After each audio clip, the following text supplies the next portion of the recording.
All right, guys. Good morning. Good morning. Hope you guys are well today. We are up early as we always are. It's early though, man. It's 5:10 in the morning in Texas here. I'm gonna sip my coffee and wake up a little bit.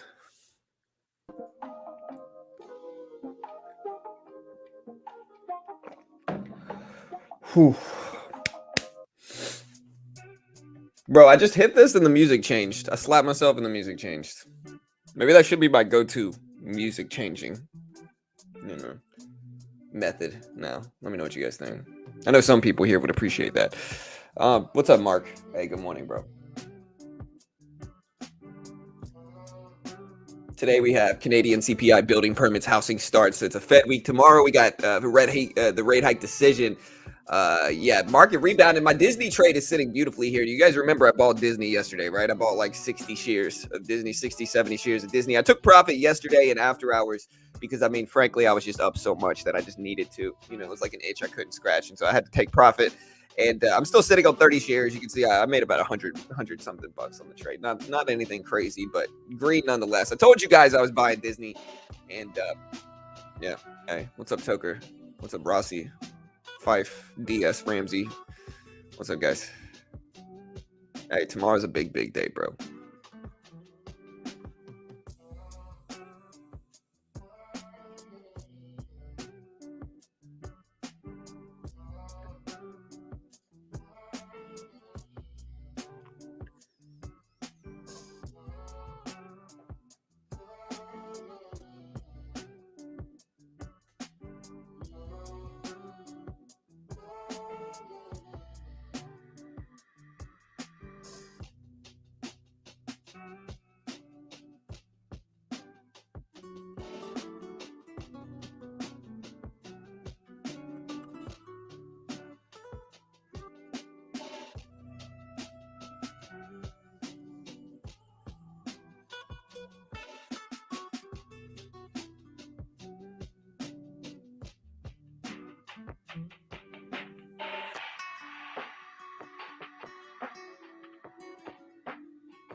All right, guys.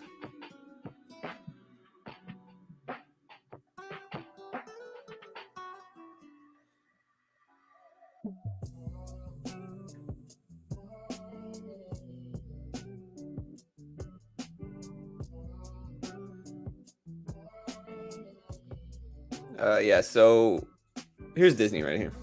I'm in Central Standard Time. So it is 5:14 in the morning. I'm in Texas right now. All right, guys, what do you guys think the market's going to do right now? Look at Disney, man. Disney is up. I bought Disney. Look, I even show you my trades here, just so you guys can, it's a small trade, but it's a good trade nonetheless. All right, let's see if this will work. Yeah, it worked. There we go. All right, you got to see my trades right here. Yeah. All right. This is what I do with Disney, bro. Nobody ever listens to me. Everybody thinks I just lose money, Here's my last Disney trade. You can actually see what I did here. Took 20 shares, added a bunch more than that here. Yeah, about 20 shares of Disney at 112, added more at 111s, added more at 110.90s, added more at 110.60s. And then boom, beautiful rebound that day. Took off 15, 35, 40 shares that next morning, waited for it to dip really heavily again. And what did I do? I started to buy it right back here. Started to add back at 109s, 108s, 108.40s, 107s. And then what happened? Boom, we got this beautiful rebound here. I took part of it off. I'm still holding a piece of it, as you can see. And yeah, we'll take it. I'm telling you, man, Disney is my favorite swing trade stock. I swing trade this one constantly because it's, for me, I've identified it as a stock that's almost certainly going to come back eventually, right? And so in that situation, I can scale in as much as I want. And then if I do get stuck with a big drop, I'm just going to hold it longer, And that gives me a type of trade that will pretty much be green no matter what, as long as I'm willing to hold it long enough, which I am. Like I can hold my money there for years if I need to and wait for it to come back. And so it just makes a really high probability trade that I can rinse and repeat over and over again. And that's what you guys can see here with this one, if that makes sense.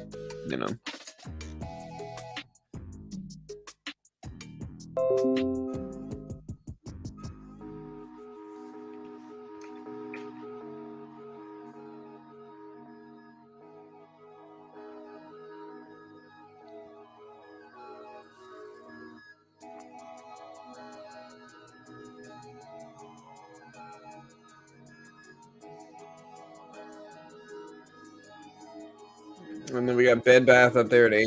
Here's the SPY itself. SPY down to 386s.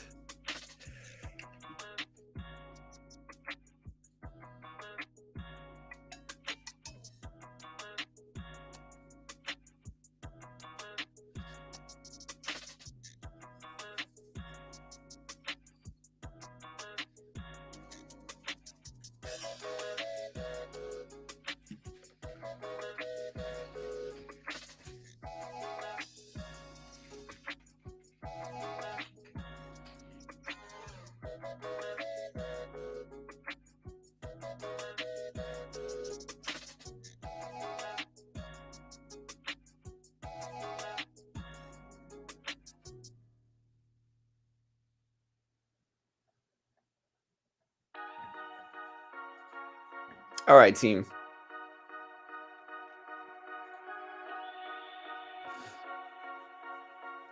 All right, so you can see my top step progress as well here. On my top step combine, we are currently up about five something on the combine here. You can see my best day was yesterday where we made about 380 bucks. Worst day was $67. Here is my graph so far. We're kind of moving up to hit this line right here. And I think it needs to be a slow day process. I'm winning on 67% of the days. My average win per trade is about 20 bucks. And my accuracy rate on the E-mini has been very, very high, which is what I kind of expected here.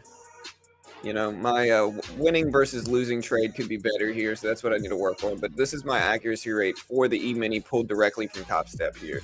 So we are winning 81% of the time on the E-mini, and I think we're going to just keep attacking that.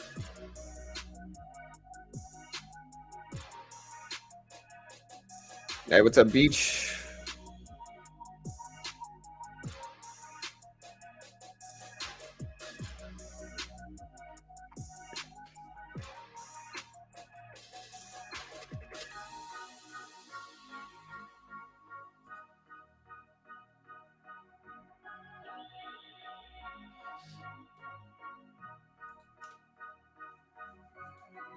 All right, guys, big week this week, man. Remember, it's a Fed week. We have Disney CPI today as well. So, or not Disney, bro. I'm sorry. We have Canadian CPI. Might as well be the same thing, I guess. Canadian CPI today at 8:30 this morning.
All right, guys. So yeah, man, Disney up, market bounced back. We thought the market might yesterday, and again, if you guys remember, we ended up buying the dip in Disney and making money from it. We'll take it. You watching any Canadian pairs after the CPI? Maybe. We'll see, bro. What's up, Harry? What's up, Raul? German PPI up 45%. Energy prices up 139% according to Bloomberg. Yeah, I'm using the Bloomberg economic calendar as well. Yeah, German PPI came in at 45.8%, much more than the 37.1% expected. German PPI month over month came in at 7.9%. So German PPI came in much higher than expected in terms of month over month and year over year. Again, they were expecting 1.6. They showed 7.9 month over month for German PPI. So just much higher than expected. We also have building permits, housing starts, Canadian CPI today, all dropping at 8:30. So we're going to cover it all as soon as it happens here, as we do. But yeah, all that stuff's dropping at 8:30.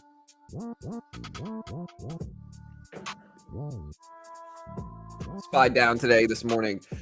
Tesla down. Still green day, big green day for most stuff yesterday. You can see Disney is up. Yeah, y'all do me a favor, hit the like button, hit the subscribe button if you haven't already. Let's do our poll. I see Disney is up. How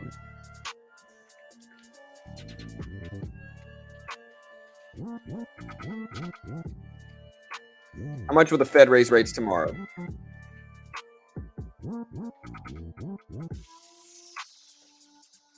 $50 basis points, 75 basis points, 100 basis points, over 100. All right, so how much will the Fed raise rates tomorrow? There's the poll. Vote on it now. Let us know what you guys think. Again, we do have Canadian CPI today. Hey, what's up, Juan? What's up, dude? Squeeze app isn't working anymore. Really? I'll have to check it, bro. It's been a minute, dude. I'll have to update it, bro. It's been a long time since I played with that thing. I'm gonna take it off of the Discord just because it's something that I'm gonna have to tweak on a little bit. It's been a few days. I just haven't had the time to program anything lately, man. I just haven't. Unfortunately, I just haven't had the time. So yeah, we're gonna disable that for now and mess with it later.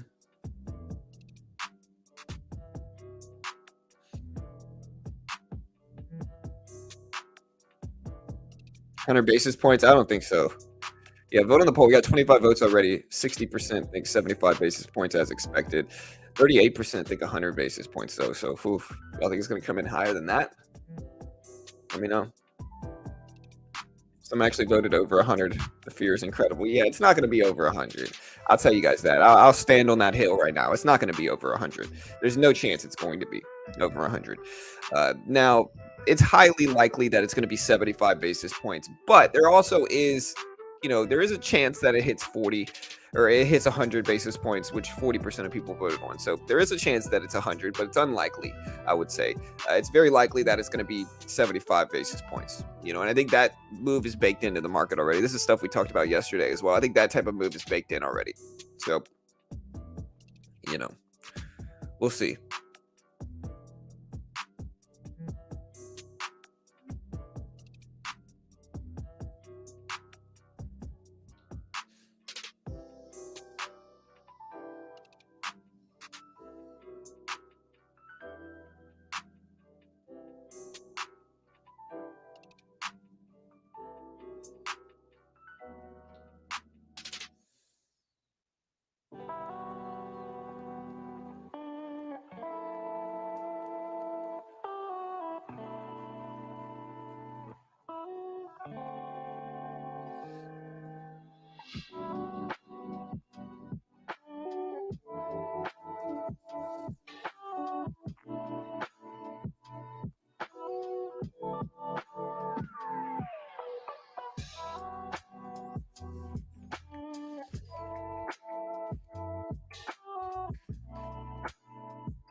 All right, guys.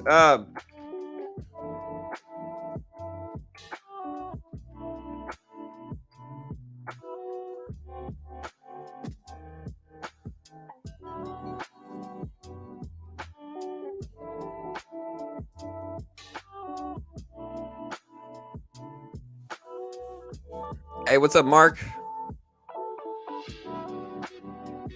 Bro, I didn't watch any college football. I didn't watch any football yesterday, man. It's been hectic, dude. Oh, damn, dude. Beyond Meat, BYND COO arrested for biting a man's nose near Razorback Stadium. He must have been tailgating, bro. I gotta look this up right now, dude. After the Arkansas college football game, bro, he must have been there, dude, and just drinking, man.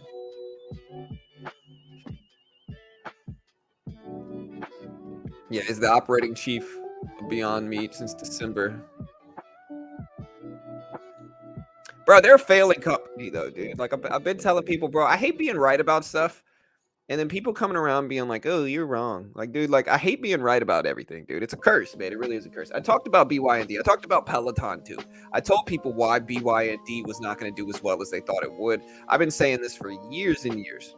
You know, for years and years, I've disliked BYND. And the reason I've disliked it is because I don't think the market is big enough. I don't think the market is big enough to justify the hype that BYND has gotten, you know? I know they've gone around doing like marketing runs and like it's just hyped up it's overly hyped. Nobody's going to pay for this. Like nobody's going to pay for it unless here's the thing. Nobody is really looking for a meat substitute. Okay. Like nobody's really looking for a meat substitute. Okay.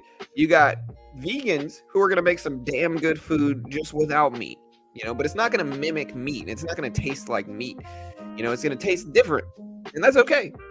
You know, and then you got people who eat meat that don't care about your fake meat. All right, that's the reality of it. All right, so when you sell a meat substitute or a meat, you know, that is incredibly expensive, nobody's gonna care about it.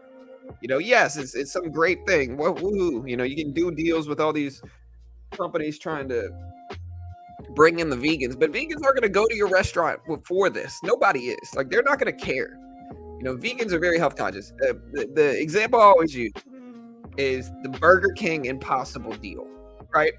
Bro, vegans are not going to Burger King. They don't care if you sell Impossible burgers there. They're not going, all right? Like, it doesn't matter how clean their setup is. Vegans aren't going to Burger King, bro. You know, they're very health conscious people. I'm not a vegan myself. I love barbecue, you know, frankly. But I can respect it because they've got more self-discipline than I do. But that's my point, is that they're not going to Burger King. Like, doing a deal, like, it's like selling caviar at McDonald's. Like, nobody's going to buy caviar from McDonald's. It's just a ridiculous thing. And I don't understand who's doing these deals, or if they're just so excited to do these deals that they don't really think about this. I could have told them this, you know? And so then these deals don't really do anything. Nobody ends up buying Burger King's Impossible Burger. And yeah. Now they're just kind of like, oh, well, you know, my point is BYND as a stock has been a dumpster fire. Okay. When we look at BYND as a stock, it's been an absolute dumpster fire. It used to be $230. Here is the chart over the past couple, you know, months and few years, really. And it's just been tough for this company. Nobody's going to buy this, especially in this time of high inflation. Nobody's buying it, man.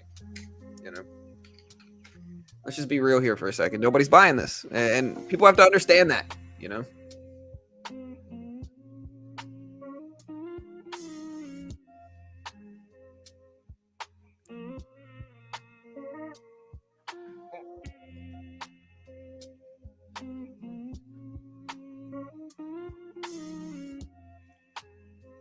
Yeah, your boy tried to bite somebody's nose off, you know. So what's going to dump tomorrow? I don't know. We don't know. 2 p.m. is when the numbers come out. 2 p.m. Eastern Standard Time is when the numbers drop.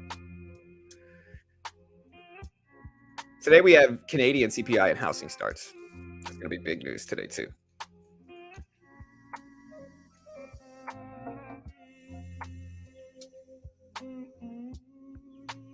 Yeah.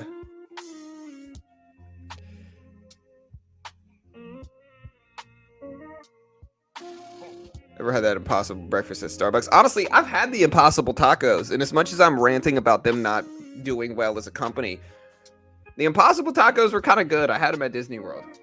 You know, here's the problem though, is that they would have been just as good with real meat. you know, and that they know that it's impossible. So they try to make like, they try to really dress it up as best as they can, you know. And so it's like they know it's the impossible tacos. They try to make it really good, you know, which I think is misleading because you know, you got to be able to just eat it without all that stuff. Yeah. But that's the problem with Impossible, with Bed Bath, all that stuff. That's what's impossible here, you know, is that nobody's gonna buy it. Vegans are not gonna buy that, man. They're just not gonna eat meat. They don't need fake meat. They're just not gonna eat real meat, man. They might eat burgers and stuff just to have something, but they're not gonna buy your really expensive fake meat. You know, it's just not it.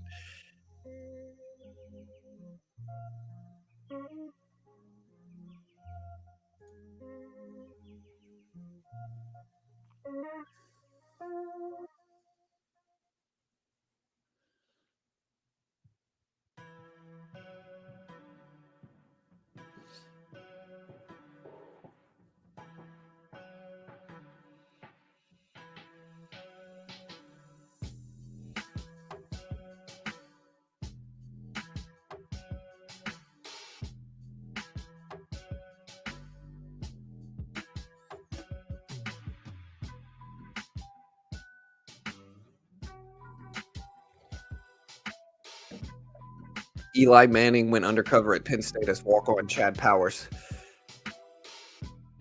Bro, everybody knows that's Eli Manning, man. Everybody knows that's Eli, dude. Nobody looks at that guy and says, "Hey, this is not Eli Manning here." It's the eyes, but everybody can see it, dude. Everybody knows. Everybody knows it's Eli Manning. These kids right now, they know it's Eli Manning. Like, he's not fooling anybody here. They're all just playing along because they know they're about to be on TV. You can't give Eli. You can't just throw you can't just throw a bowl cut on Eli and be like, it's not Eli. You know. Okay.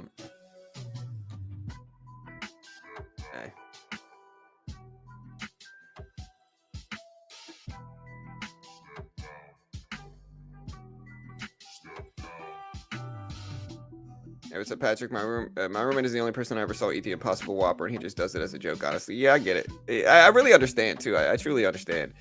I think I'm not mad at them for the Burger King deal. I just hope they understand why it's not going to do well. You know,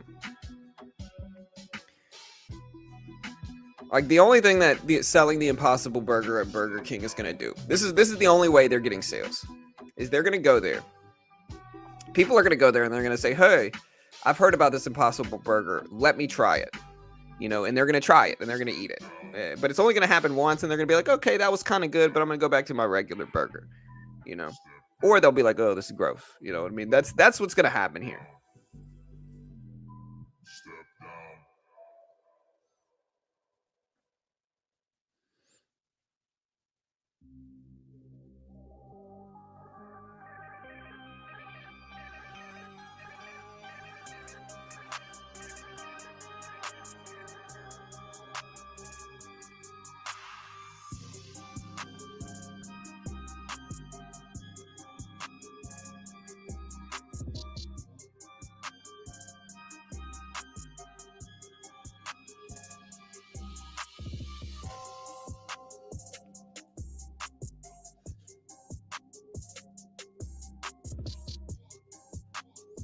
Hey, what's up, Quan?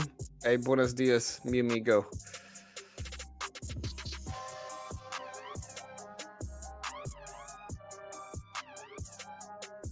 All right, guys. So yeah, again, if you guys look at this is my Disney trade. I bought the dip. Everybody made fun of me, and the last 2 times this has happened, nobody really says anything afterwards. Look at this. Okay, you can look at the last 2 times here. Here's the last 2 times I bought the dip of Disney. All right, we got a big drop down to 110. Look at this. I added into, what is this? 15, 25, 30 shares of Disney.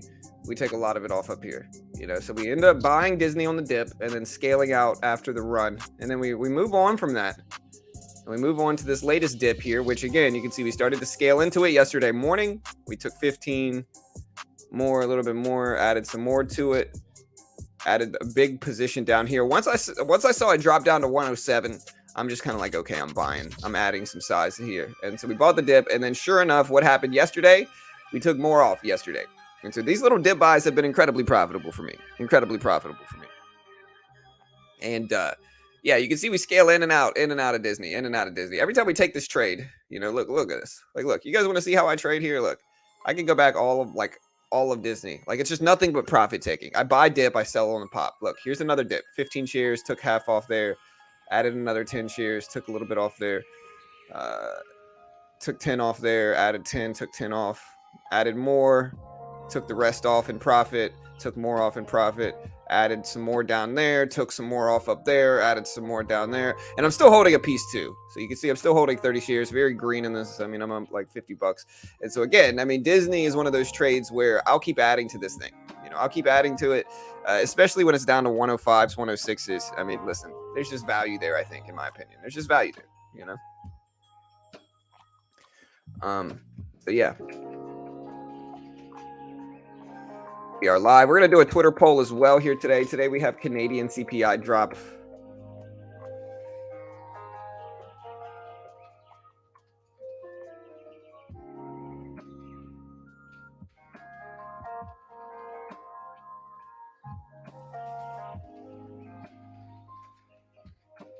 As well as U.S. housing starts and building permits.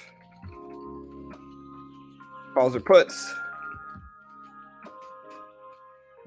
Join us live to find out what the data shows.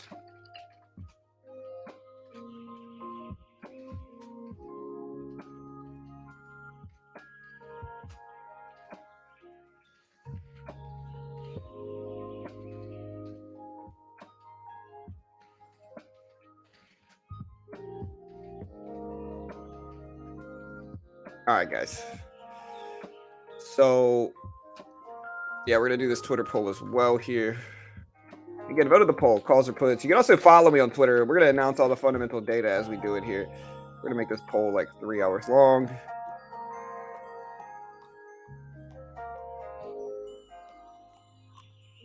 Yeah, you can vote on this poll here if you want to find it out.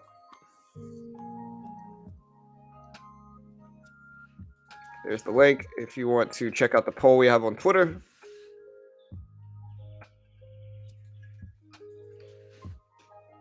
But again, our swing trading, man, swing trading, I dig GM, but car stocks are in for some trouble as the car maker is sitting on an enormous used car bubble. Yeah, for sure. There's a huge bubble right now in cars. Huge bubble. Cars and real estate, to be honest. Again, during times of economic struggles and inflation, what happens is necessity prices go up. And so necessity prices go up, and so cars prices go up, automobile prices go up, housing prices go up, as you guys have seen them, and luxury prices fall. And so luxury prices go down. And so we have necessities prices go up, cars prices, housing prices, and then you have luxury things go down, like watches, like crashed, sneakers crashed, stuff like that. Like that's what happens during these times of economic struggle.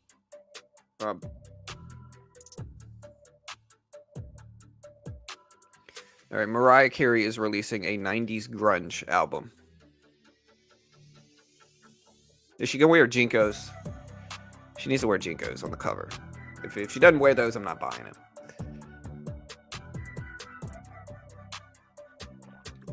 SPY at 387s roughly. We got the Q here. You can look at Tesla.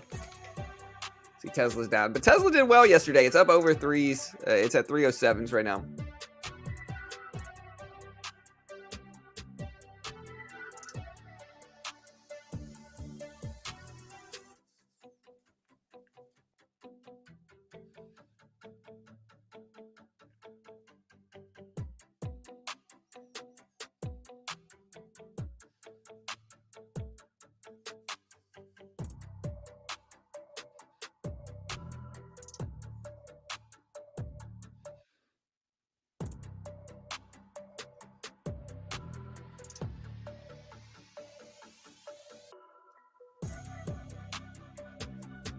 All right, guys.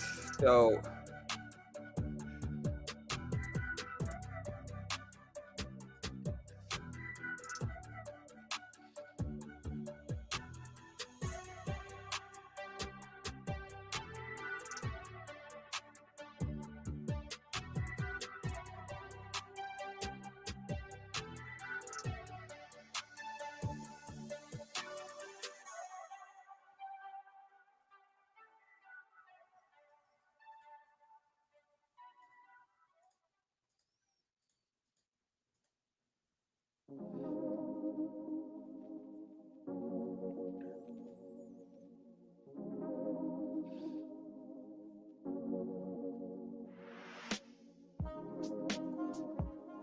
So the SPY fell after hours. Yeah, well, everything's starting to drop right now in after hours, but it's not a huge drop.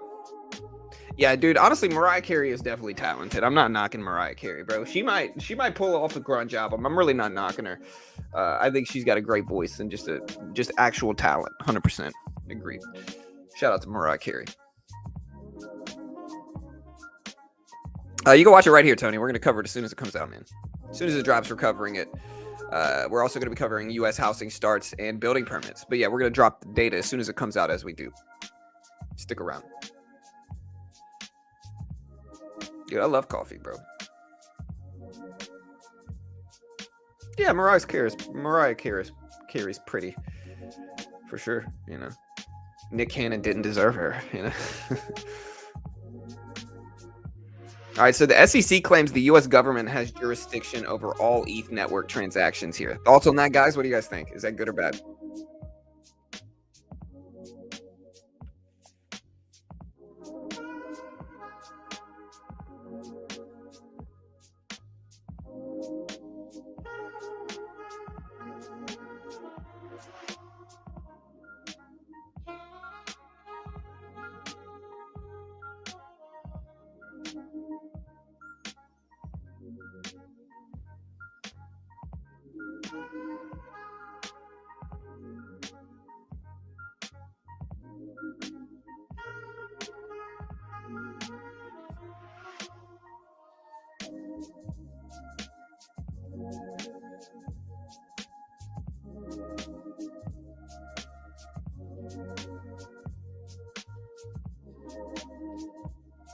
Um,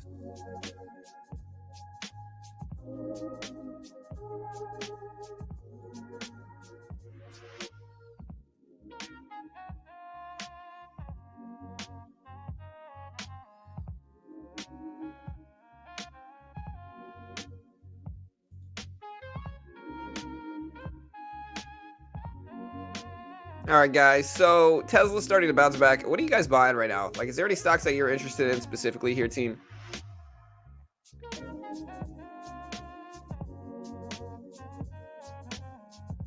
Ooh, how are you today? What's up, Tony? I'm doing good, man. How are you, bro? Yeah, Canadian CPI is today at 8:30 Eastern Standard Time.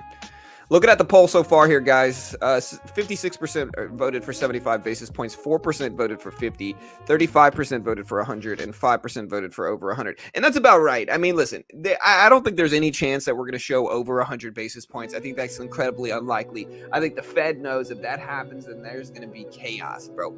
Chaos is going to unfold if they drop over 100 basis point rate hike decision. But with that said, I think the most likely scenario is 75 basis points. I think that's already baked into the market. That's what most people are expecting at this point in time, and we'll see what we get. But I think we're probably going to show 75. If we show 100, I think the market's going to react negatively. But I still think there's a chance that we do show 100. It's not high. Again, I would give it about 20% chance that we're going to show 100 basis points. But it's still possible, right? But most likely we're showing 75 basis points, and that's what the chat showed. 45 or 54% of people think that we're going to show about 75 or 75 basis points, which is about right.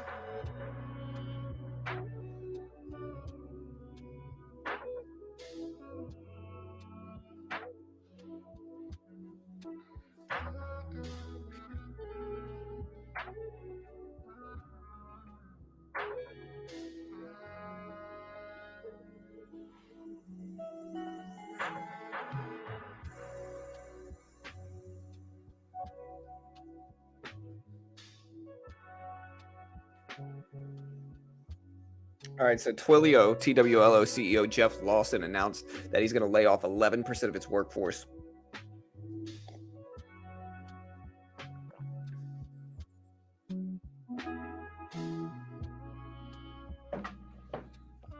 What?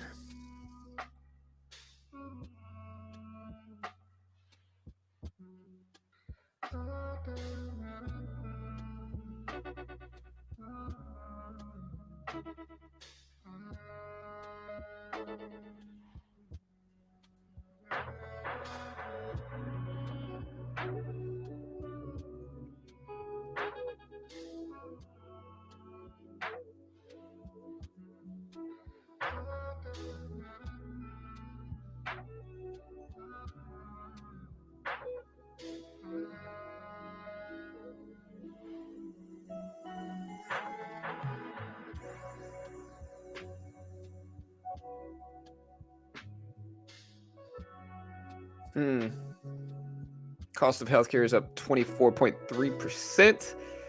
Kind of scary, man.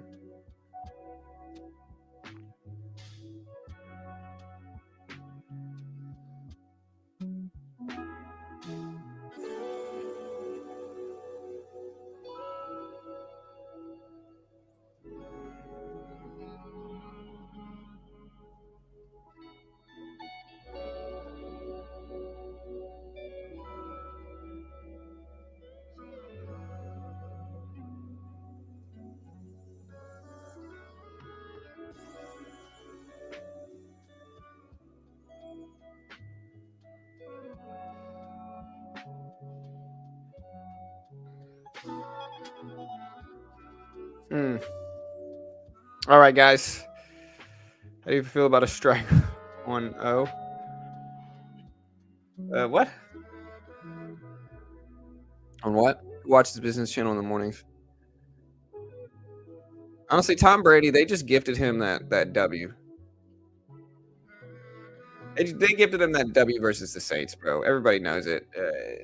My problem, even my mom is over here like, ooh, Brady. I'm like, Mom, you should be ashamed, Mom. Like, how dare you root against the Saints just because Tom Brady's popular? Like, who cares, bro? Jump on the bandwagon, Mom. Like, nobody cares about Tom Brady, bro. Like, yeah, he's the greatest of all time. We get it. But he's had like 3 retirement seasons already. He's been like, yeah, I'm going to retire. Up, just joking. I'm back. Haha. He's done that 3 times now. We're still going to act like this is his last season, bro. He ended up selling his last game ball and then went against what he said. Came back anyway, bro. Are we still going to gift him personal fouls against the Saints? Like, come on now. It's ridiculous at this point in time. I don't know. The ref's been gifting him. Honestly, bro, that personal foul against the Saints was absolutely ridiculous, dude. Like, the running back for the Bucs literally put his head down. You know, and then our guy goes to tackle him as he's putting his head down, and then, you know, it's a personal foul. All of a sudden, they're just gifting him. They're just desperate to give Brady the W. Like, and I'll tell you, it's all money related. It's all money related. Like, that's all it is, right? Like, they want Brady to win because that means they're going to make more money because they're going to be able to market his last season as some big shot at the Super Bowl. That's all this is money related, and that's unfortunate that the NFL is that biased in Brady's favor. I think it would be more telling. There would be more news if Brady just got, you know, destroyed his last season. But that'll never happen because no matter what, the refs are going to gift him.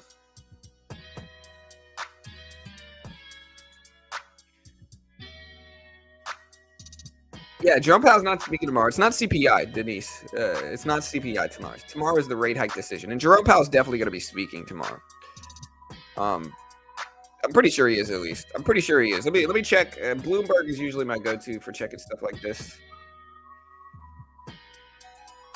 Yeah, so tomorrow at 2 p.m., they're going to announce this. And then after that, they're going to do a press conference. Maybe he's not speaking, though. I do see it's only labeled as a FOMC press conference. But usually it's Jerome Powell. But maybe not. I don't think it matters whether he does it or not. I know he's speaking Friday. So I believe he's speaking Friday. It might be Thursday. Let me see. Let me know what you guys have heard. Have you guys heard of Jerome Powell speaking tomorrow? So the rate hike decision is going to be tomorrow. Expectations are for 3.25%, which is a 75% increase from 2.5% last time, right? So just to put this in perspective, that's 75 basis points. If you want to see how they calculate it, here's Bloomberg. Again, last time was 250. What's an increase from 250? 75 basis points, 75%. So if you add 0.75 to 250, you get 325. You get 75 basis points. So we'll see. But I don't know if he's speaking or not. Let me know what you guys think. I'm pretty sure he is. I mean, he usually does. Yeah, proud. So usually the rate hike decision drops at 2 p.m. and then 30 minutes later they do a press conference about it, right? So that's gonna happen. The question is just Jerome Powell. Yeah, so I assumed he was. And we're gonna cover it live here as we normally do. No, I didn't see that one, Juan. I'll have to check it out, brother. I didn't see that one, no. I don't recall anyone other than the Fed doing those FOMC press conferences. Yeah, that's what I thought. I mean, but they could theoretically put somebody else out there instead of JP. So I mean, it's plausible, but I don't know. I hope he speaks.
All right, guys.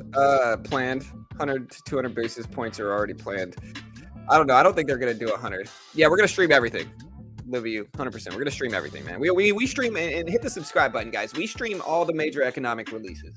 So we stream CPI, we stream rate hike decisions, we stream every Jerome Powell press conference they have, all the Fed meetings, all that big stuff. We drop all the fundamental data. Today we got Canadian CPI dropping at 8:30, housing starts dropping at 8:30, building permit data dropping at 8:30. We're going to cover it all as soon as it drops. We're going to put it up on the screen. We're going to talk about it, and we're going to watch the stock market's reaction to it. And we'll see. Again, we're going to cover it all as we normally do. So hit the subscribe button if you have not already. We definitely appreciate the support. But yeah, we got some stuff dropping today. 75 basis points gives us 3.25% of the yield curve. Right, exactly. And if you look at what the expectational numbers are, this is the expectational numbers right here. So this number right here, 3.25, is the expectational numbers. This is last time. Okay, so here's last time on the right. On the left is the expectation, right? So they're expecting 75 basis points. That's already baked in. But 1 to 200 is not. If we drop if we drop over 100, it's going to be chaos. If we drop 100, the market's still probably going to react negatively, in my opinion.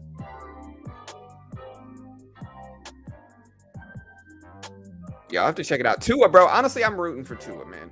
Like, even though he was kind of like our nemesis in the LSU 2019 season, I like Tua, bro. And honestly, I'm not even lying here. If Tua didn't get hurt, that season might have gone much different for us, much different. If Tua if Tua didn't get hurt that season, mid-game versus us, then that season could have gone completely different. Tua got hurt. I felt bad for him. Seems like a great dude, great parents, raised him right. Just a good dude, man. Him and his brother. And so just a great guy, and I hope he does well. I really do. So it's good to see the Dolphins winning. Hey, thank you, Jay, my man. Thank you, brother. Yeah, he's almost as humble as me. That's right. Yeah, we got about I don't know. Right now it's about 7 o'clock market time. We got about an hour and a half. Data drops in about an hour data drops in exactly an hour and 35 minutes. Hey, thank you, Beach. Hey, y'all go sub the Beach Bum Trading's YouTube channel here. I'll put his link up. Y'all go sub to Beach Bum. I'll post this link. It's youtube.com. Y'all want some good swing trading stuff? Check out Beach Bum Trading. Here's his latest video. It's called How to Make Money When Interest Rates Rise. I'll post this link here. Y'all check Beach Bum Trading's out. I'll consider a favor if you go subscribe to the man. And yeah, great channel. Great free swing trading content here. Check it out. Open it up in a new tab, of course, but like there it is. Check it out. Right there. We dropped it right there. You have to remember this. People make money from the stock market. Oh, of course.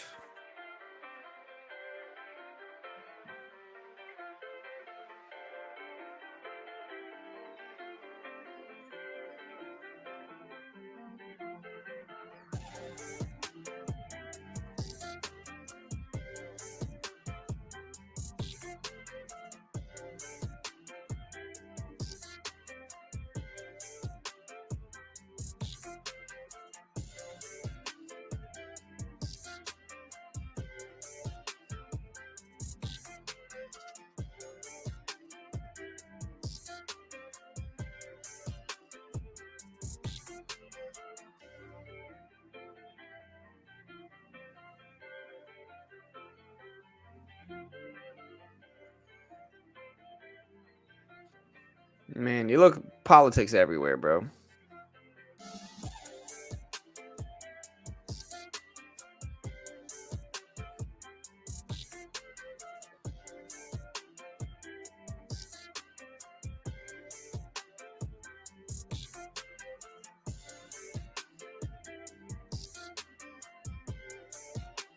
All right, team.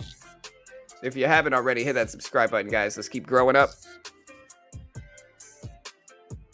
Tua, Lamar, and Jalen, top 3 QBs. Yeah, Jalen Hurts had a great season too, man. Yeah. Shout out to Jalen Hurts, bro. Great season as well, man. 100%.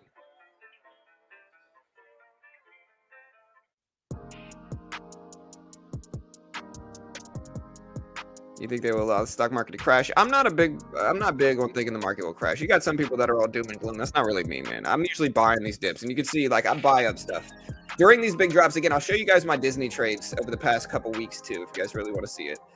Right? Like look at the last 10 days of Disney trades here. Like you notice anything here? I'm buying and then selling at the top. Like look at all this is the last 10 days of my Disney swing trades, right? Look at this. Where am I buying? I'm buying at the bottom, taking profit at the top. Buying at the bottom, taking profit on the top. Buying at the bottom, taking profit at the top. Right? Look at these trades. I mean, you can see my swing trades here. These are my swing trades, guys. Like you can see them. Like this is kind of what we do. You know, I buy at the bottom, I take profit at the top. Very powerful way to trade. You know, Disney is a money-making machine, and I don't mind buying the dip and being patient and riding it back when it does. These are my actual trades on Disney here. I buy these dips. When we get dips, I'm not a stock market crash doom and gloom guy. I think that when Disney is down around $100, that's very cheap for Disney considering everything they own and everything that they might put out in the future. And so every time Disney makes these big dips, I end up just scaling into it. And you can see this on my 10-day chart here for my trades. Like these are all my trades on Disney over the last 10 days. Just a powerful way to trade, man. I'm telling you, listen. I try to tell people, you know, people knock me every time I told people I was buying the dip and people were like, whoa, bro, what are you talking about? You're buying the dip? I'm like, yeah, man, I'm Disney, you know? And then they try to use it against me later. Silence now, of course. Like, of course, because I'm just right about everything. Like, look, bought the dip, sold at the top. Bought the dip, sold at the top. Bought the dip, sold a piece at the top. We're still holding a piece too in this. We're holding 30 shares left. Still very green on it, you know, but we're going to take profit. But these are my trades over the last 10 days. And honestly, Disney's been making me a lot of money, man. Again, people underestimate how powerful swing trading can be. A lot of people are stuck on day trading, and I get it, bro. I really understand. But like waiting for big extended dips in the market and then just adding into those dips and waiting for the short-term rebound is a highly probable trade. A highly probable trade. Like waiting for these big market drops and then just being patient and waiting for them to bounce back over the next couple of days whenever we get brutal red in the market. After that, buying those dips and then waiting for a bounce back is a very high percentage trade. You know, as long as you can give yourself a stop loss to where if it goes against you, you cut it. Very high probability trade. Very high probability trade. And so again, you know, don't underestimate swing trading. A lot of people day trade, and I get it. Swing trading can be powerful, man. You know, we're also on day 2 of our Top Step Combine here. And if you look at our stuff, we are up about $500 on the Combine. We're taking it slow. We're taking it slow and steady. You know, so yesterday we made about 380. Slowly chipping away at this. We are up about $526. Again, the goal is to hit 9,000 in profit without hitting 3,000 in losses. Only trade the permitted products. Don't trade over 15 times a day. In terms of following my trades, we've been pretty good at it. All right, we have our Trader IQ trading plan here. My goal is to not lose over $1,200 on any specific day. Don't trade over 40 times a day. Don't lose over 4 trades in a row. And so, again, we've been following this pretty nicely here in terms of our trading. And this is one of the things that Top Step does well. We had some people talking yesterday. It's hard to get funded, don't get me wrong. But, again, I think regardless of whether you get funded or not, this will make you a better trader. And so, again, if you want to take part of the Top Step Combine with me, I'll post this link. A great way to help support the channel here. You can get 20% off Top Step if you use this link. And, yeah, check it out. I'll post this link. Let me find it. There it is. Yeah, you get 20% off by using this link. Check it out.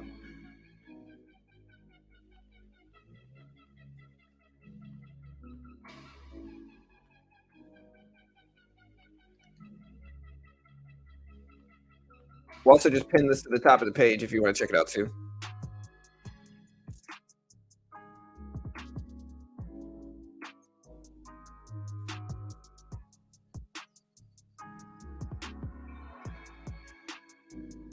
Right. Regardless, you're gonna learn. Right. 100%, man. Regardless, you're gonna learn. It's gonna help you be a better trader. What's the name? I see 3 different Canadian dollars. What do you mean?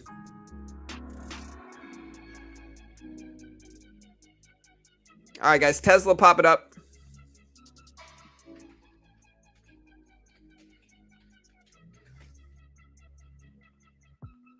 And just look at the CAD chart. So, like, look at this chart right here. Let me see. Or you can look at the Canadian Dow index here. Let me see what's the Canadian dollar symbol.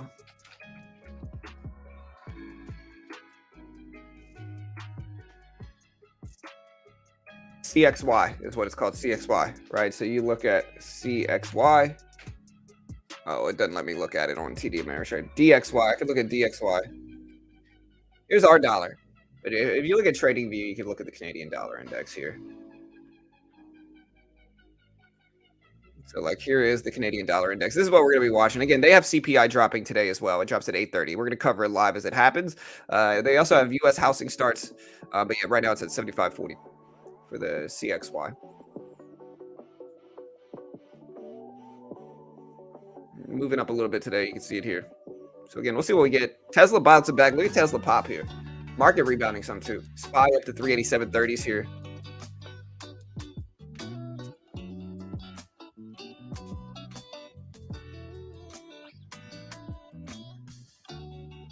Look at Tesla pop though, guys. Making moves.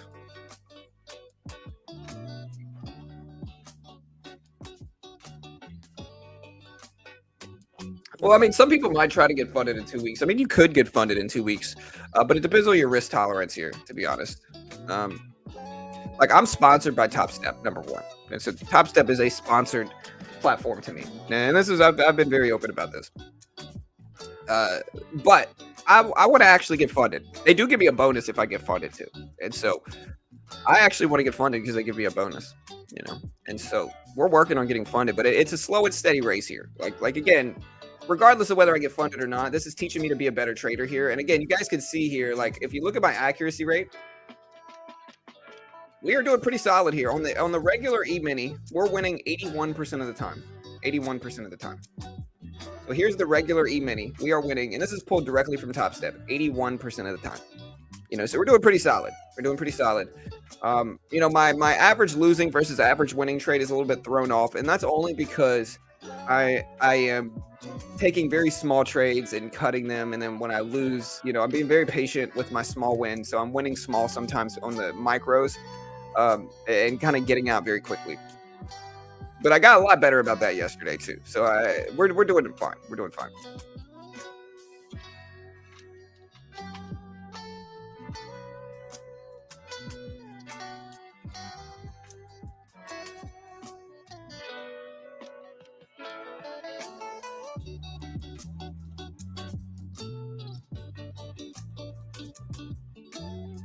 All right, guys, look at Tesla pump though. SPY moving back up. Dollar index falling.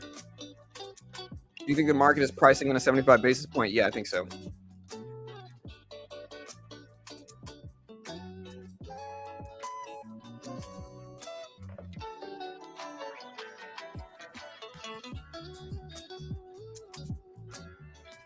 What are you expecting on Canadian dollar after CPI? I'm not sure, to be honest. We'll see. Yeah, it is the best way to learn, bro. Regardless of getting funded or not, it's going to teach you to be a better trader. That's the big thing that people understand here. Like, regardless of whether I get funded or not, this gives me a lot of confidence in my trade. Again, here's my stats from Top Step. So we're using the Quant Tower platform. Here's my stats. If you look at my account performance, here's my stats. Pulled directly from Top Step. We actually posted a short about it. So these are my stats. So you can see here, I've only been in the red once since going green. The most I've ever been red in this account is $100. Right, and we're slowly getting better and better. We're building up a cushion so we can swing a little bit heavier and then still be break even if we lose. right? So that's the goal here. So the goal is right now is to build up a cushion, right? So we're going to build up a cushion of $1,000 to $2,000, and then once we have that cushion, we're going to fully swing into it on high edge situations. That's the plan right now. That's the plan. So again, this is our profit graph so far. You can see yesterday, this was our trading graph. And so again, same scalping strategies I'm using in stocks. I'm trading the E-mini, which is basically the same thing, you know.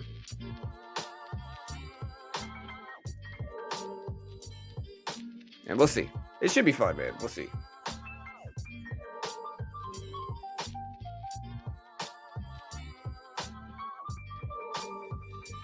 68% is very good accuracy. So if they announce a 75 basis point hike, do you think we will pump because it is expected? I'm not sure there. I think I'm neutral on the reaction that we're going to get from a 75 basis point rate increase. I think that's already baked in. I think it might be somewhat neutral. Maybe not, though. I might just be wildly wrong here.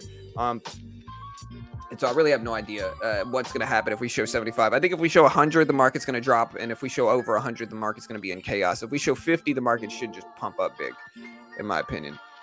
So, you know. Yeah, if you cut out the first day, the graph looks even better for sure, right? Like if you look at this, this was my first day of trading on Top Step. Like my first day of trading on Top Step was here, right? And really, I ended up going green that day anyway. Like you can see, this was on the 15th, which was my first day of trading it, and then on the 15th we went green and we stayed green. You know, we had a little pullback here. This is the second day, but you know, this is my profit graph total. So we're doing really solid, to be honest. But again, regardless of whether we get funded or not, I want you guys to see, like, these are the same scalping strategies I use in stocks. I'm just trading the E-mini, which is on the right here. So here's the E-mini. This is what I'm trading in the futures market. If you look at this versus the SPY here, look, let's put it in the middle. Here's the E-mini. Here's the E-mini, and then here's the SPY. So you can see here, it's the same price action. I mean, look, it actually, the futures market has a little bit more liquidity here. So look, run up and then a dip, run up and then a dip. It's the same price action. It really is. Like if you zoom out here, big pullback, bounce, pullback, big pullback, bounce, pullback, right? Like that's all this is. Same price action. If you zoom out here, you'll notice like it's the same trend. Like look, big drop, bounce back, big drop, bounce back. You know, it's the same thing. You know, if you go to the actual market hours, look, right into the close, we had a big run. Let me zoom out a little bit. Right into the close, we had a big run, and then a pullback right before, and then a bounce. Big run, pullback, bounce, right? So it's the same thing. It's the same thing. You could trade the SPY, essentially, in the futures market. And so that's what we're doing. There's just trading the SPY, essentially, with the E-mini, and that's how we showed these profit graphs right here. Like, that's how we showed this, because we're essentially trading the same way we've been trading. There's just no PDT rule in futures.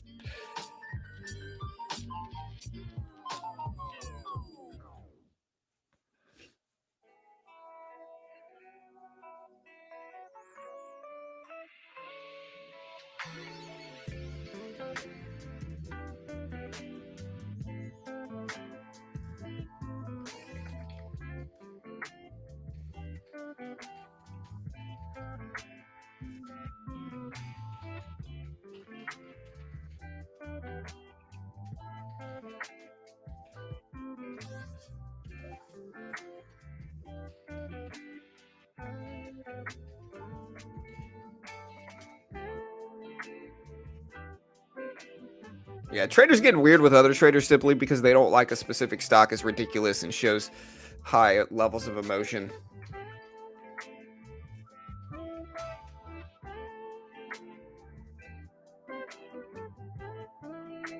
It was a Burrow. Yeah. What do you think about Tesla today? Whew, I don't know, man. Tesla, we'll see.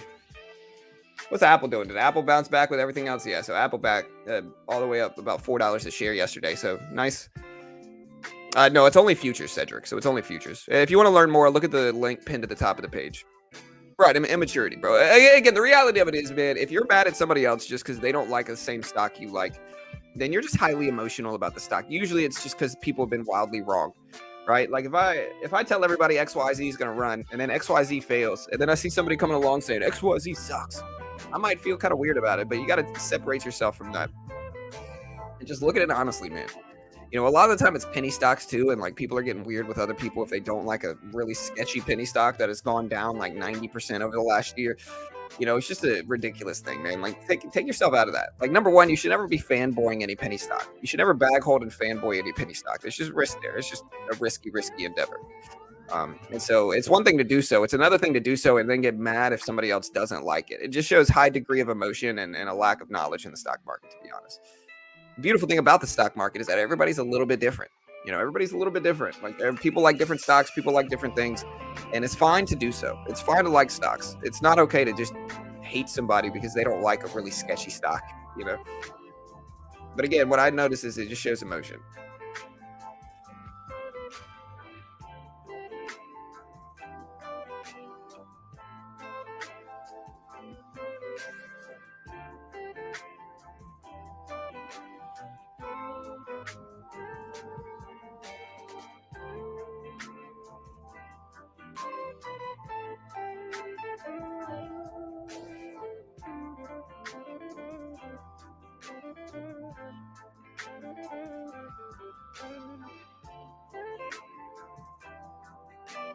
All right, guys. So yeah, SPY is rejecting pretty heavily right now. Look at this big drop. We might short into it a little bit if it sets up well enough for it.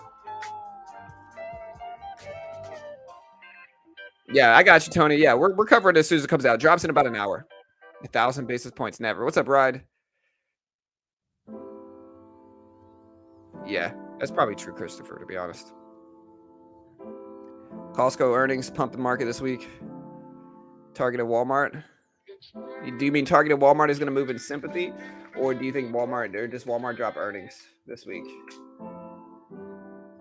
When's Walmart earnings? I don't feel like that it's this week.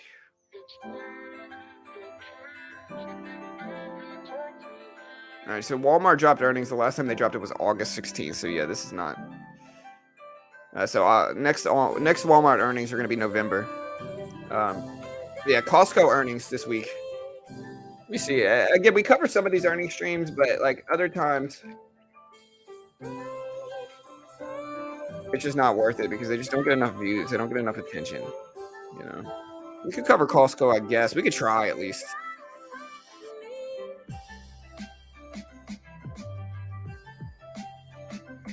It also depends on the stock. Like, one of the ways I judge this is I look at how much the stock moves.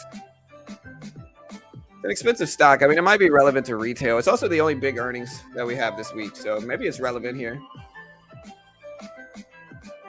We're going to start to scale into a position here. We're going to take 10 shares of the SPY short. 10 shares. We're going to keep adding back as it pops back up, hopefully. Bullish from Costco. Business is not emotion. 100% Ali B. What's up, brother? That emotion is a huge trading psychology flaw. 100%, man. Hey, good luck, Jarrett. I hope you make some money, brother. I really do. If y'all want to see my quick little short review of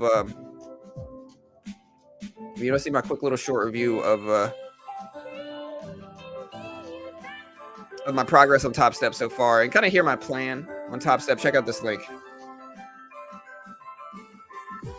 Open it up in a new tab, of course. But yeah, there's the link right there if you want to check it out.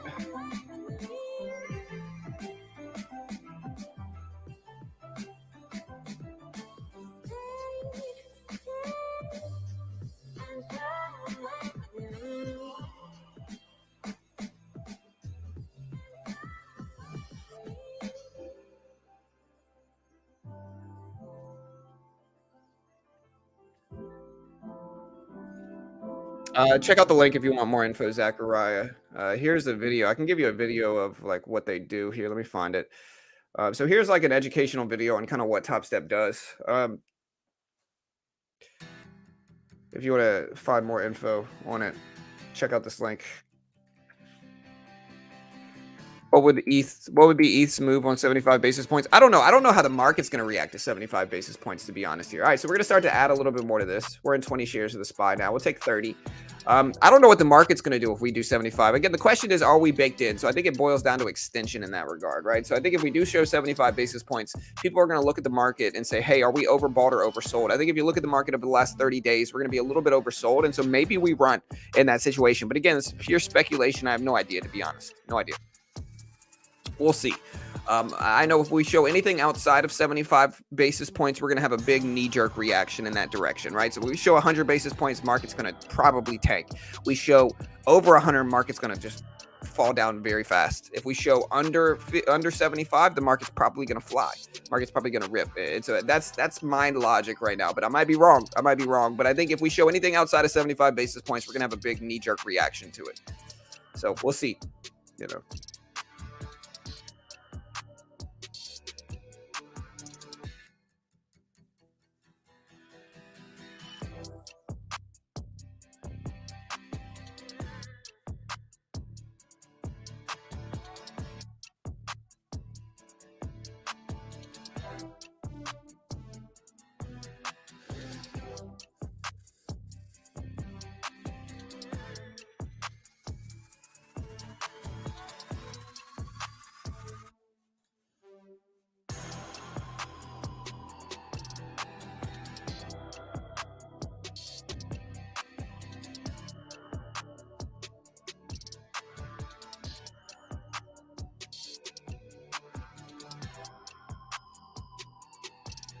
All right, guys. So again, market's popping back. We're gonna add one more short position to this 40. Maybe we might get into 50 actually. So 50 shares is probably what we're gonna do. Hey, thank you, Calvin, my man, for that 100th like. Thank you, sir. Y'all hit that like button. So CPI is announced tomorrow at 2 p.m. Hit that subscribe button here. We're going to cover it fully as it happens. So we're going to cover all of it as it happens live on this stream. We're going to watch Canadian CPI drop today at 8:30. We also have housing starts and building permits at 8:30 as well. All that stuff happens today, guys. Y'all stick around. We'll see what we get. Should be fun.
All right, guys. So market's ripping up a little bit. We're probably going to end up cutting this. We just got a big reaction back up to the upside on the SPY. So we're end up cutting this for a little baby loss, I guess.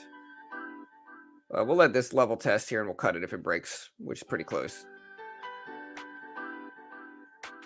Yeah, we're just going to cut it. Oh, no, we added double, dude. This is the second time we've done this lately, guys. Second time we've done this. We're dumb. All right, we took 5 more losses, $5 more in losses than necessary, and that's okay. Again, we're still sitting on our Disney trade that's doing really well. Yeah, hey, hit that like button. Everybody's doing it. It might feel good. Try it one time, see how it feels. Hit the like button, guys. Do it now. Again, Canadian CPI drops in less than an hour. We'll see if we get something good. Hit the subscribe button if you have not already, guys. We certainly appreciate it.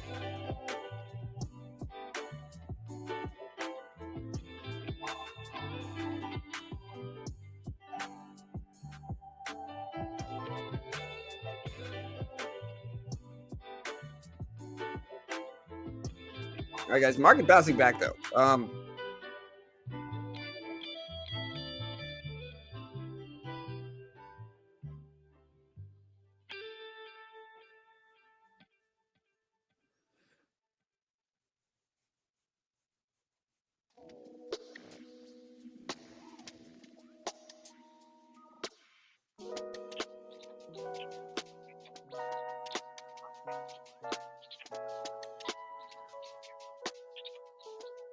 Mark Cuban believes Gen Z will go down in history as the greatest generation. Do you agree? I don't know.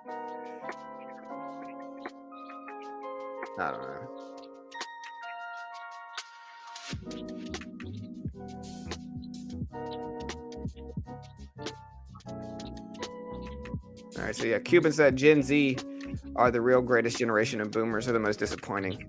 End quote.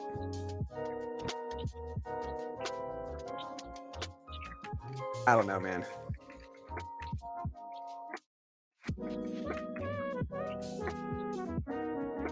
'96 to 2015. Nah, I think it's too early to tell, bro. This is basically my kids, you know. I don't know.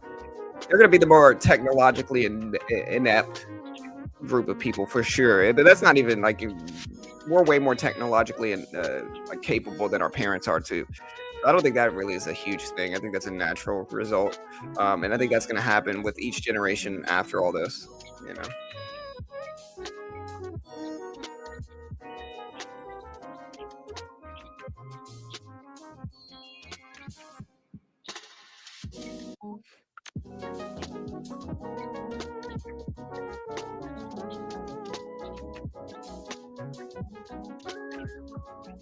I gotta buy Rosie one of those dog throwers.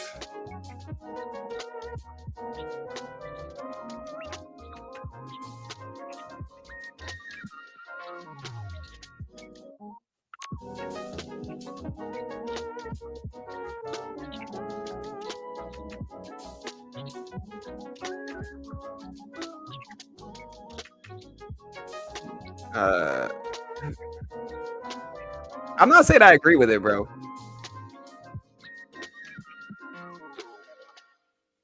Bro, are y'all literally taking my quote from Mark Cuban and acting like it's my opinion? No, come on now. Y'all's feelings are just hurt, man. Y'all are emotional in here. Come on now. Cheers to you guys. Don't get mad at me, bro. Get mad at Mark Cuban. He's the one that said it, not me, bro. You know, Mark Cuban's the one that said it.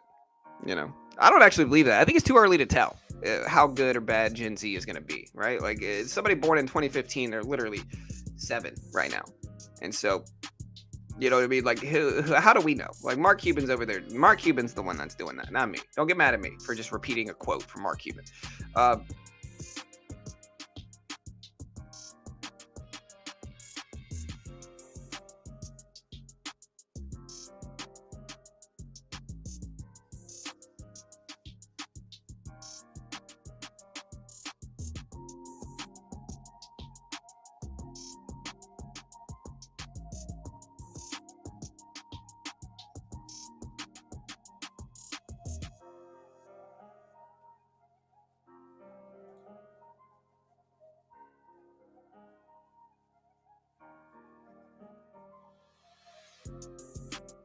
Yeah, I don't know. People are just emotional in here, man. Y'all get out of here with that. Yeah, come on now. I'll repeat something that Mark Cuban says, and half of you guys are like, "Oh my gosh, I can't believe you." Like, y'all chill, calm down. You know, drink some coffee here, okay? Y'all be okay. Again, I disagree with him. Just to put into perspective, I think it's too early to tell. I don't think it's really, you know.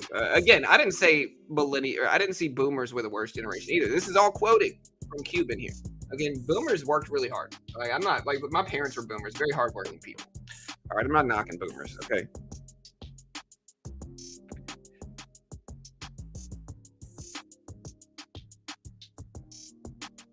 Gen Z was from 2016 to 2015, or from 96 to 2015 is Gen Z.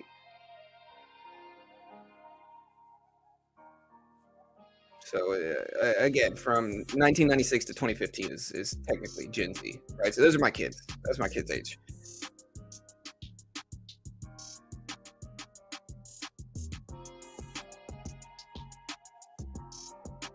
Yeah. So again, today we do have Canadian CPI dropping in about an hour and 5 minutes, guys. An hour and 5 minutes. Also, some big news for the ETH world is that the SEC is now claiming that all ETH falls under U.S. jurisdiction.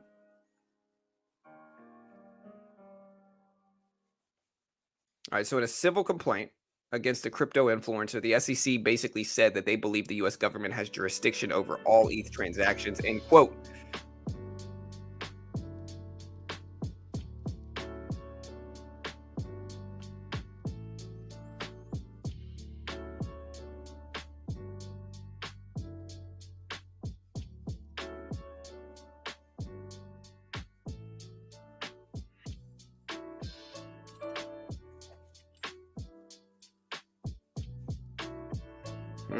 What do you guys think? I don't know, man. I hope not. One of the more endearing things is that there's not that much regulation in the ETH world, so that's one of the better things about it. Of course, it's not a good thing. Right, exactly, Tony. How are we gonna tell anyway, man? Again, it's just it's kind of ridiculous to assume that we know if Gen Z is gonna be a good generation or not. It's too early. It's too early. Like my son's, my kids are very young, and so right now they like Pokemon. So who knows? Hopefully, they turn out to be wildly successful. Uh,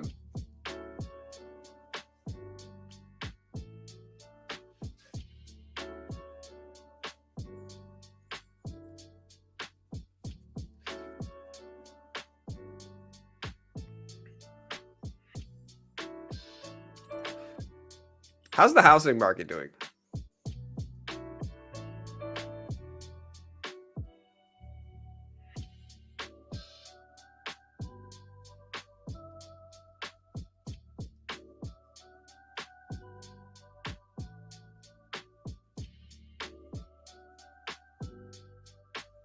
Where's the? I need a chart. Let's see. So the median sales price of houses sold in the U.S. Here's a chart.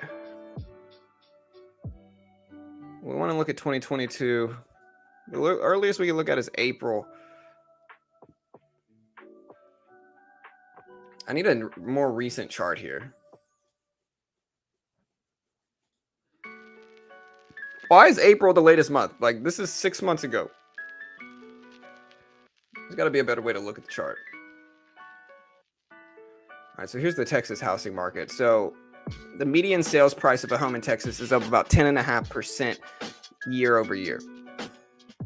If you look at a 1-year chart, we're actually starting to stabilize a little bit, though. So if you look at pricing here, we're actually starting to stabilize a little bit.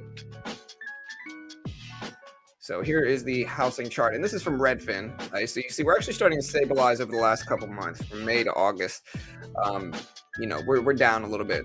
Down in terms of number of homes sold, we're down 15% year over year. Median days on the market is 37, which is plus 18 year over year. Yeah, last year this time houses were just selling immediately.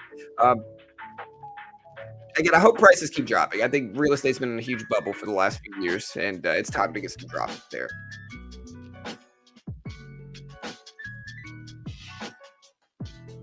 So Tesla up to about 308.60s.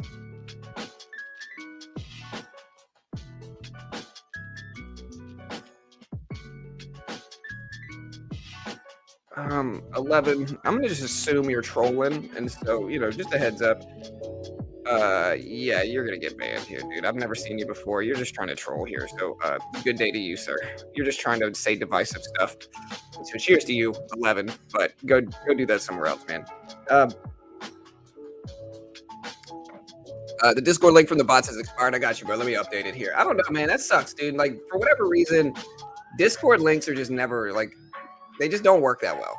Here, I'll update it in Nightbot. But every time I try to post a Discord link, it just never works. Which Discord link did you try though? Let me look at it to make sure it's the right one. Okay, so you're seeing Nightbot join our free day trading Discord. I'll update that one actually. So the one we have now should actually work. Let me change this to make sure it's the right one. Okay, so try this one and let me know if this one works. The Fed announces rates tomorrow. Yeah, try this one. Try that one, Tony. Yeah, good day to you, sir.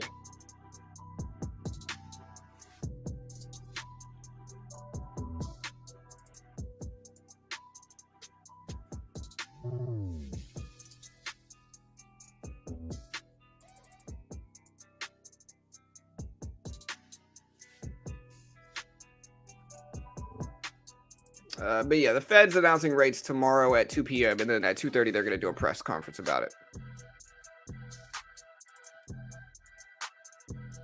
Yeah, try that Discord. Let me know if it works. Okay, cool. Yeah, that's the right one. That's the right one to use. Here, I'll update this one to the other one the Nightbot posts. So here, let me update this one so that whenever Nightbot posts it, this one will work. It should work. There we go. All right, so now they should all work. All right, so market just ripped under VWAP here. Tesla bounced. SPY up there at 387s.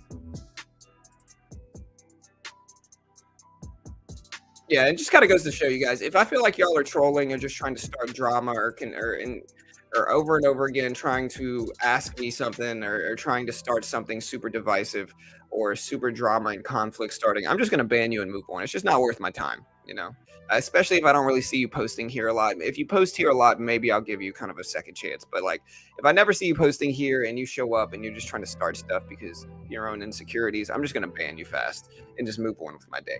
So just kind of heads up, we need harmony here. And yeah, it used to be a giant floating head. It was glorious, man. Glorious. Hey, what's up, Sino? Yeah, all good, man.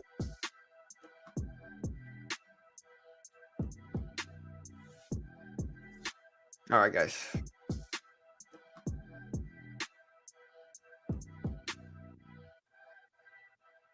All right, so again, SPY down here. We're looking at Tesla. We're looking at Disney here.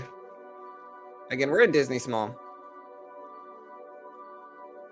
We are gapping down a little bit, and that's okay. I don't know if I should take more off here, or what should I do? I'll try to take another 5 off. Oh, no. Oh, my gosh, I just added more to this. Or maybe I didn't. I don't think I did. Okay, good. It didn't fill me. Oof. Oh, that's terrible fill. We need to get... Hold on.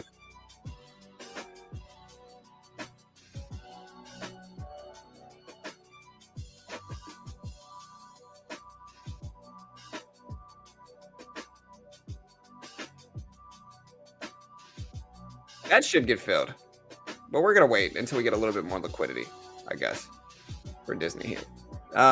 See what the market does too. Tesla over VWAP here.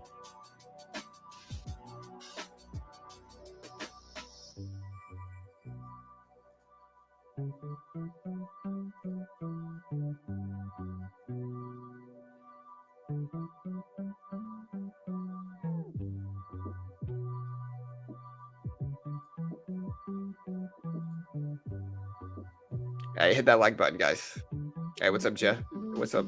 What's up, man? No spam. This is my morning routine. What's up, brother? Hey, thank you, man. I bought Google for 106. Do you think it'll drop much lower? I mean, I don't know. I really don't know here. I think it depends on what the market does. I think it's going to be influenced by the market. No, we're not streaming anywhere else, Tony. Hey, nice and yeah, ETH had their successful merge. So again, now the question is, what happens moving forward?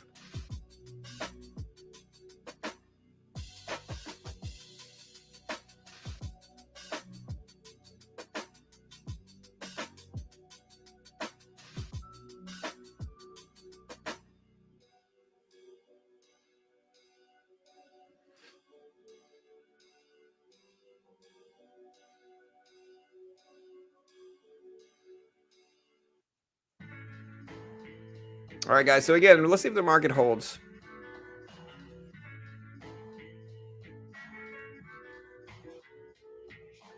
Let's see if the market holds.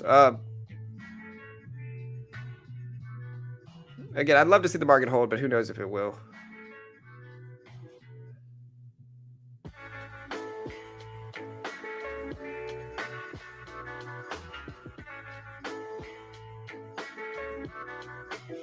Are you a full-time trader? Do I live solely off my trading? No. If that's what you mean by that, no. Again, in the end, guys, we're not claiming to be investment professionals. We're just a stock market resource. Like, we don't only day trade. We swing trade most of the time. And again, if you look at our Disney swing trades, I mean, this is our Disney swing trades here. We've showed people this numerous times because, again, our swing trades have been very powerful lately. But again, here's our swing trades for Disney. And so one thing you'll see is that we add at the bottom, we take profit at the top. So we buy at the bottom, we sell at the top. We buy at the bottom, we sell at the top. And we can keep going back and back and look at this. Buy at the bottom, sell at the top. Buy at the bottom, we sell at the top. Buy at the bottom, sell at the top. We buy at the bottom here, we sell at the top. And so again, that's our swing trading strategy. Again, we bought the dip yesterday at Disney. We talked about it. Some people hated on us for it. And I said, oh, you can't believe you're buying the dip. You don't know what you're talking about. And then we get the huge rebound today and then silence, of course. Like, again, in the end, that's what you guys got to understand is that bears are really forceful with their opinion. Like, that's one of the things I've realized. Like, bears in the market, they hate when people go against them. Listen, and I'm okay. I'm a bear sometimes, right? But what I've noticed is, like, for whatever reason, short bias traders, if you say that you're optimistic or long bias, they just freak out. They just can't handle it. And so in the end, you're going to be your own best advocate. Even though people have been doom and gloom here, I've been buying dips and making money. And you can see this in Disney. You can see what I've been doing on Disney. Very powerful strategy. Just kind of buying when we get extended dips, selling when we get these rebounds, taking profit into the bounces so that even if it drops now, we're safe. And we're still holding a piece of Disney. You can see we're up about $40 on the last few positions. But we already scaled out a majority of the position. We've made at least 100, a little bit over 100 from this trade just in the last day on swing trading. And so, again, very powerful trades, very powerful trades. Kind of goes to show, like, listen, if you just listen to the bears, you're always going to think the market's going to crash. And it very rarely does. And even if it does, it usually rebounds within a couple of years anyway. So that's the thing to understand is that if you listen to people in the market, you're going to have a lot of bears that just act like everything is about to just always crash. And that's not always the case. Usually whenever we do start dropping, I'm adding on those dips is usually what I'm doing. So like when we start to drop big, I'm usually buying into those dips and then taking profit on the quick bounces. I'm not holding it forever. I'm not betting that the market's just going to do great.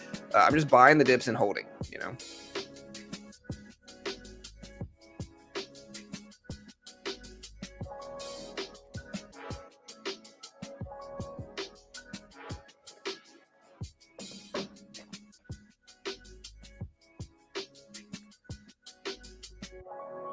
Top Step's going good, so our Top Step trading is going pretty well. Again, here's our graph so far. So this is my Top Step graph so far. So we're doing good.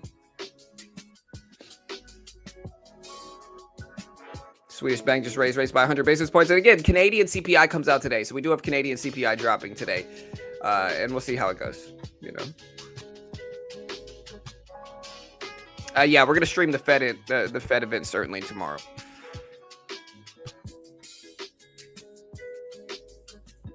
So yeah, we're definitely gonna stream the rate hike decision and all that stuff. We stream all the major economic news, here.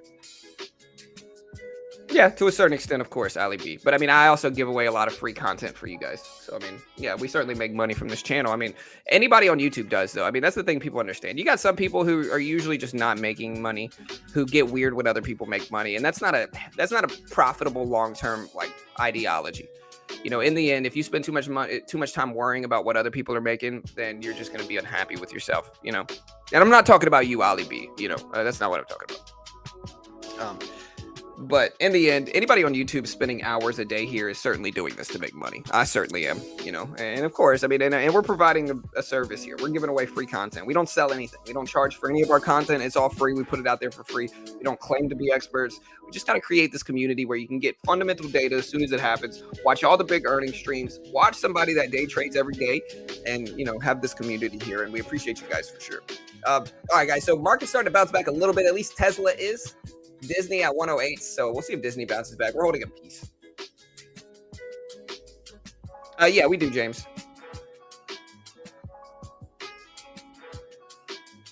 I trade the E-mini Nasdaq mini. So yeah, we stream it all. Could be 1 or 75. Yeah, we'll see. I think it's almost certainly going to be 75 basis points, and I think if it's not, anything outside of that is going to cause chaos in the market.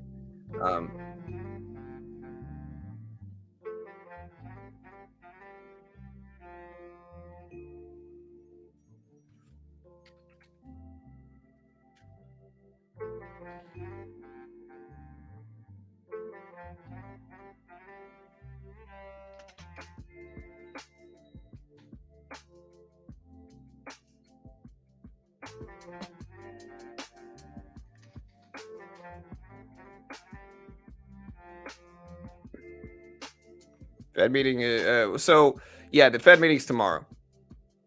Hey, what's up, Tony?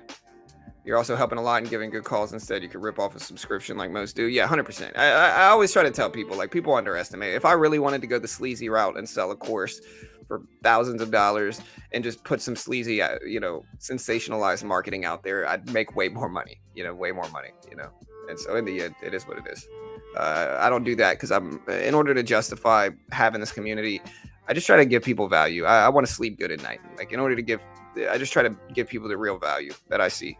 And, some people are going to disagree with me. That's okay. All right, guys, market's starting to dip down here. So market's starting to fall a little bit.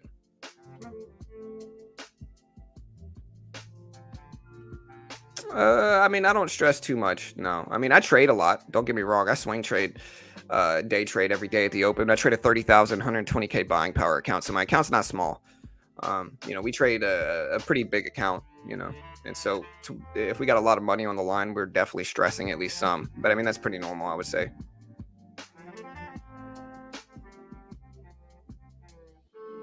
Hey, what's up, Billy? Hey, good morning. Good morning.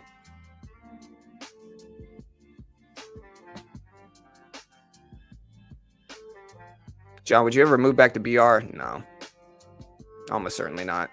I love BR. I love my friends there. Miss my friends, of course. But it's one of those things where I love BR, but BR's just gotten worse and worse. I love my hometown. But just don't want to live there anymore. I lived there my whole life. I lived there up until I was like 20 something. So just had to get out. Tired of being there. Know a lot of people there. It's just not good for me to live there, to be honest.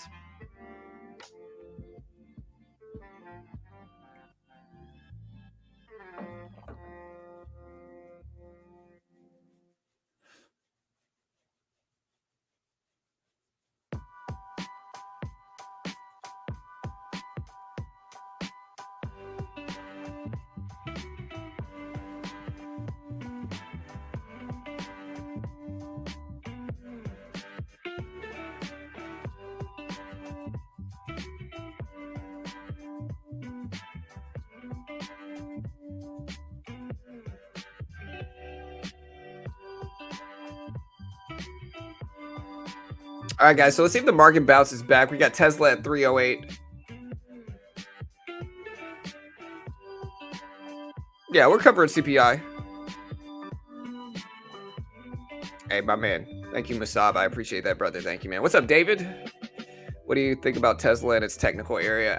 If we look at a long-term chart, I would say 300 is kind of an influential psychological level. I think if we look underneath this here, 366 right here might be interesting to watch. So this level here, I think 300 is big. But, in the end, we're going to have to see. I think that if it could hold over 300, I think it's a kind of a big psychological level to watch at this point in time. So $300, just being such a psychological level, I think is relevant. 315s up there looks interesting as well. And so these are kind of levels 280, 300, 315 are kind of psychological, supportive resistance levels that I'm watching for Tesla right now. We'll see. Right now it's testing VWAP.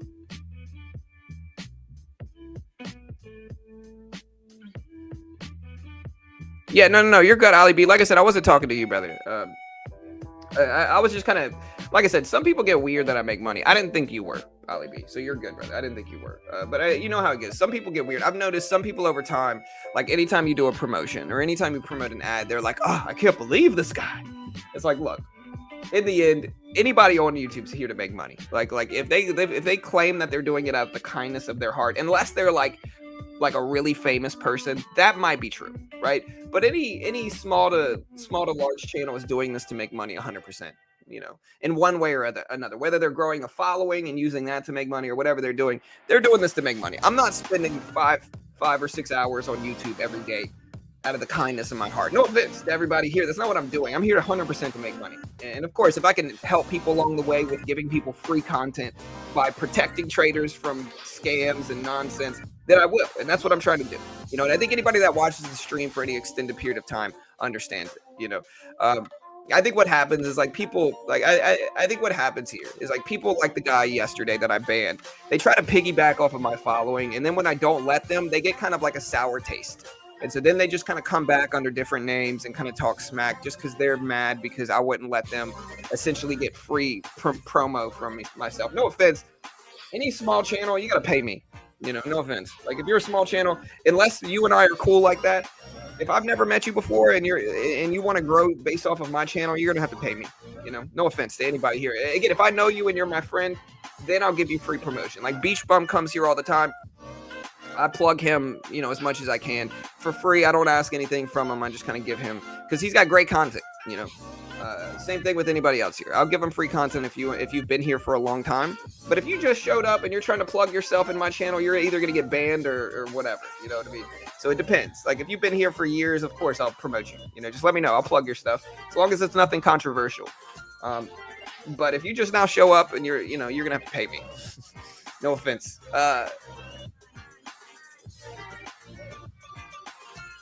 What's up, Mario? He said, good morning, guys. My opinion about tomorrow rate hike is going to be we have no chance of 50 basis points. Yeah, almost certainly not. 50 basis points is almost certainly not going to happen. If by the rare event that it does happen, the market's going to fly up. The market's just going to fly if it does. If we show over 100, the market is going to crash, I think. If we show 100, I think the market's going to have a really big red reaction, to be honest. And so it just depends. Again, I think 75 basis points is an almost certain thing. I think if we show 100, because it's going to be so shocking that we're not 75, I think we're going to have a big red reaction, You know what I mean? So like that's my take here. Again, if we show over 100, market's going to crash. If we show 100, the market's going to have some bloody action. If we show 75, I don't know what market's going to do. Neutral reaction. If we show 50, the market's going to rip up.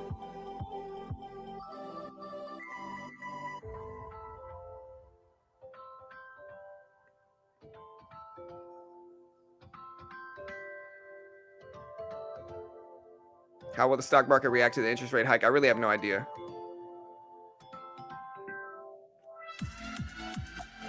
Hey, thank you, Pyro.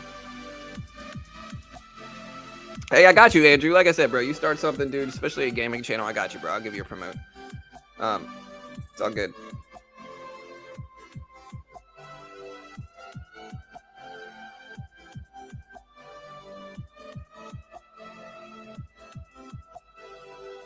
Pam, I think you're a little bit behind.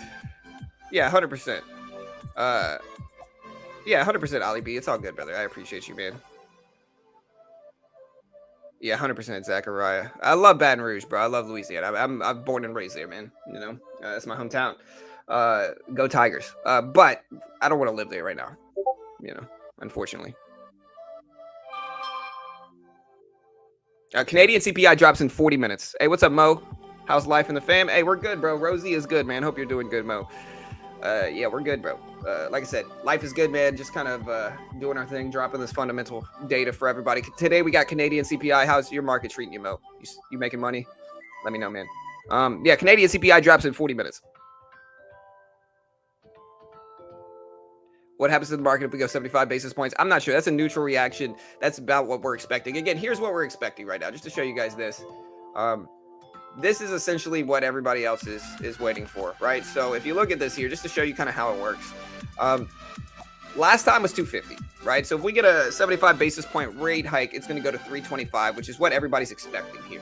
All right, so everybody's expecting 75 basis points. And with these fundamental releases, high is bad, of course, but it's all about what everybody's expecting. If everybody's expecting 75 basis points, that's neutral. That's the neutral line.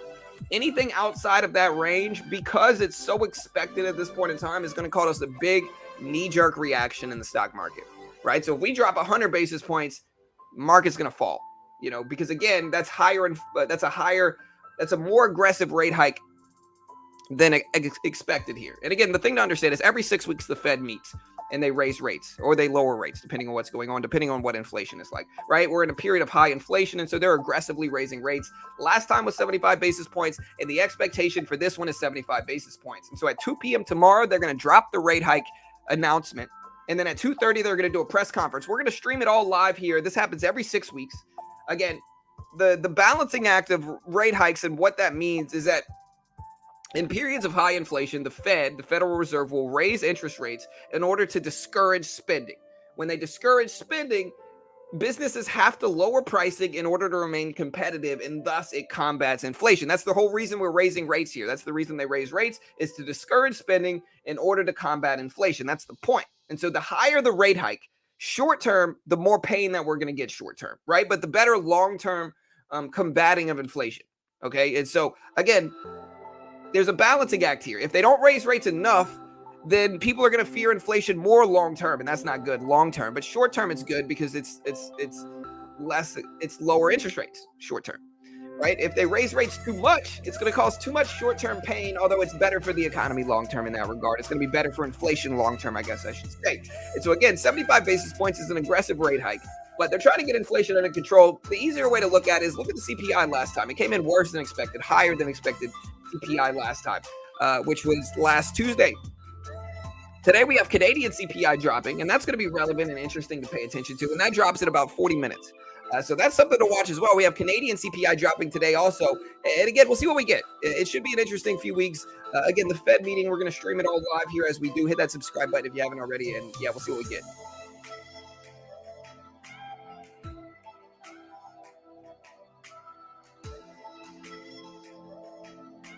Yeah, 100%. Douglas, Pawn, SPAC, DS, super helper. You, Ali B, everybody, we appreciate all the support, man, for sure. A lot of people helping.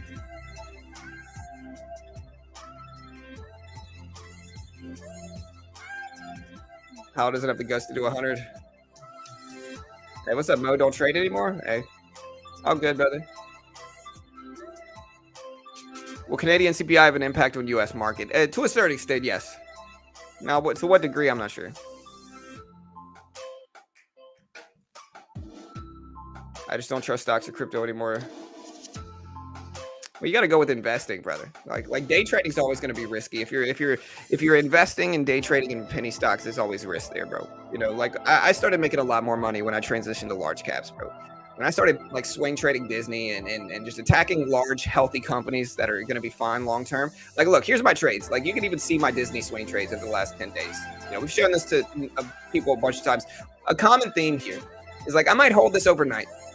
And so this is a day trading, right? But I'm buying low, selling high, right? So I buy low. I wait for these big brutal drops and I buy those dips, you know, and I keep doing it too. Look, I buy low, sell high.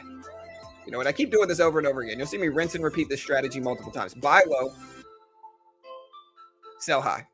And I keep selling. Look, I buy low, sell high. I keep selling as it rips. I keep holding pieces and letting it rip. We buy low, we sell high. We start to scale in larger positions down here. We buy low, sell high. Like, you can see how accurate I am here too, just based off of this graph. And these are pulled directly from Thinkorswim. Again, we buy low, we sell high. And we're still holding a piece of this now. So we just rinse and repeat this method over and over again. We made over $100 in the last day from this strategy.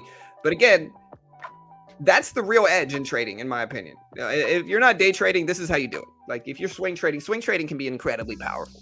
Like, you can see here, just on Disney in the last few weeks, I've made hundreds and hundreds of dollars. You know? And so a lot of people romanticize day trading, and I get it. And a lot of people romanticize penny stocks, right? That's something I don't understand. Most penny stocks are terrible companies. They're just going to go to zero, right? Even mid caps can be sketchy. I'm looking for large caps that are healthy. I'm waiting for big extended drops, and then I'm buying that value. You know, Disney drops to $100. It's so cheap. I'm buying that. I'm buying the dip. You know, that's kind of what we do here, and it works. It's a very powerful way to trade.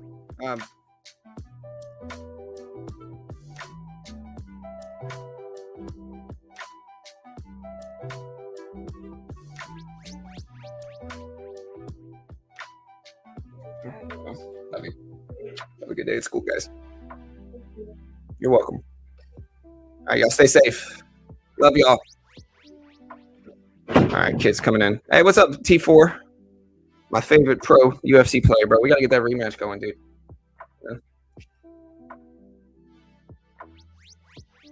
Do you chase the dips? I don't know if I consider chasing it. What I do is I wait for big extended drops. But my point is, a mentality that I have with this is like, I'll buy the dips in Disney, and if it keeps dropping, I'll keep adding to it because I have the money to let that sit as long as I need to. And I think over the next couple of years, Disney's certainly going to come back. If it's at the $100 level, I think Disney's obviously going to bounce back.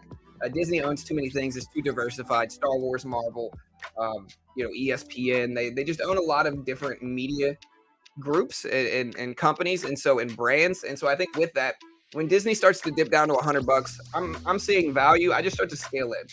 And then when we get a rebound, I sell it. And you can do the same thing on the SPY, to be honest. The SPY works a very similar way, where you're going to get a short-term dead cat bounce a lot of the time after these big drop days.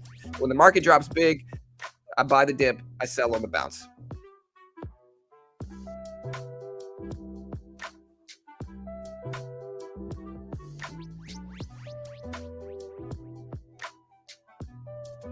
What, Mo? What are you talking about, bro? I don't know what you're talking about, man. I don't know if you're, what are you talking about?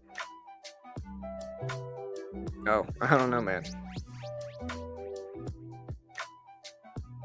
I trade futures and stocks mostly. I don't really trade forex that much.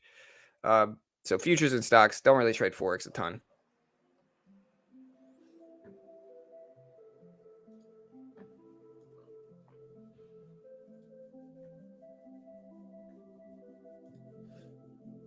Yeah, low risk of failure, 100%. And again, the mentality that I have to have here is like, look, if Disney keeps dropping, I'll keep adding to it. And at a certain point, I'll stop adding, but I'm not going to sell unless something crazy happens.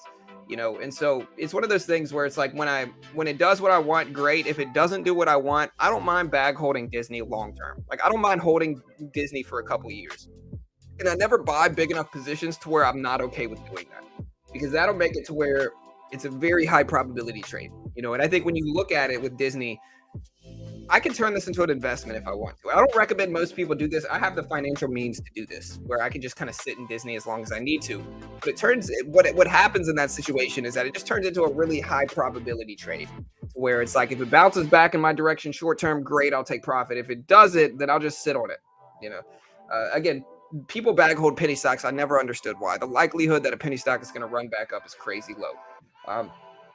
But the likelihood that Disney is eventually going to rebound from $100 when Disney looks like this over the last year, I think is very high. Disney drops down to 90, $100. I'm adding to that all day. And I just think the likelihood that they're going to rebound is very high. Hey, nice, Zachariah. Oh, the market's dipping. It's not really Disney. It's not really like, if you look at Disney and then you look at the SPY long term, it looks very similar, right? So these are just large caps. So here's the SPY Here's the SPY over the last year, and then here's Disney. So it's very similar, and that's kind of what we're doing.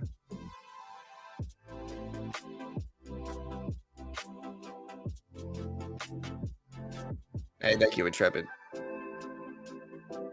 I was asleep at noon yesterday. I woke up and I was up. I should fall asleep more.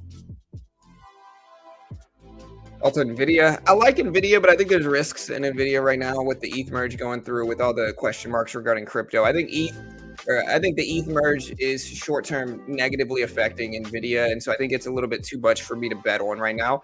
But I'm a big Nvidia bull long term, and I think the more it drops, the more value I see in it. Just right now, I think with the ETH merge going through and miners not being able to mine ETH anymore, I think that's going to cause the value of ETH chip or Nvidia chips to go down short term, which is what we're seeing. But long term, I like Nvidia as a company.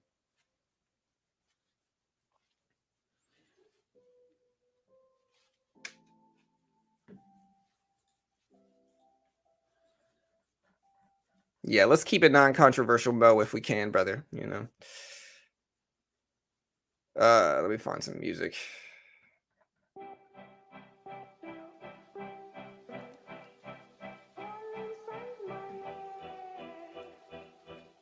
Same with AMD. Yeah, AMD, same thing. Same thing with Intel too. Like, we ended up cutting our Intel trade. Our Intel trade was one of the swing trades we've lost on lately. Like, this is one of the bigger losses we took in swing trading, but that's okay. Again, we made so much money on Snap. Like, just to give you, like, we made money on Snap, Intel, Disney, over and over again. Yeah, guys, 30 minutes until CPI comes out.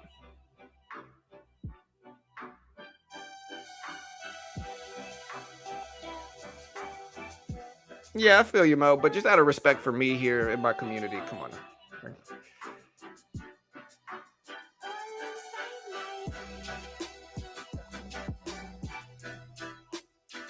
Thoughts on Canadian CPI?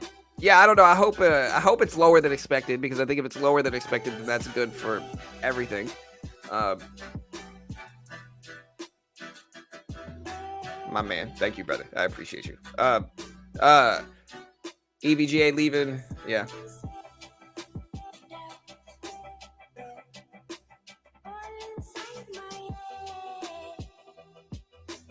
Yeah, you guys know me.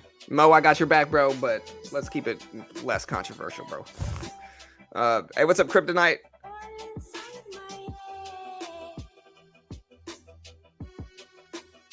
Good morning. Why do you not day trade any oil stocks? I mean, I will if it sets up well. I don't. Most of the time, I'm just day trading the SPY. So most of the time I'm trading the E-mini in the futures market is really what I'm doing. And again, you can see my P&L here on the top step combine. This is my P&L. Doing pretty solid. Yeah, again, same scalping strategies I use in stocks. I use in the E-mini and the micro E-mini. So we're doing pretty good. We'll see if it continues.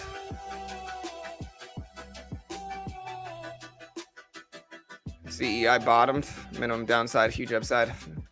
I don't know, man. I don't think. Again, it's a penny stock, bro. It's a penny stock, man. So it's like the downside's still there. And a lot of the times as penny stocks get cheaper and cheaper, they get more and more risky because the threat of them getting delisted to the pink sheets gets higher and higher and higher. Right. And so as a company does this, they either need to do an offering, they need to sell shares, they need to do something to make money. They also have to keep their stock price over a certain amount.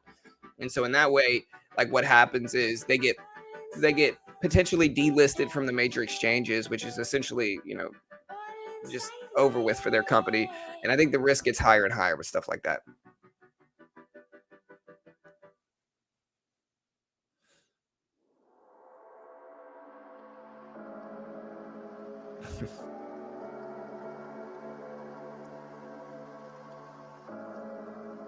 Yeah, exactly, Andrew. They'll have to reverse split is what I meant, not offering. So they'll have to again, a company like this usually has to reverse split, protect themselves because they get delisting notices, they get minimum Nasdaq listing requirement notices, and the threat of getting delisted is higher and higher for a company like this. Again, the problem with these companies is that they're sensationalized and they just get a large group of bag holders sitting in them, right? So companies like this, a lot of the time, have big fan bases. Again, I talked about it yesterday, mostly because so many traders are stuck in these positions, right? So when a trader gets stuck in these positions, it creates these big communities of bag holders that are just stuck, right? They just can't trade. They're stuck in a losing position. And so what happens is that, they desperately wanted to come back,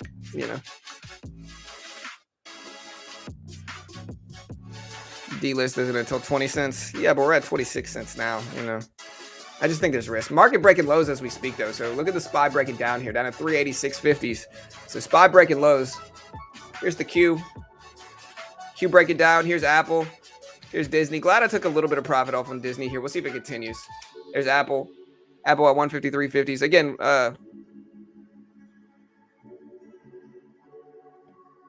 yeah, man. Oil stocks are going to start running next week, buying options this week when it dips a little lower. The premiums are a bit high right now. Hey, good luck, Aldrin. I hope you make some money, brother. That's what I mean, though. 6% risk. I don't know, man. I don't know. I just don't trust any of these penny stocks, man. You know me. I just don't trust any of them. I think they're too sensationalized. I think people end up making these videos just promoting them, and so like they're very predatory to new retail traders. Like retail traders get started, and they see a bunch of videos on why XYZ stock is going to 1000x, and they watch these videos and they just think it's the next Amazon. And it's like it's so hard to vet these companies, even for like the professional traders. It's so difficult to vet these companies that like even if you find all this good due diligence, like results and catalysts, even if you find all this optimistic thing, they're so sensationalized in not just like videos, but also in catalysts. They're sensationalized as well. Think of the Wolf of Wall Street, right? Aerotide International, quote, like Aerotide International, quote from Wolf of Wall Street. The name of the company, Aerotide International. It is a cutting-edge, high-tech firm out of the Midwest awaiting imminent patent approval on the next generation of radar detectors that have both huge military and civilian applications now. Right? Think of that quote from the Wolf of Wall Street. Those are penny stocks. Like, that is what he's referring to, right? And what is it? It's a shack.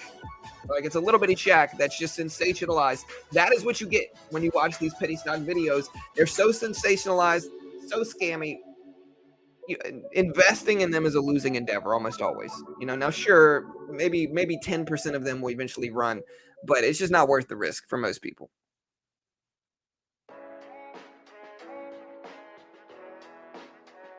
Yeah, I feel you, Brendan. All good, brother. Like I said, I hope it's nothing against you, man. You know me, man. I'm super against penny stocks. I think they're predatory. Right? Like healthy companies don't need to promote themselves like that.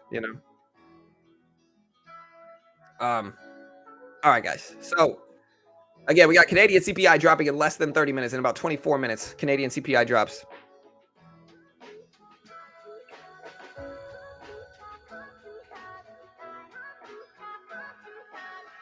So housing starts. Building permits all drop in 26 minutes.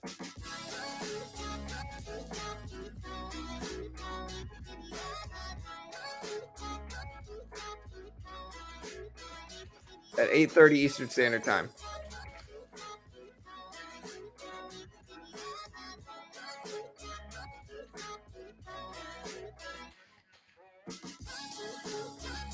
Subscribe if you haven't already. Really appreciate you guys. Yeah, beginners trade penny stocks because they have a limited budget, but they don't have to, right? Like you can trade the SPY essentially in the futures market with the E-mini and the micro E-mini very easily in the futures market.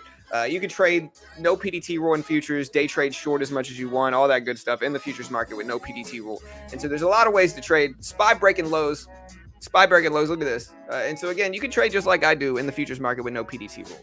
If you want to try a funded account program in futures where they give you a demo, if you can hit their target while following the rules, they'll fund you. I think, again, I'm taking the 150K combine. Top Step is a sponsor of mine, but we're doing pretty well in the combine. This is our profit graph over the last 3 days of trading in the combine here. So we're trying to get funded on Top Step. They give me a bonus if I do, so we're really trying to get funded here. But again, I think it's a good way to get started. These funded account programs, of course, it's hard to get funded. They're not going to give you $150,000 in funding easily. But I think regardless of whether you get funded or not, even if you've never traded futures, I think these account programs and funded account programs can just make you better traders. Like we had a talk with Raul yesterday, and I think regardless of whether you get funded or not, this is going to make you a better trader. Like having these rules to follow is going to impact your trading positively over time. So again, if you look at my graph here, we are so far up about 526. We're following our rules as well. So if you look at this here, we stuck to our plan. We didn't lose over $1,200. We made money every day. We didn't trade over 40 times. We didn't have over 4 trades. Our biggest losing streak yesterday was one trade. One trade was our biggest losing streak yesterday. And so again, we're going pretty well. Our accuracy rate on the E-mini, guys, is even better. If you look at our accuracy rate, we are running about 81% accuracy overall. If we look at we're running about 81% accuracy on the E-mini, which is what we traded yesterday. So here's our accuracy rate on the E-mini. We're running 81%. Same scalping strategies I'm using in stocks. And again, there's no PDT rule in futures. And so again, if you all want to check it out, check out the link pinned at the top of the chat. You can also see the link in the description. And so again, of course, it's difficult to get funded. It's not easy, but regardless, it's going to make you a better trader, I think. At least for me, it has. And we'll see how we do today. Today's going to be day 4. And we're going to be streaming that progress live as we do it. Pre-market trading's down. It's red. When crypto gaming gets big again, please y'all remember if they're promoting their coin more than their game, the game will probably never release. Yeah, 100%. I have a question. Where's the bottom over here? How low can you go? For what? The SPY? I don't know. The lows of the last year are down here at 362s. So here's the lows of the last year right here. 360s, 362s are where the lows of the last year are. Hey, good luck, Zachariah. I hope you get funded, brother.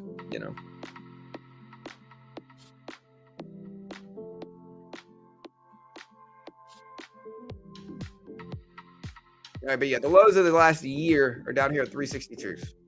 So we'll see how we get.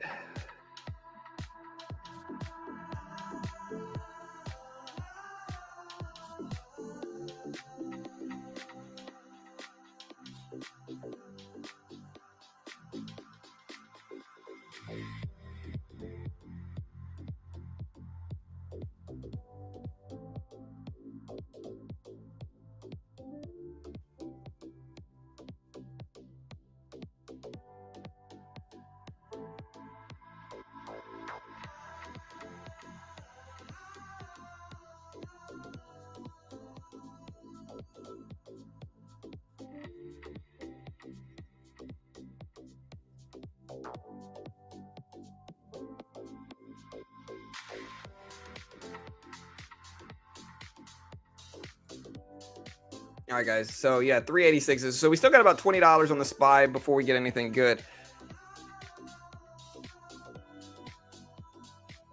Mo.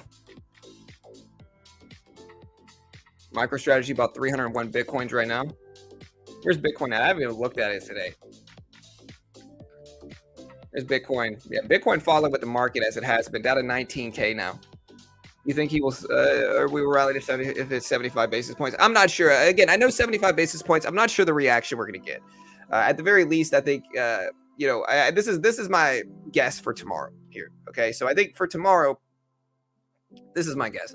I think that if we show anything outside of 75 basis points, the market is going to have a big knee jerk reaction. I think 75 basis points is so expected at this point that if it's 100, the market's going to fall, have a big knee jerk reaction on the downside. I think if it's under 75 basis points, which I think is incredibly unlikely, I think it's incredibly unlikely that it's going to be under 75. Like, I seriously doubt they're going to do 50. But if that does happen, the market's going to fly. Yeah, but again, I find that incredibly unlikely. You know.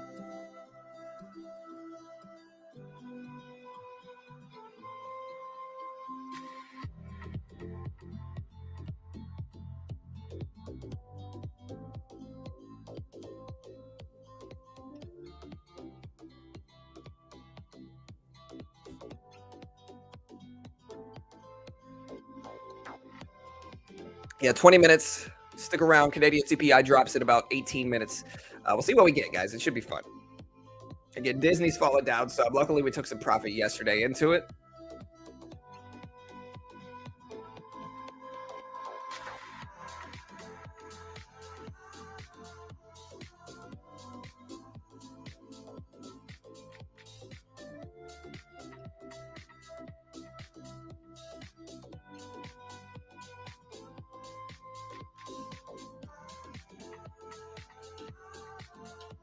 All right, guys. Market started to bounce back short term here. Again, we'll see if it continues. Bitcoin on the right.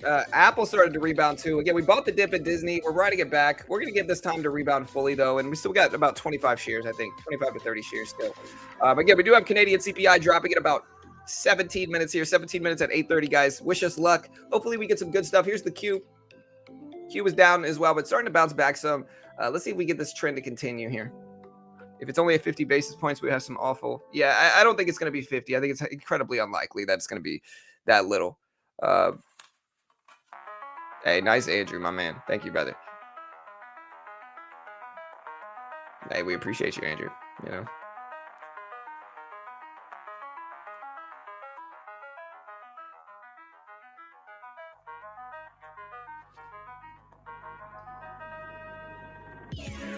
All right, guys. Market's starting to bounce back a little bit on the SPY. You see the Q bouncing back some.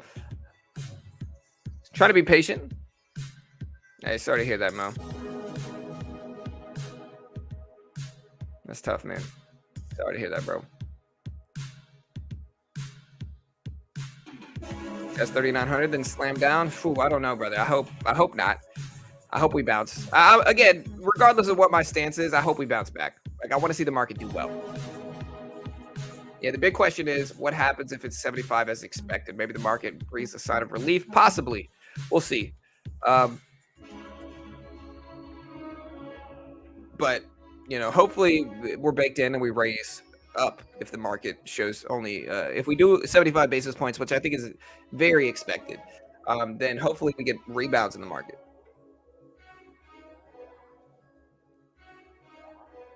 So hopefully that's what we get, but who knows, man. It should be fun, though. At the very least, we should get some interesting action. Y'all do me a favor, hit that subscribe button, hit the notification bell. We do this live for free every weekday morning right here. So we don't sell anything. We don't charge for anything. We don't claim to be experts. We don't act like gurus. We put everything out there for free without claiming to be experts here. So if you appreciate that, hit the subscribe button, hit the notification bell. We got Canadian CPI dropping. We got housing starts. We got building permits all dropping at 8:30 and 15 minutes. Fundamental data. At the very least, we're going to get some influence over stuff that happens here, and we'll see what we get.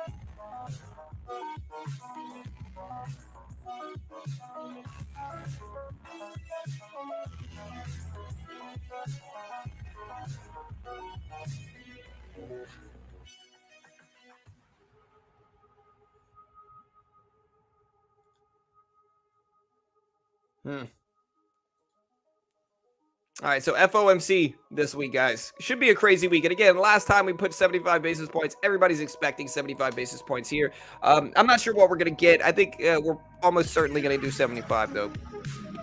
I think anything outside of that range is going to cause a big knee-jerk reaction, and we'll see.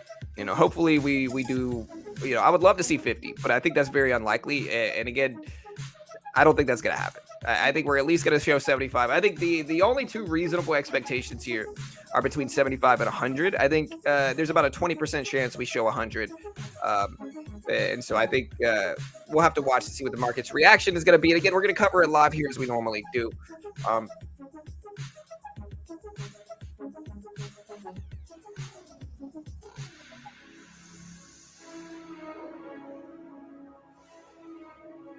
On April 28th, Kramer said ETH would climb 40%. Since then, it's down 52%. Shout out to Kramer. What's Kramer doing right now? Let's look at Kramer. I haven't looked at him in a few days. Let's see what my man Jim is doing.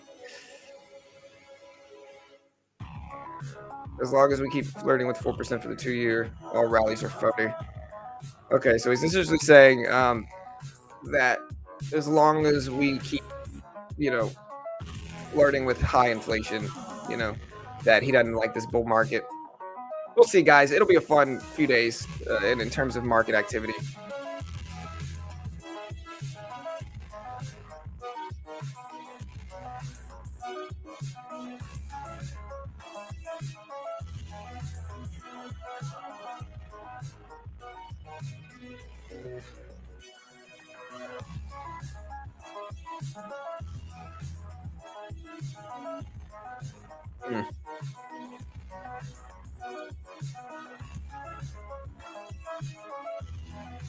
What happened last time the market rallied at 75? What percentage is CPI expected to be again? So the CPI, the Canadian CPI, is expected to come in today at 7.3% over the year. Last time was 7.6%. Month over month is expected to come in at minus 0.1%. Median CPI is expected to come in at 5%, and trim CPI year over year is expected to come in at 5.5%.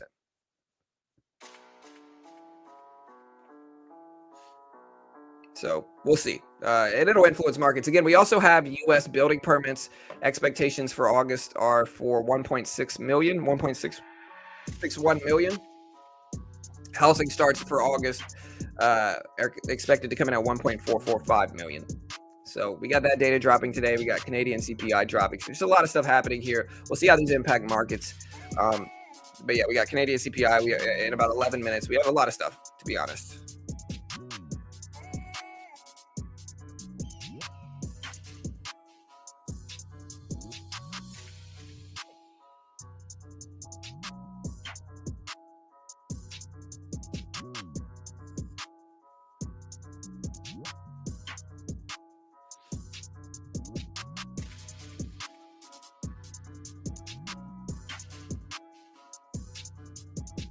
All right, team. So market is mostly down today.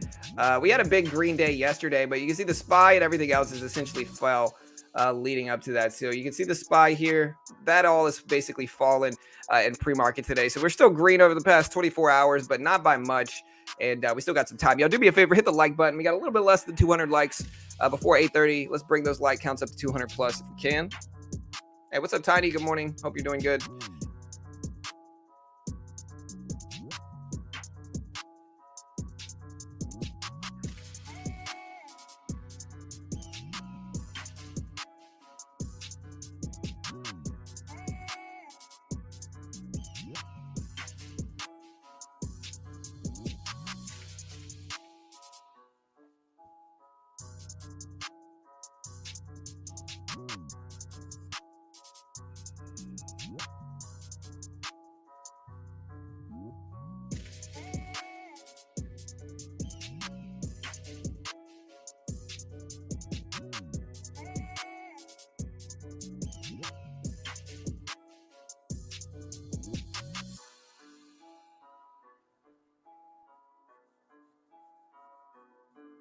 All right, guys.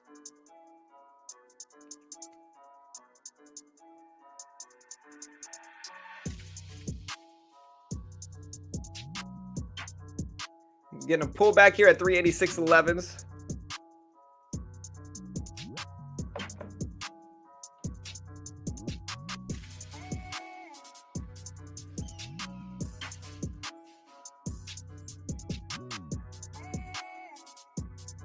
Man, one of the most famous quotes is really interesting to understand. Is that tough times create strong men create easy times make weak men. And yeah, we'll see if that's what happens here. I'm looking at a quote on Twitter now. We'll see if that's what's going on right now. Let me know if you think we're in tough or easy times. But regardless, just some optimism here. Even if we're in tough times now, it should make you better. And sometimes the biggest opportunities are in when we're in tough times. As Warren Buffett said, it's better to be fearful when others are greedy, greedy when others are fearful. We do have the FOMC meeting tomorrow. There should be some chaos from that.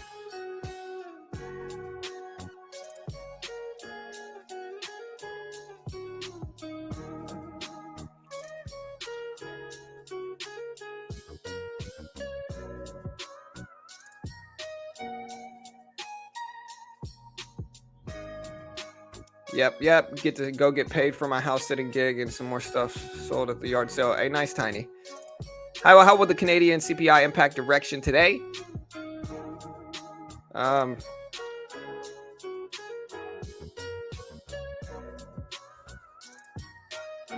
What's up, Juan? Mo, chill out, bro.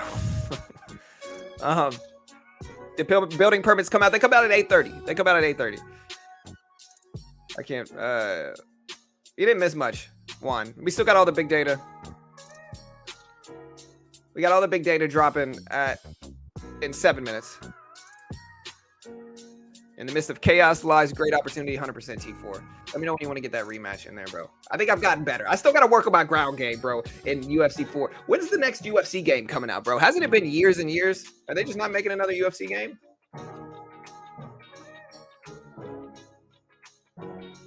This game came out 2.5 years ago, or 2.1 years ago.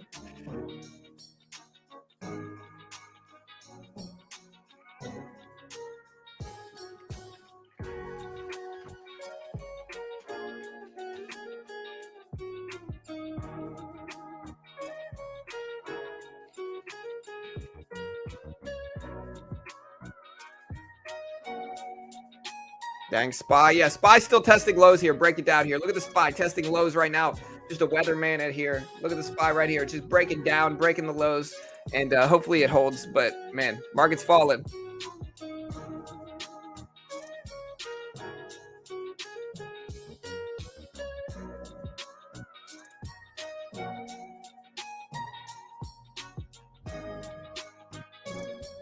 Mo, I'm sorry, brother. I got to do it, dude. We got to put you in timeout, man. Too much controversy going on in chat, bro. You're saying some again. You guys got to understand, Mo. I got your back, bro. But too much controversy here. You're talking about too many just controversial topics we got to avoid here, bro. Just too much, dude. Too much, bro. Listen, I got your back, Mo. But I'm gonna have to put you in timeout for right now.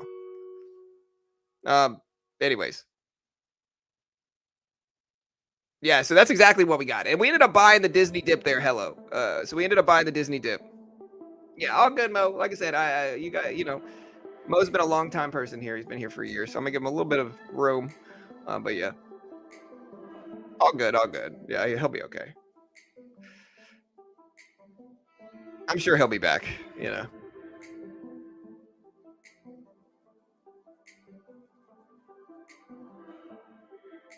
Right, exactly. Favorite quote: there are two types of discomfort, the pain of discipline and the pain of disappointment. Pick your pain, 100%. I'd rather be the pain of discipline.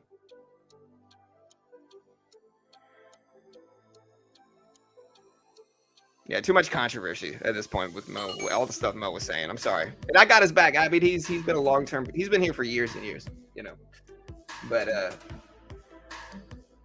he's drinking that happy water right now, Yeah. Yeah, we trade leveraged ETFs all the time. What's up, Kelly? 5 minutes until the data comes out. Yeah, we trade SPY Q a lot. E-mini, micro, E-mini in the futures market.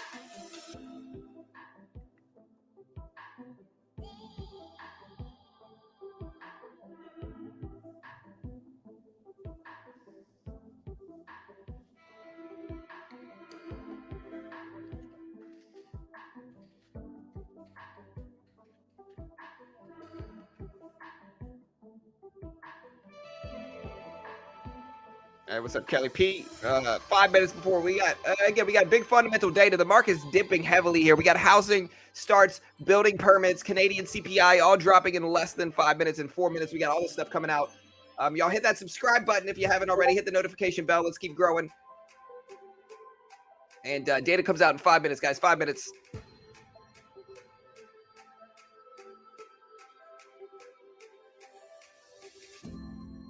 How do you handle with emotion? I'm all over the place. I don't take big enough size to where I'm really emotional about really any trade I'm in.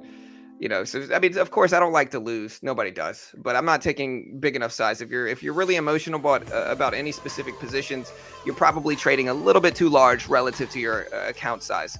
You know, so it's like if you're trading, you're always going to be somewhat emotional about positions, but if you're trading too large, it's going to be one of those things where, you know, you're just going to be more emotional than you need to be. And so in the end, scale down your size is usually the go-to if you're trying to control emotion. Yeah, y'all check out Pawn's post in Discord.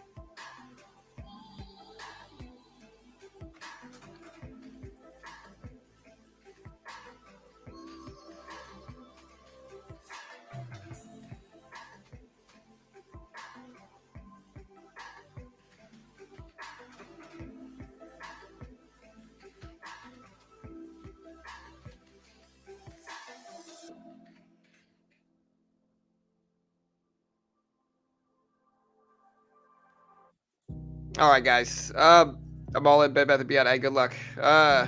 Again, remember, guys, if you guys want to make sure to get the data as soon as it comes out, hit the like or hit the live button next to the play button to make sure you're caught all the way up on the stream. We're also going to put it in sub-only mode for this fundamental release as we normally do. So we're going to put it in sub-only mode. The data drops in less than 2 minutes here, guys. Less than 2 minutes. We're getting ready for the data to come out. Everybody announce yourself. Show that you're subscribed. Show that you're supportive. We are in sub-only mode now, so announce yourself to show that you're subscribed to the channel. We certainly appreciate it. And yeah, we'll see what we get, guys. Should be fun. All right, so Bank of America says that deposit balances remain steady at record levels. They still see consumer spending continuing through September, and consumers are in great shape. Again, we got the data coming out in less than 2 minutes, guys. We got about a minute left, to be honest, about 1 minute left. Shout out to everybody that subbed. We appreciate you guys. Warren, Tony, Joshua, Brent. Hey, thank you. Ricky, Ali B, Todd. Hey, yes, sir. GT, DS, Nerd. Hey, my man. Thank you, guys. Yeah, now it says you're subscribed, Kryptonite, Pawn. Hey, we appreciate you guys. All right, guys. Again, less than a minute before Canadian CPI drops. Canadian CPI comes out. Building permits, housing starts, all comes out in about 30 seconds, guys. 30 seconds. A little bit less than that, actually. So we'll see. Hopefully we get something good. Hey, Andrea, Cedric, Vin, BB, TF, Bingo. I don't know. Chris, Anthony. Hey, what's up, team? We appreciate you guys. All right, market's starting to dump here. Again, data's coming out in about 10 seconds.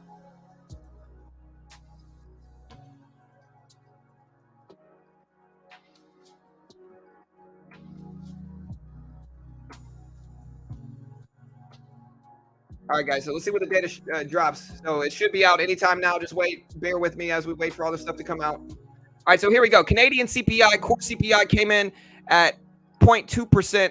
We had a CPI median come in at 4.8%. Canadian CPI in year over year come in at 7% versus 7.3% expected. So here's the data. So we're going to post this data here in the chat. We're going to post all of it here.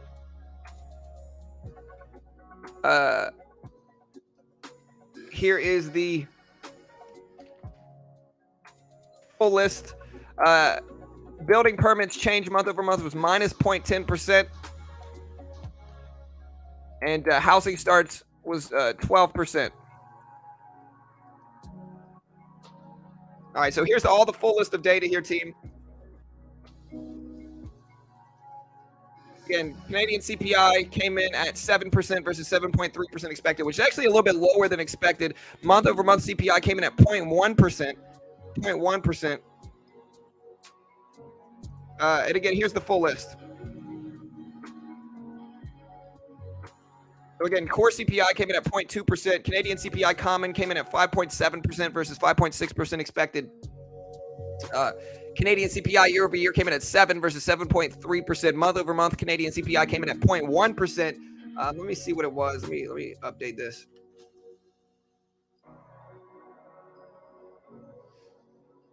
All right, so Canadian CPI came in at core CPI came in at 5.8%. CPI year over year came in at 7 versus 7.3% expected. Month over month CPI came in at minus 0.3% versus minus 0.1% expected. Housing starts came in at 12.2% month over month, minus 10% month over month for building permits, and building permits for August came in at 1.517 million. And so building permits came in a little bit lower than expected, minus 10% for building permits. Again, Canadian CPI came in at 7% versus 7.3%. So lower than expected. Canadian CPI here.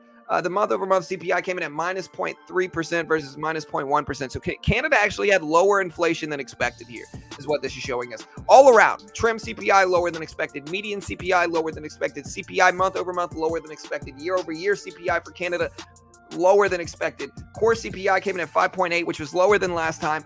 Common CPI year over year came in higher than last time, though, so that is something to consider. Building permits came in higher than expected for housing starts, lower than expected for building permits here. So that's the fundamental data we got. And again, let me know what you guys think.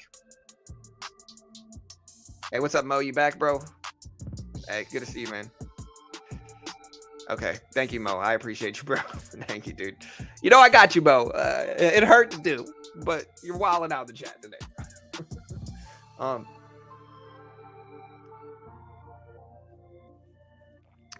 I mean, Canadian CPI is somewhat influential. That's not what's influencing the market, though. We have housing starts and building permits that are going to influence us to a certain extent. We did get a pop. Here's when the data came out right here at 8:30, and we did move a little bit, but hopefully this will reverse the bear trend we've had over the last few days. Yeah, building permits are lower. And again, I mean, we didn't say it was going to influence the market heavily, but it is causing a little bit of a rally over the last 3 minutes. So we'll see if that continues. You know, again, any big country that reports CPI is going to influence markets.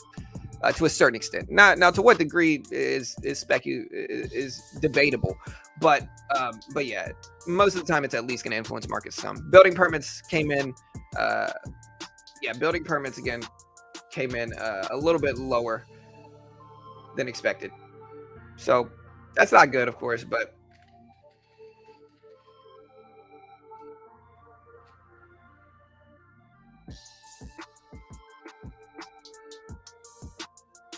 You know, and again, building permits coming in lower than expected is not good for real estate. It's not good for building and construction. And so again, if you want to know why it's relevant, building permits is going to be influential over construction and real estate. So it coming in lower than expected, minus 10% month over month is not good, of course. It's not what we want to see. Housing starts came in higher, though. Housing starts did come in higher. And Canadian CPI did come in lower. I mean, it's not all bad. But yeah, building permits lower than expected, not the best for the real estate market. So I think they're kind of canceling each other out. Canada had better than expected CPI, but building permits are down. And again, that's going to influence real estate, going to influence construction as well.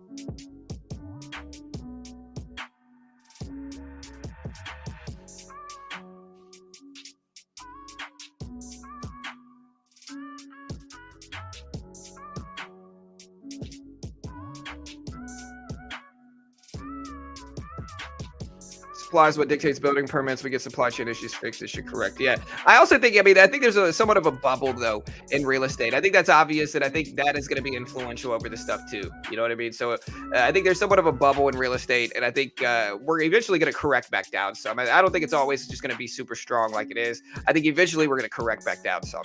And so in that regard, it's one of those things that, in terms of extension, I'm a big extension trader, right? Like I said, I pulled up this Disney chart just to kind of give you guys an understanding of how I trade. I base everything off of extension.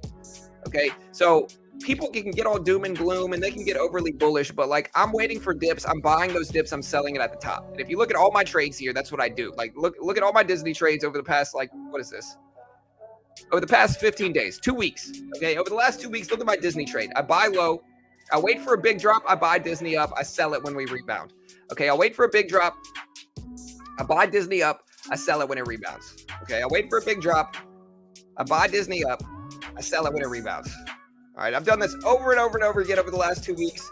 I keep selling on the rebounds. Again, we buy on the dip, we sell on the bounce. We buy on the dip, we start to add more on a big dip, we sell into a rebound. We buy on the big dip, and this is the latest one right now. This is the latest one. We buy on the big dip from yesterday, and then we've added a little bit more at the bottom, and then we already took 2 profits off. So we buy on the dip, we sell on the rebound. I base everything off of extension, and when things are down big, especially if it's a large blue chip company, I'm buying the dip and I'm taking profit when it bounces, and that's a very high probability trade. You can see I've made money on every single Disney swing trade over the last week or two. Every one, you can see that. You can see it in the dips, and so again, very powerful way to trade.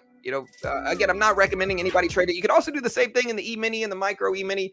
You can do the same thing in the futures market. You can do the same thing on the SPY for the most part here. You just got to be, listen, you got to be okay with holding long-term.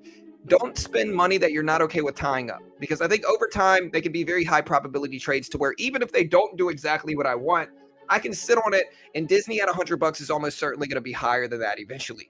And so when Disney drops down to $100, $105, I don't mind buying that dip and just selling on the bounce. I do it over and over again.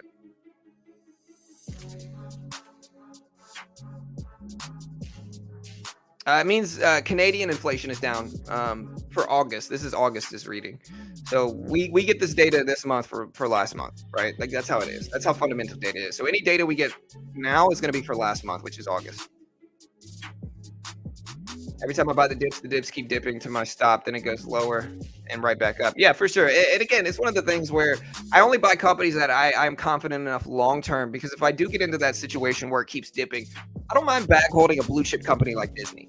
I don't mind bag holding Apple, because the likelihood that they're eventually going to come back, even if it takes them months or years even, is okay. And I'm okay with locking my money up as long as I need to. It just creates really high probability trades.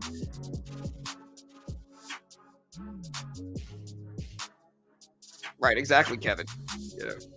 I just keep adding on dips is what I do. And I have a large enough account to where I can do it. It's one of the huge edges that you get from having a large enough account, is because you can average in on swing trades and long-term investments. You can bag hold if you need to. It's just a powerful way to trade.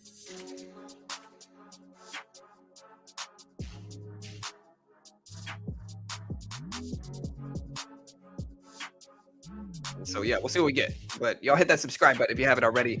Again, we are going to be trading at the opening bell. We are going to be trading on Top Step today. Pretty good day. Here's my Top Step graph. So a pretty good month or week so far. I've only traded 3 days, and so we're going to see how we do. This is going to be day 4 on the Top Step Combine. Day 4. Yeah, dollars probably rip it up. I mean, that's been happening though for the last couple of days.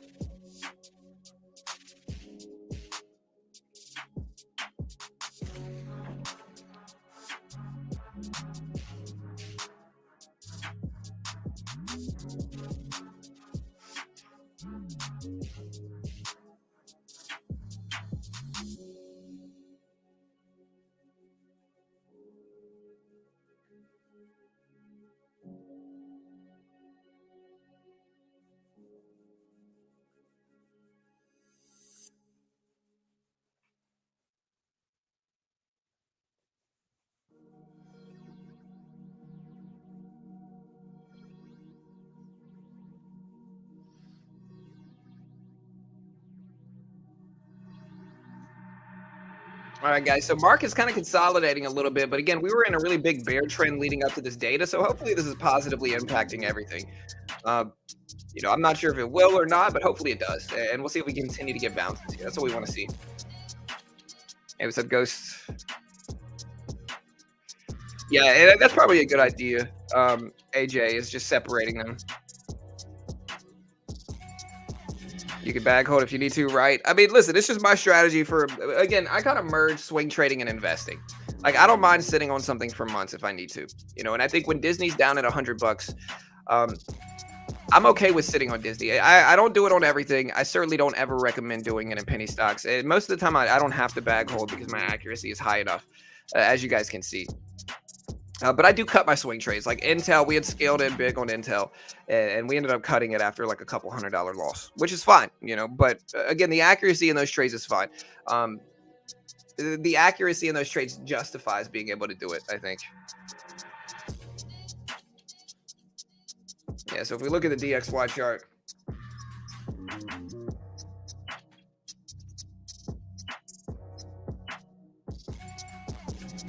Dollar currency index has been popping up all day today. But again, hopefully we start to see some drops. We're at 110.12s right now, 110.12s. I like TD. Yeah, I like TD as well. Hey, what's up, Ghost? I'm holding 70 shares of Disney until Friday. I think Disney will go to 115. Yeah, I like Disney as well, but I don't know if it's going to do that, but I hope it does. I hope you're right. I'm holding a little bit still, about 25 shares, I think, now. Already took profit, though. So we bought Disney yesterday, and then we took profit into the bounce. And it's fallen down a little bit with the market, but again, I'm going to give it time. We've already taken profit, so it's already almost certainly going to be green as a trade. And even if it's not, it's going to be break even.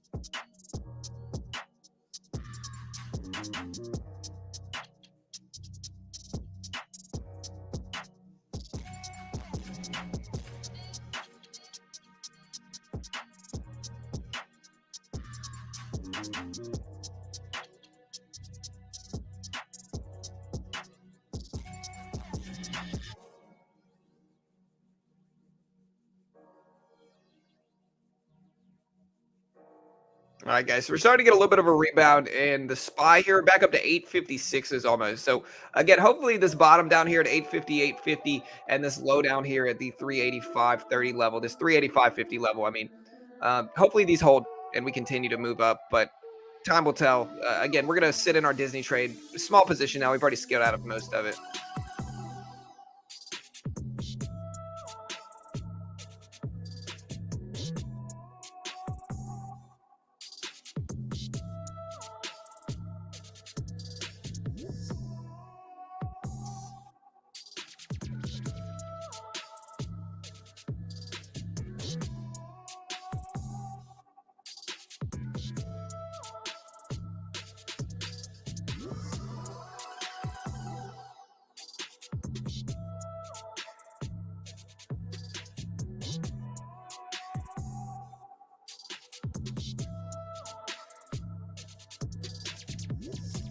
All right, guys, market's starting to rebound a little bit here. And again, we got time. Hopefully we hold these gains, but we'll see.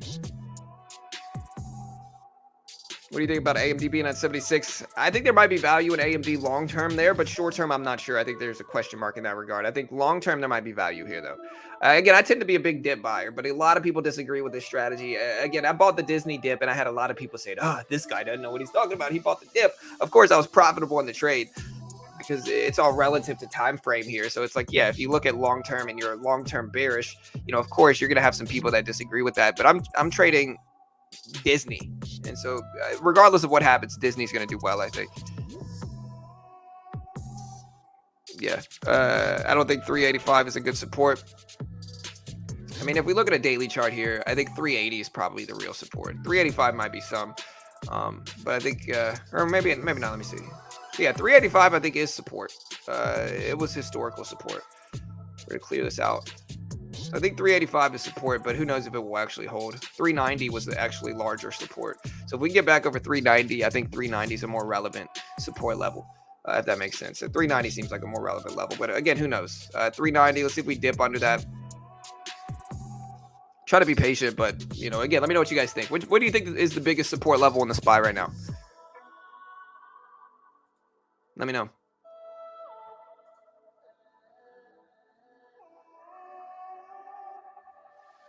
Tesla up there, 307s. AMD down there, 76s. So we got some time, but patience is here. And we got about 45 minutes until the market opens, team. You can see all the fundamental data that was released at the bottom here.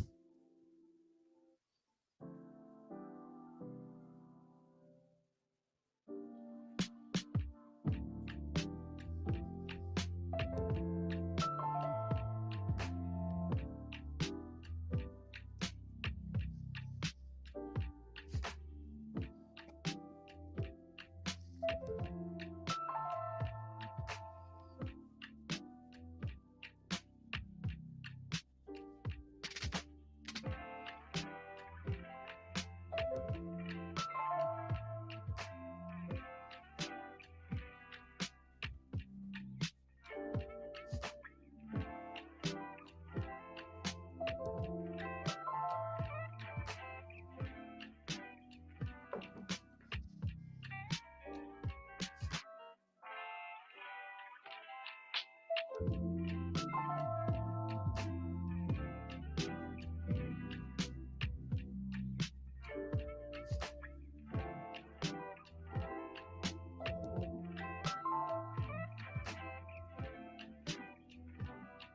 right, guys. So I'm watching the market here. Starting to get a little bit of a bounce back. Again, this data came out right here. And we are actually green from the data. Again, Canada had lower than expected CPI. Uh, housing starts and building permits came in a little bit better than expected, or a little bit lower than expected. I mean, which is not good for real estate and construction because those are going to be impactful for construction. Building permits is influential over construction. It shows how many essentially permits they're getting to build. And in that regard, construction and housing is directly related to that. And so again, lower than expected numbers there is going to be negative for those markets. What's a good real estate ETF? What's the best real estate ETF? Give me some symbols. I want to see how that's impacted by this data coming out as well. VNQ is the Vanguard real estate. I guess that's probably the most popular one. And yeah, you can see since this data dropped here, right at 8:30, we are getting a little bit of a bear reaction from it here. So we are dropping a little bit in the Vanguard real estate fund. And Tesla's holding the VWAP pretty well, though. Markets as a whole, though, have been bouncing back. So hopefully that's enough to kind of pop it up. But we'll see.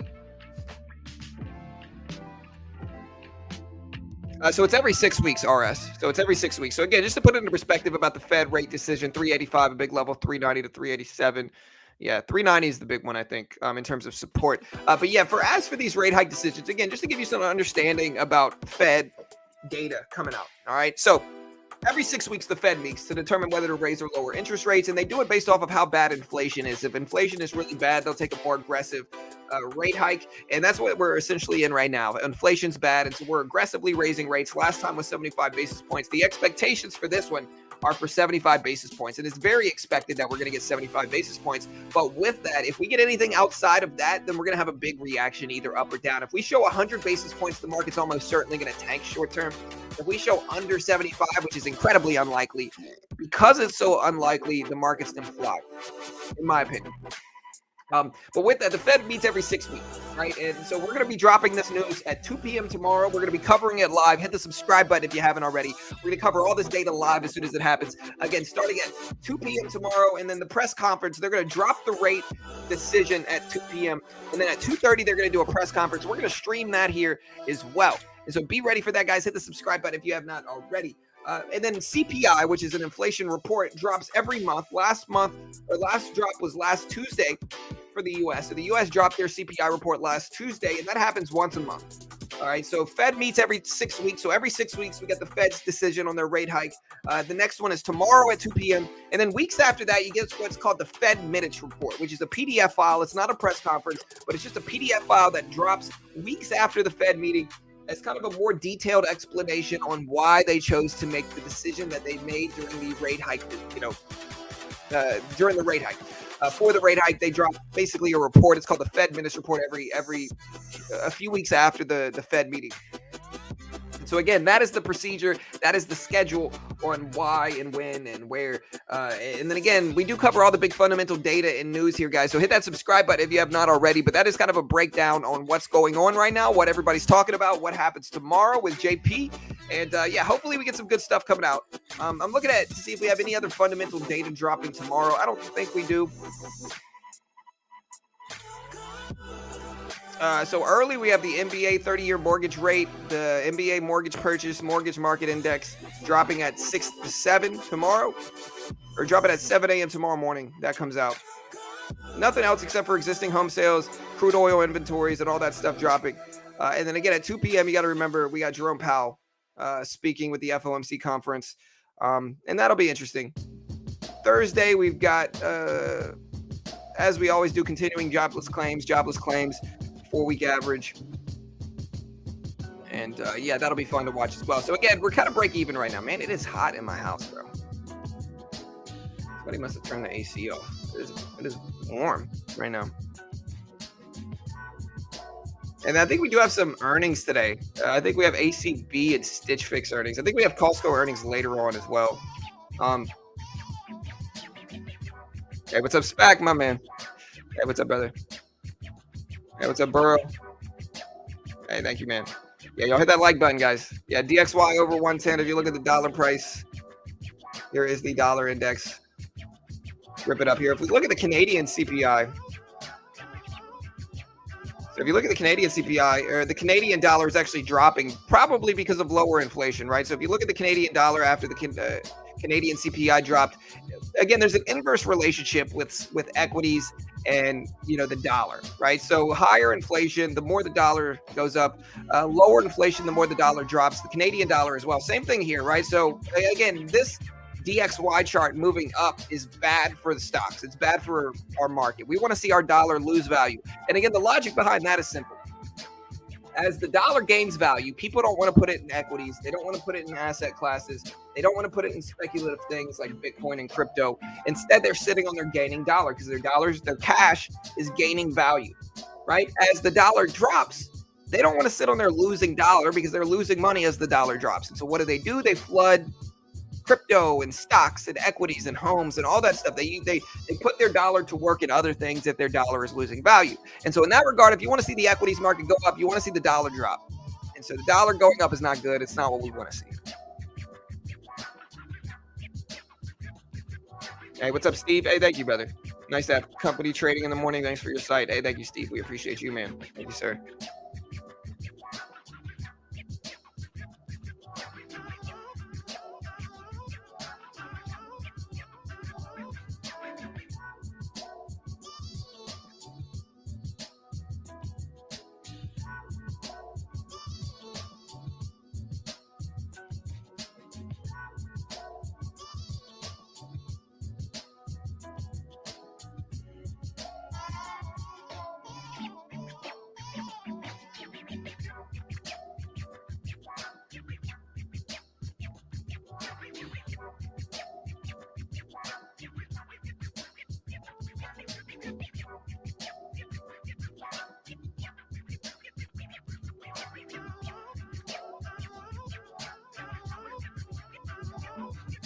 All right, guys.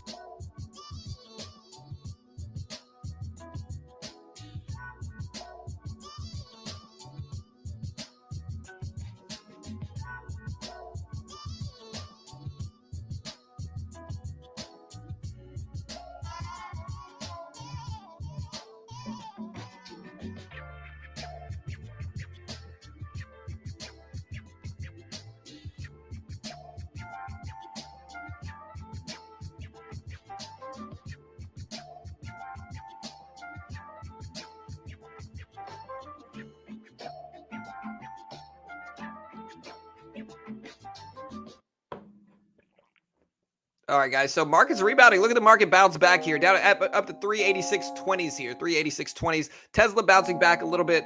The real estate's dropping, which is not to be unexpected with the bad permit numbers and housing starts. Disney's still falling down, but that's okay. We already took profit of that. AMD rebounding with markets as well. Tesla up there. Here's Apple at the top. Again, if we look at our dollar, we want to see the dollar drop, and hopefully it continues to drop.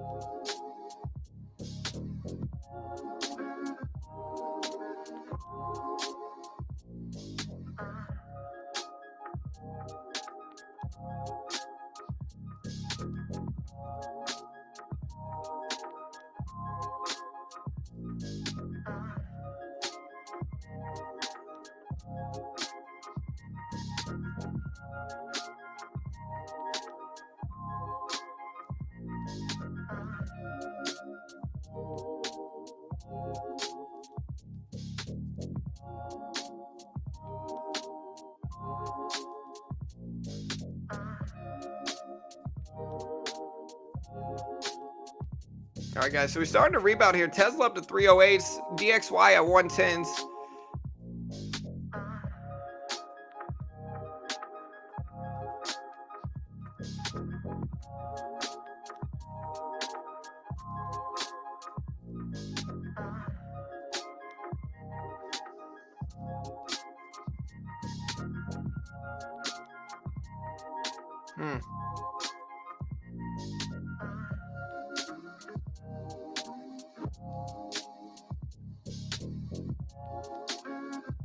All right, guys. 3,900 in the micro E-mini. Yeah, man.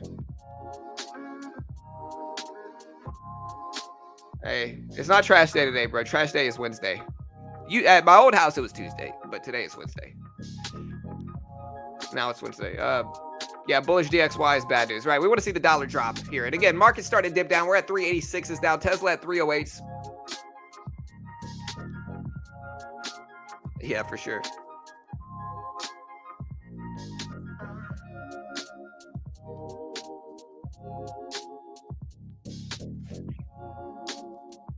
All right, guys.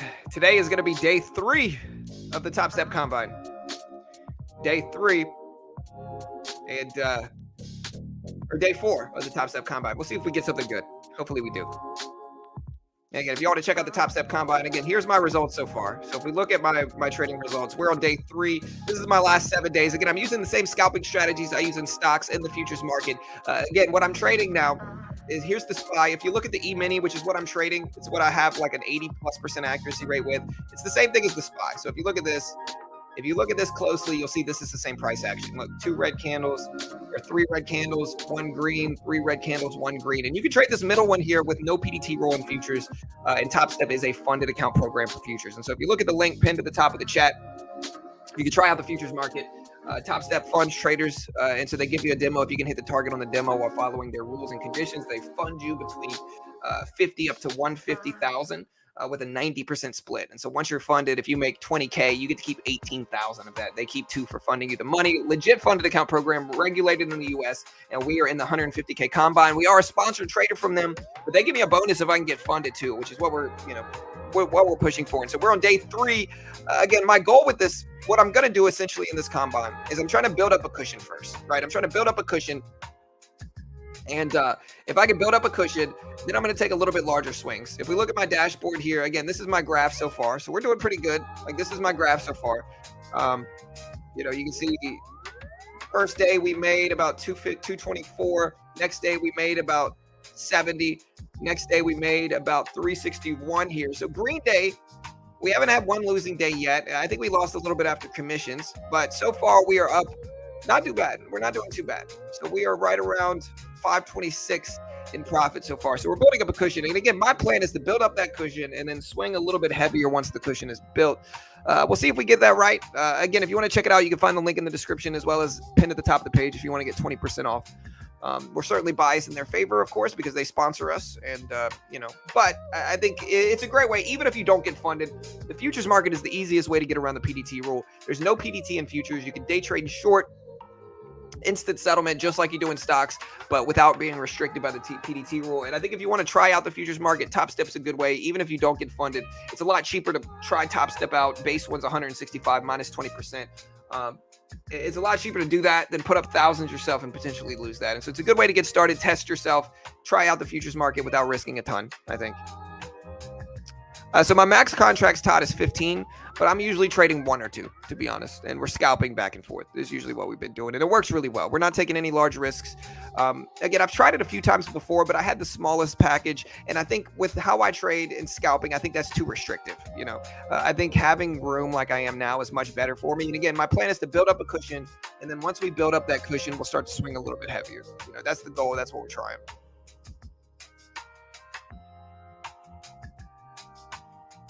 Hey, good luck, think. Yeah, Astros are great, man. Astros are great, bro. Hopefully we do this year, man. I'm hoping we do. Yo, do me a favor, hit that like button as well.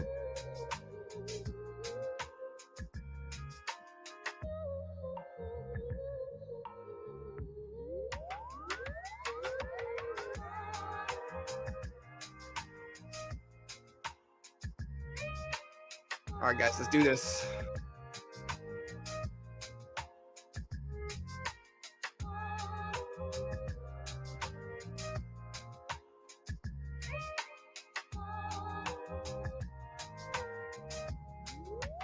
Yeah, we got Canadian CPI, housing starts, all that stuff out already.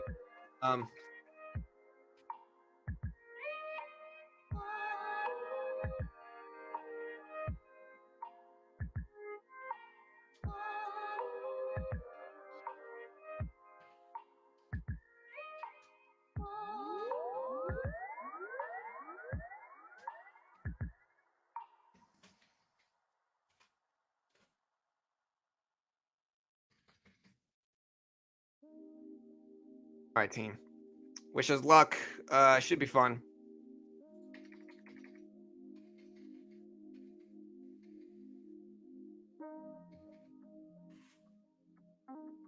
Market bouncing back a little bit, back up to 386s here, 386s. We're gonna take it off of sub only mode as well. Um, so be ready, guys. We're gonna take it off of sub only mode. Maybe add it back later, but for now we're gonna take it off. Um,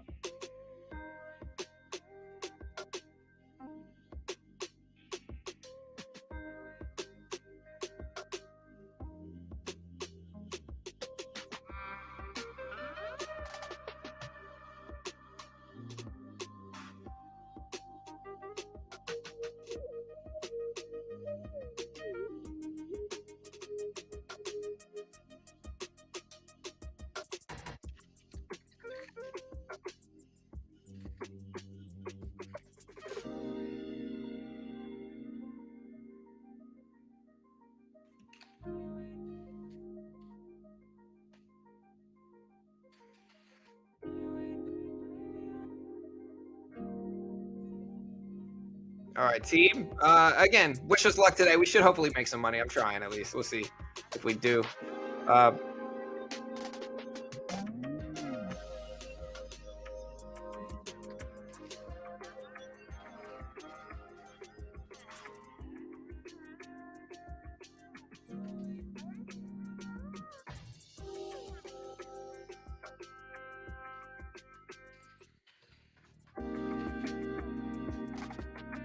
all right, guys. Market bouncing back a little bit. We're gonna get ready to trade the opening bell pretty soon here, team.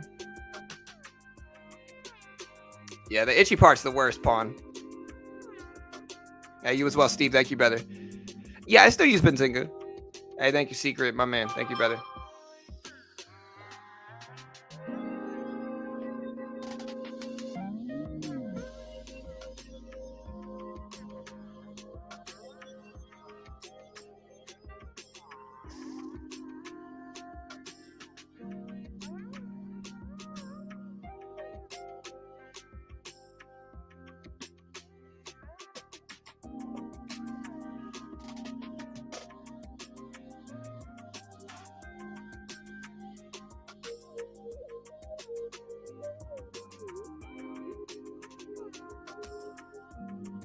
All right, guys. So we're dipping down a little bit. We are dipping down a little bit. We'll give it some time. Yeah, housing starts up 12%.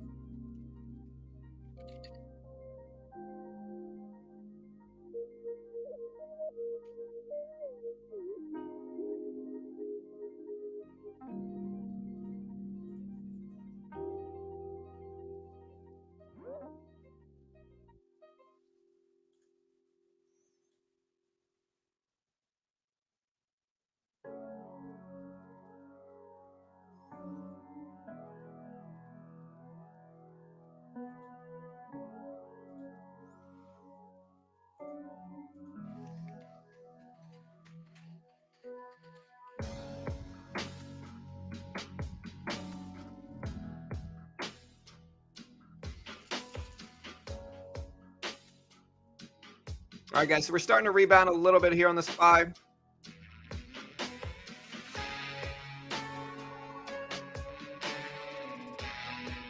Again, dollar dropping, which is what we want to see. You as well, Steve. Thank you, brother. What are the best bets today? Ooh, no idea, man.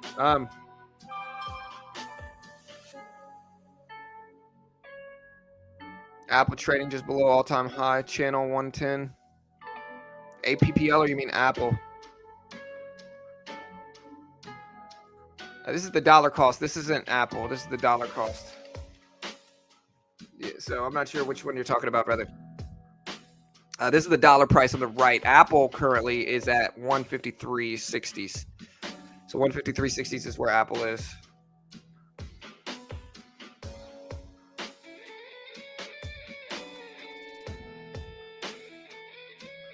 Market trying to bounce back a little bit. We're starting to dip here some. So again, give us some time.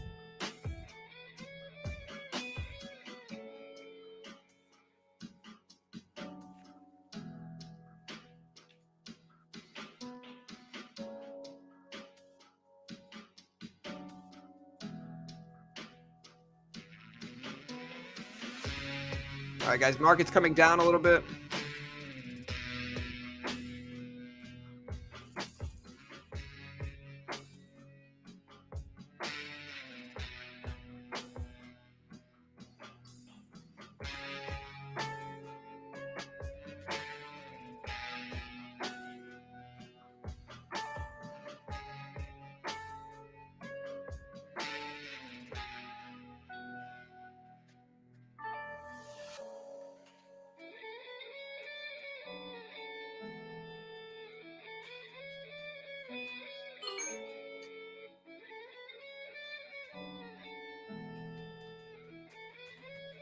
All right, so dollar starting to bounce back, and you can see with that, the SPY is now dipping down.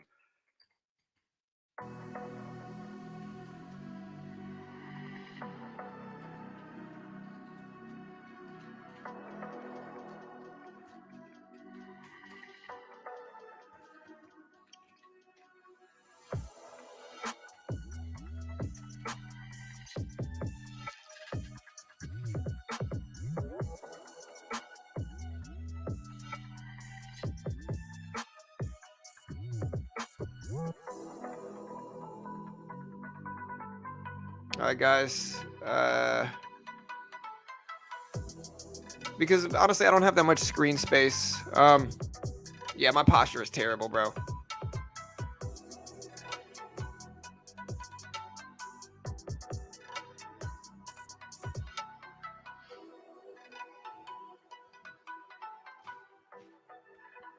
But yeah, I still work with Benzinga. I still, you can find Benzinga's link in the description if anybody's interested in checking them out. Again, or no, I think I actually have to post their link now. Again, though, we just don't have that much screen space. So we're running out of space here with Benzinga. And so, I can post the link here if anybody wants to check them out. You can actually try Benzinga out completely free for 2 weeks without even needing a credit card number. So if anybody's interested in checking that out, I'll post this link here. But yeah, as for we just don't have any screen space, unfortunately. But yeah, there's the link for Benzinga if you want to check it out. You can try them out for free for 2 weeks if you're interested. But yeah, you can see the dollar bouncing back, SPY dipping down. That's not what we want to see.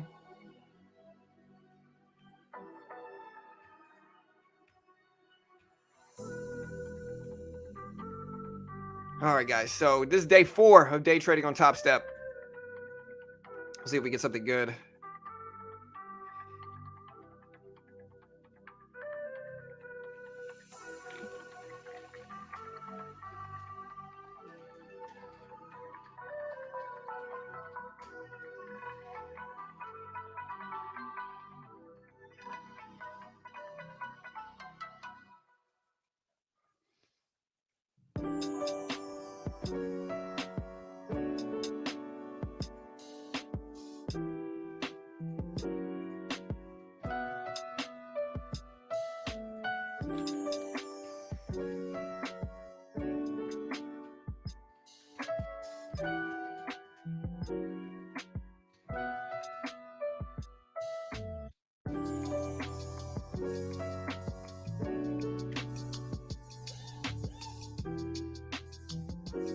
All right, guys. So again, we see the dollar rip up. That's not what we want. We want to see the dollar fall here.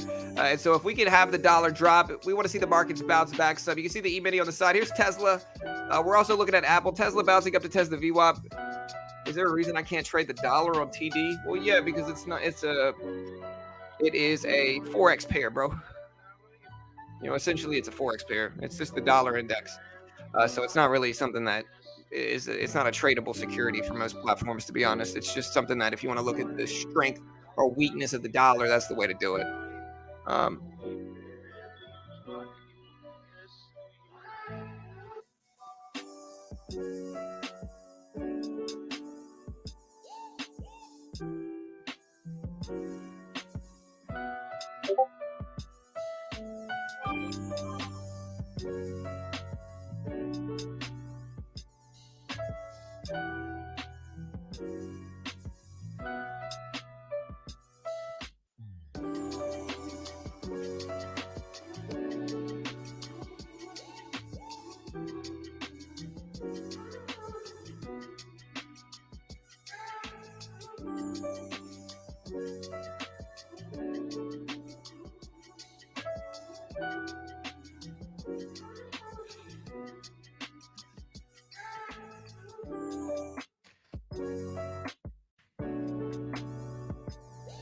All right, guys. So again, dollar dropping. Hopefully this pops the market back up some.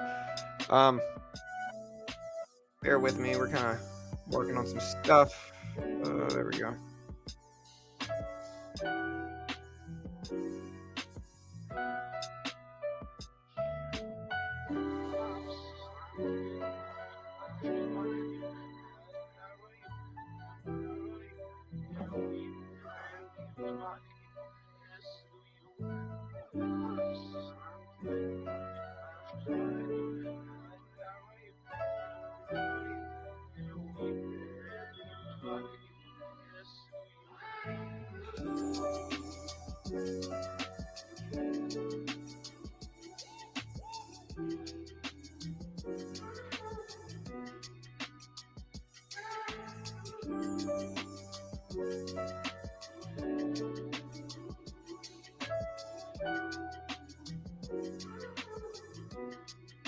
All right, team. I'm starting to get some dips in the SPY. You can see Tesla taking a big dive right now. Big dive for Tesla.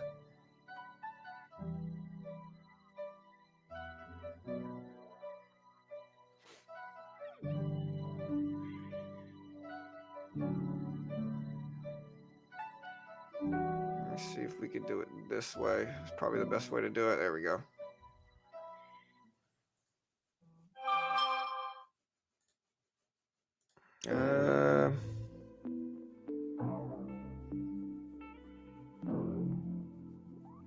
Here, actually, this one's a little bit better. Bear with me, guys. We're doing our Top Step logo. We are a sponsored trader from Top Step, and so we are kind of updating our stuff here. There we go. Bottom right's a little bit better, so it doesn't block much. I don't know. This one actually might be a little bit better. We'll see. Again, we are going to be trading. It's day 2 of the Top Step Combine today, guys.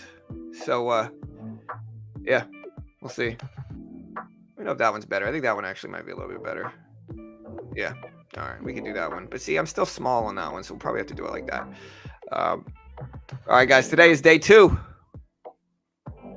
Again, any recommendations? I haven't been much traded lately. Been waiting for my financial advisor, Jack, to give me a new pick. Hey, coming soon, bro. Coming soon, man.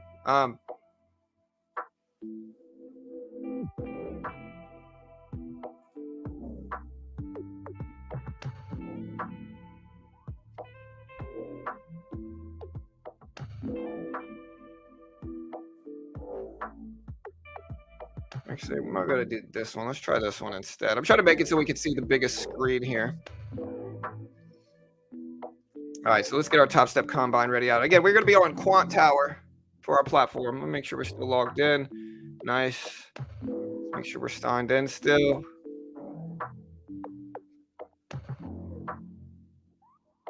Okay, we still gotta sign in now.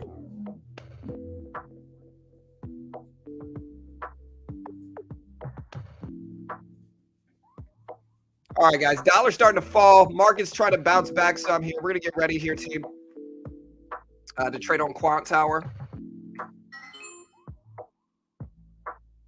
Resetting everything. And again, let me know what you guys think today. Do you think the market's going to continue a rebound? Yesterday, the market rebounded heavy. And so again, we'll see how today goes. The market rebounded heavy, but it's actually starting to dip some in pre-market. Again, we did have Canadian CPI come out better than expected, but housing permits and housing starts came in worse than expected here.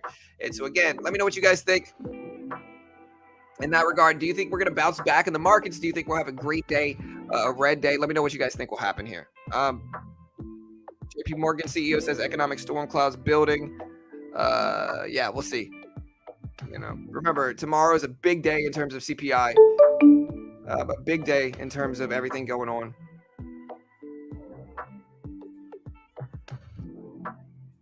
And hopefully we get some good stuff. Make sure.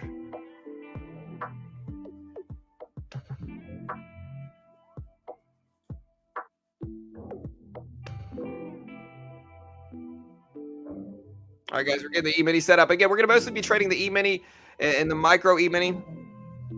No, it's mostly futures. Take a sip.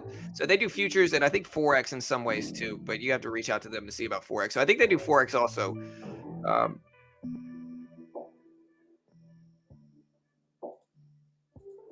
There we go. I think they do Forex as well. But again, all right, today's day 2 of stock trading on Top Step. Again, this is our profit graph so far. Give me a second. We're going to log in. Patience here. And yeah, this should be good. Again, dollar cost has been dropping short term, but long term it's moving back up. All right, so here we go. Let's go ahead and log in.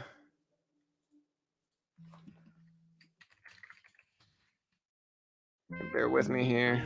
Make sure we got this set up.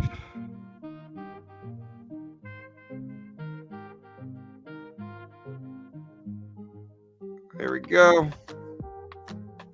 Logging in now. All right, guys. So yeah, we've had no losing days total. I think we lost our second day based off of pure commissions, but we have been green almost every day on Top Step. Almost every day. Very green day yesterday. We made about $400 yesterday net. We made about 4 or something gross. And so a really good day, almost $500 gross yesterday. Again, if we look at our Top Step graph here, we finally got logged in. So bear with me here. We're going to put our charting up as we normally do. I think I have a saved chart. Again, here's what we're going to be trading here, which is mostly the E-mini and the micro E-mini. Here's the micro so far. So here's what we're essentially going to be trading today. Again, there's the micro. And again, this is the SPY. This is the S&P 500. This is essentially the market here. So you can see the market dropping as the dollar rips up. And again, we'll see what we get, guys. Bear with me. Hopefully we get some good stuff.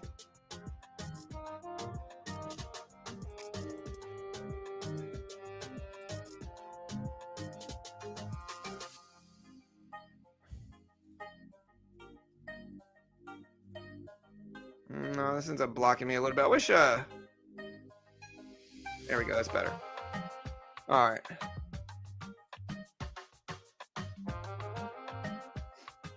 And again, so we're going to be going for day 3 here today. Let's put this up. Market's still breaking lows here, guys. So look at the market start to tank.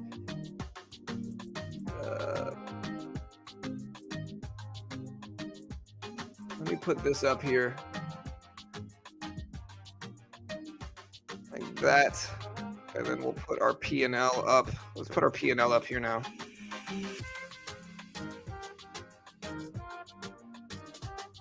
All right, so we'll put a big list of our trades up here too. All right, there we go, guys. We are set and ready. Let's get out of the practice account, go to our regular account here. And again, you can see what our results so far. Not too bad, not too shabby here. This is our stats. Again, yesterday, very green day. You can see yesterday, these are our stats.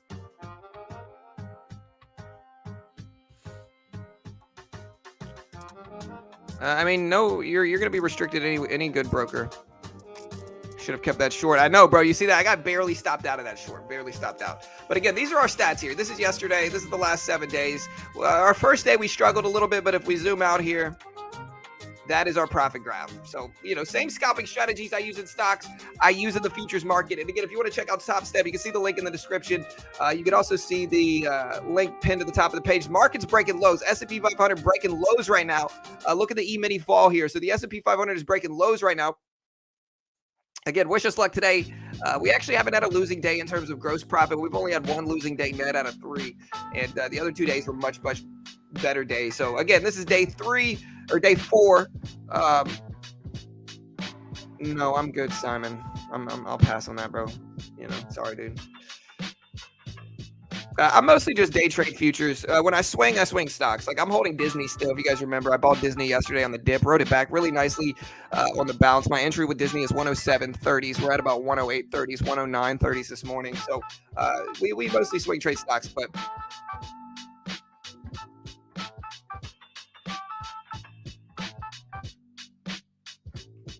yeah, and again, guys, I mean, this is our P&L right now. This is our stats currently. Again, this is day 4. Again, the goal for today is to build up a cushion first and then start swinging a little bit heavier once we get that cushion. And so again, wish me luck today, guys. Hopefully we do some good things. We'll see. Wish us luck today, guys.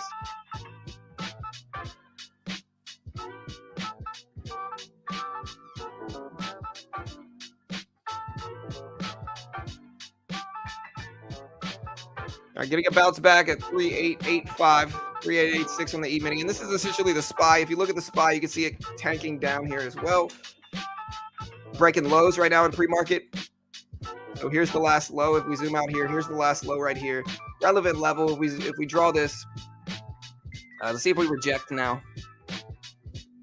But yeah, let's see if we can draw this. I'm gonna put this somewhere else. There we go. So yeah, let's see if we reject this low now, dude. Go somewhere. Stay there. There we go. So again, we have this low down here. We'll see if we reject. Y'all be careful, man. Again, sometimes with these fundamental catalysts, these big fundamental weeks, a lot of the time we get choppy action heading into them. So there is a chance that we might just have sideways activity. Hey, what's up, sir? Yeah, I should have held that short I had on the SPY earlier. Oh, well.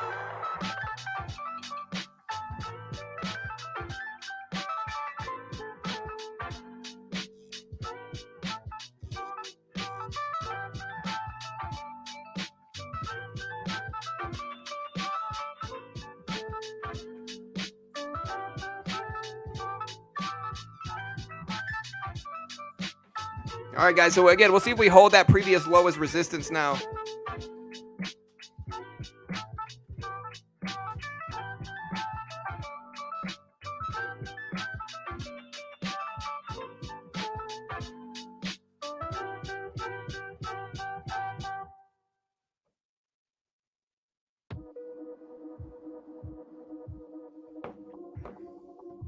All right, guys. So again, we did reject at that previous low of the day here on the SPY or the E-mini.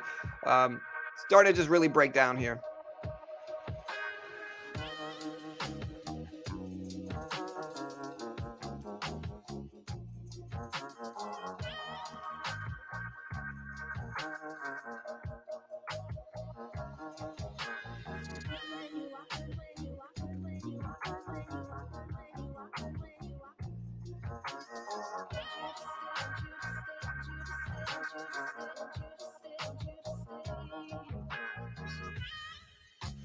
Also, guys, I want you guys to check out stonk.tech. Stonk.tech, a really dope social media platform for traders.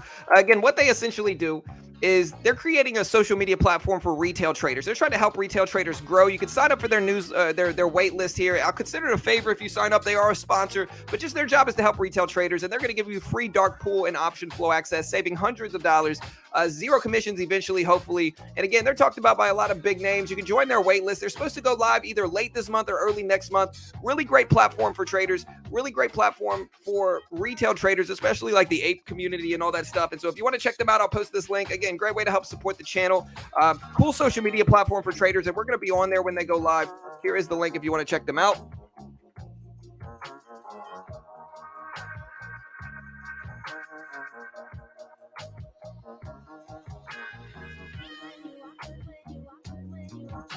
All right, guys. 5 minutes, team. 5 minutes. Wish us luck today. Green or red day in the market, guys. Green or red. Let me look at we asked people how much will the Fed raise rates. 52% think 75 basis points. 50% think 10 or 50 basis points has 10%. 52% of people think 75. 32% think 100. I don't think we're going to go under. I don't think we're going to go under 75. I think we could break 75 and go to 100, but I think that's unlikely as well. I think almost certainly we're going to do 75 basis points tomorrow. But maybe I'm wrong here, guys. And again, hit that subscribe button, hit the notification bell if you haven't already.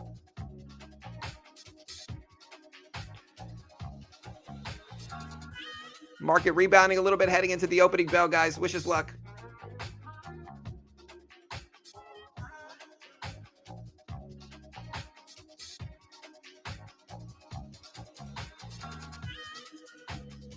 Market bouncing back here. And again, we're going to wait for some momentum. We're going to wait for a trend to show up first. We're not going to force anything leading into this.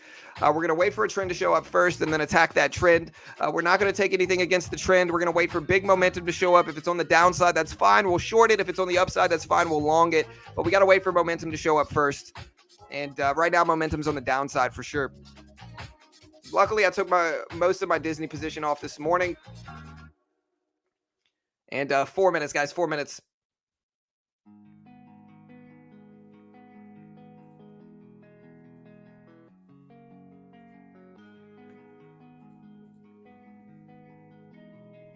All right, guys. Wish us luck, team.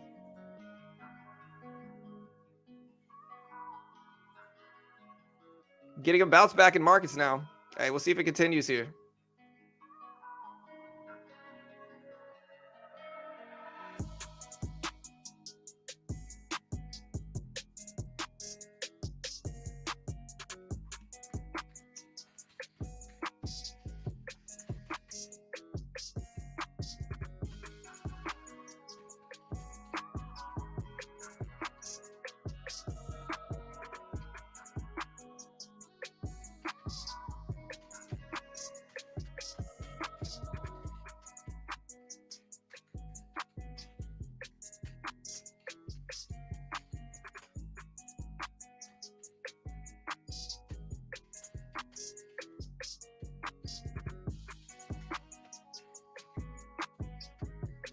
All right, guys, starting to rebound here. We'll see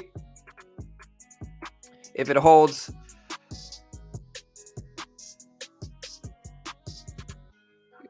Yeah, we're not going to do any more mods, I don't think. I don't think we need any more mods. Hey, what's up, Tiny? Subscribing definitely brings good luck. Bad luck if you don't subscribe, for sure. You know. All right, market's starting to test lows again. SPY just broke lows or testing lows right now. The E-mini is close to it. And so, again, starting to test lows now. We're waiting for the opening bell in less than 2 minutes here, guys. About a minute and a half.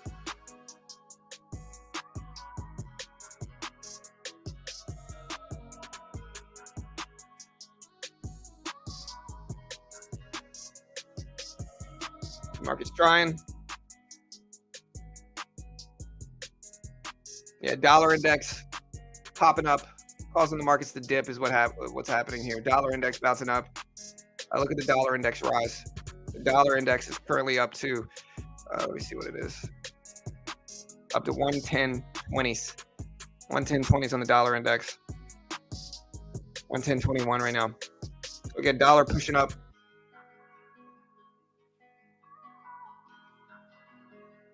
Hey, thank you, Jack. Hey, thank you, School of Trader. Yeah, I'm not really trying to give out picks or call outs or anything like that. We just give out free content here. So we don't charge for anything. We give out everything for free. Yeah, dollar rip it up. Again, SPY breaking lows here, starting to drop. All right, guys, here's the opening bell. Good luck. 20 seconds.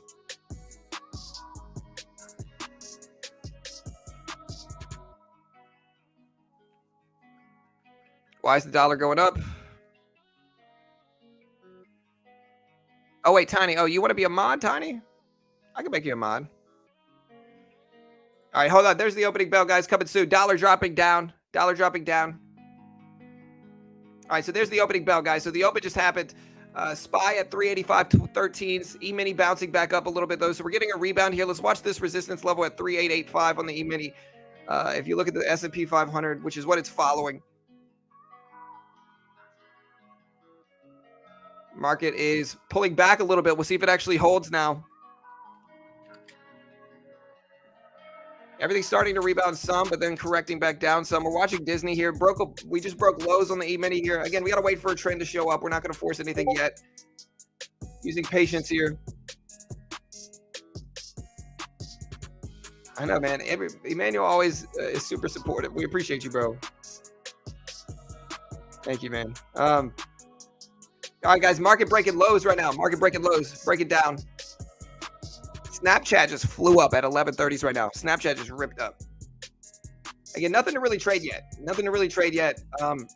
Sideways activity. And again, it might be a sideways day considering what happens, ahead of these big fundamental releases here. What generally happens is we get slow market days. All right, breaking lows again. Hey, what's up, Wood? Thank you, man. All right, market breaking lows here. Break it down now. Again, VWAP's a little bit too high for me to short, and so we're a little bit too extended on the upside right now for me to really want to get involved yet. So we got to wait for things to play out a little bit first. We're not going to push too heavy into this.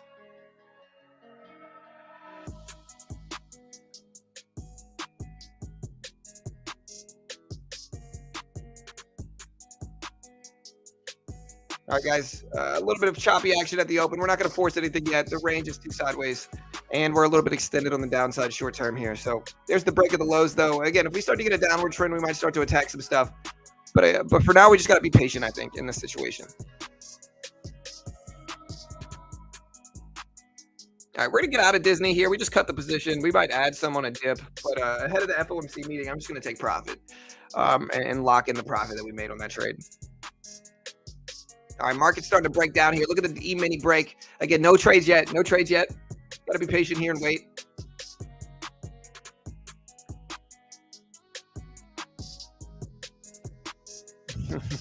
Yeah, what's up, Wood? Hey, Friday, I got you, man. All right, guys, market's starting to bounce back a little bit. Very choppy trend so far, though.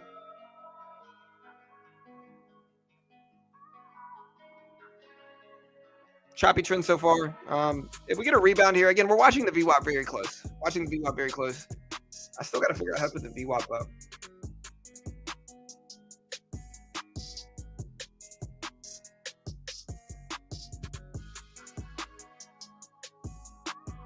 Okay, here we go. There's the VWAP. All right, there we go. There's the VWAP here. There's the E-mini VWAP. It also gives us the upper and lower range. We're going to wait for a break over this, though. We got this level. We got the 388, 385 level.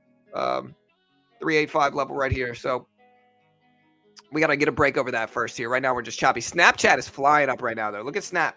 Snap is ripping up big. So Apple popping up, too. Apple's at 154s.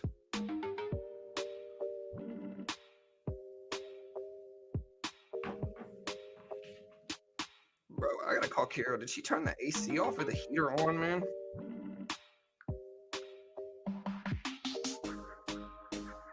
All right, guys. Market started to bounce back up. Again, we're not taking any trades yet. Not taking anything yet. Hey, you're on speakerphone on stream, so don't say anything, don't curse or anything like that. Hey, did you turn the heater on at the house? It's really hot in here. I don't think it's my candle either. But like it's warm. Okay, well, I'll look at Is the AC on? All right.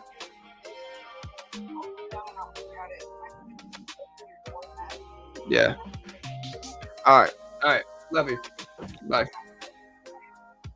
All right. Sorry. Yeah, it's hot. Yeah, maybe, sir. Honestly, no. My guess is that our AC is off. It's warm in here today, bro. I got this candle right next to me. Maybe that's doing it, but I've had this candle every day, and it's not this hot. All right, guys. So E-mini breaking over VWAP again. Not really any trend yet. I'm not going to attack anything yet. We don't really have any trend to attack at this point in time.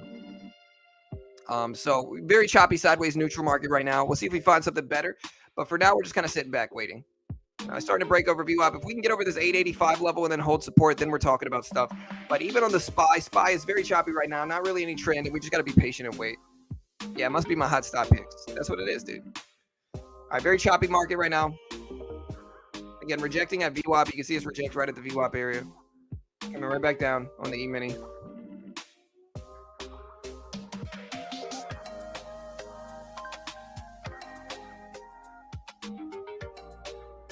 All right, there we go. Starting to break down big here.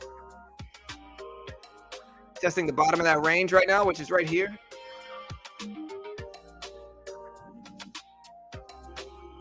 Again, we'll see if we bounce there. What happens? We break this range. It should drag the VWAP down. Then we might start to get a little bit more bearish in our attack. But for now, we're just sideways and choppy. And again, that might be what happens today. We're not going to poke too heavily. That might be what happens today. Yeah, Carol said she's going to open the door. Maybe that'll help. All right, so big downwick.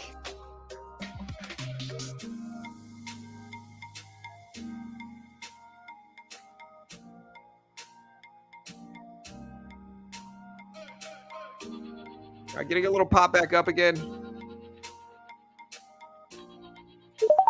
We're going to take one trade.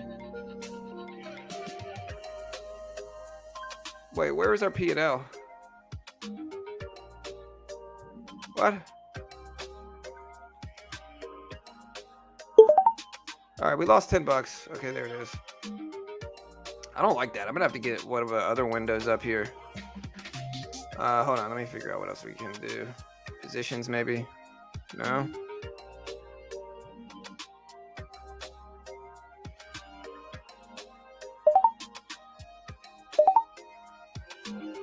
Take a little bit larger position. I need to see my gross P&L. Okay, I can see it in positions here. Okay, there we go.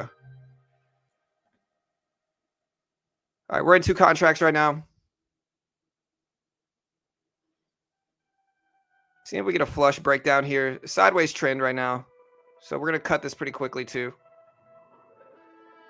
We'll let it test VWAP. Down about 25 bucks.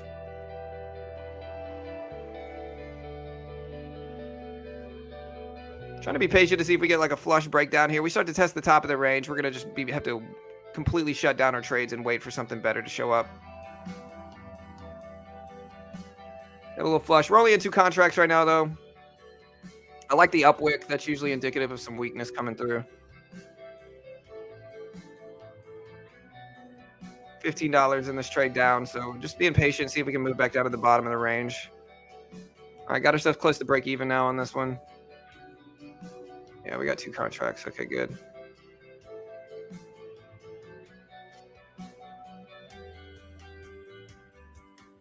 Essentially break even right now on the day. Not really anything major. There we go. We're starting to get weak. Let this be a longer term trade now. There we go. Starting to break. Half off. Writing the rest down as we test the lows. And we'll hold on to this in case we start to break down here.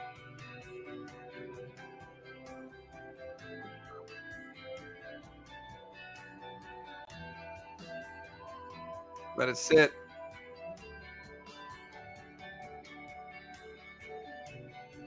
There we go. There's the larger breakdown here. Nice. All right, so we're out. So we made about 30 bucks from that trade. So slightly green on the day. We're going to pivot to the regular E-mini now.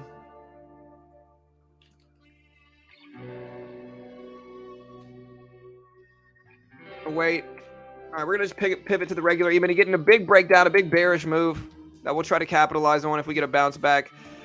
Big bear move.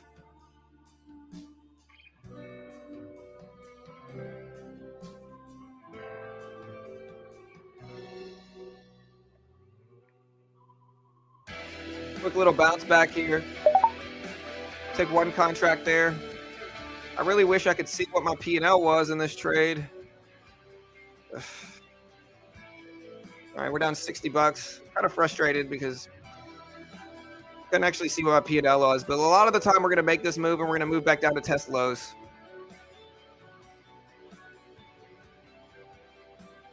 $50, now 37. 1 contract right now. All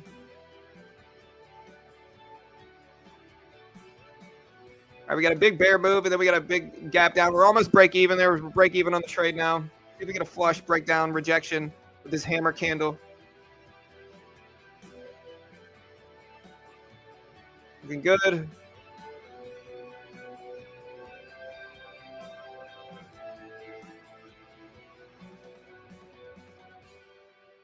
See if we get a flush and a break of these lows. It's kind of like the opposite of a 1-minute pullback, but on the downside is what this is. Try to be patient to see if we actually get a breakdown here, but it's taking a little bit too long for me. All right, there we go. Starting to break. Yeah, it's hot in here, man. You feel it? All right, there we go. We started to get the breakdown. All right, so we just made about 60 bucks. So yeah, we're so far 67. We're up about 80 bucks right now in the day, $80. So not bad for a cushion. Getting the breakdown that we wanted. We took profit into it. But so far so good. Catching that breakdown here. A lot of bear action that we're following through on.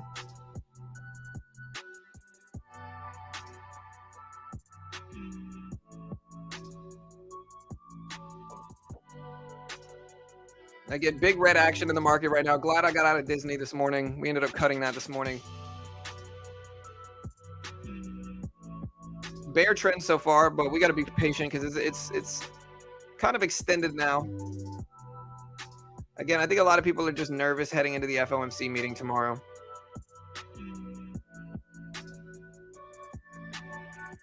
So if we get a pop back up, we get a pop back up to 3884. We get a pop up like right here. We'll consider shorting it. Or maybe right here, I guess.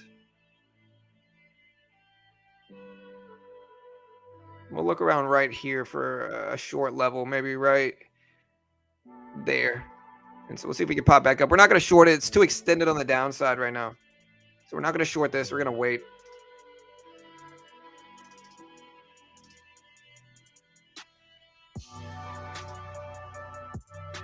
Finally getting a little bounce back, but it's not enough for me to really be confident enough in a short yet. Still too extended on the downside for me to really want to take anything yet. Again, going to be patient and wait for this, though. All right, get another breakdown. We do have a little cushion on the day, so that's good. And again, we'll try to increase size as we swing with this cushion.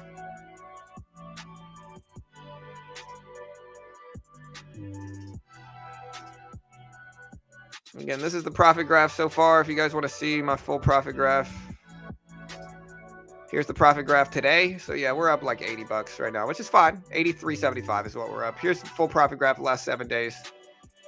So we're doing okay. Again, nothing really good to attack yet right now.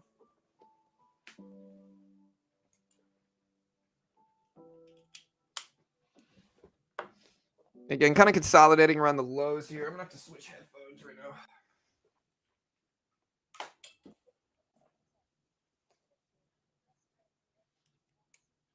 Again, we're too extended on the downside here. I'm not going to take any trades based off of these lows. We need to bounce back to a resistance area first. So if we get a bounce back into a resistance area, that's when we'll start to kind of scale up a little bit.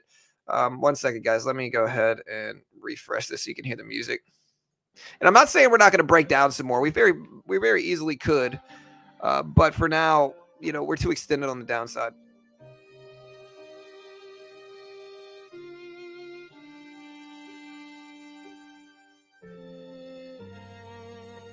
Still breaking down. Again, a little bit too extended here. Everything else is looking very weak, though. So this might drag everything down, but we just got to be patient and chill.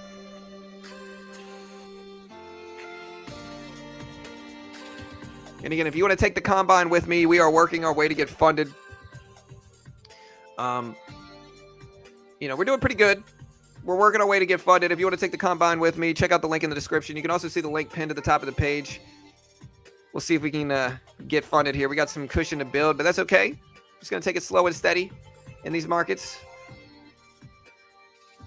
Again, we need a larger bounce back before we really start to take anything here. Like maybe a bounce back to 384.60s in the SPY, which is essentially going to be right around here. Like right around here. We get to the VWAP up here, we'll short. We get up here to this 3876 level right here on the E-mini. Well, if we get up there, we'll short. But we need to wait. We're not going to take anything yet. We need to bounce back up there first. Because then we can essentially bet on the downward trend.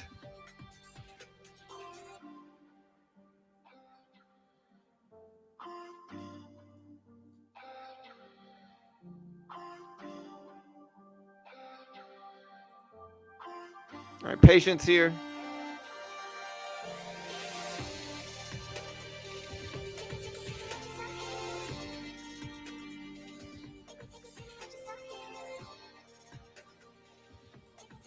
All right, getting another rebound here. This is where we'll start to consider adding.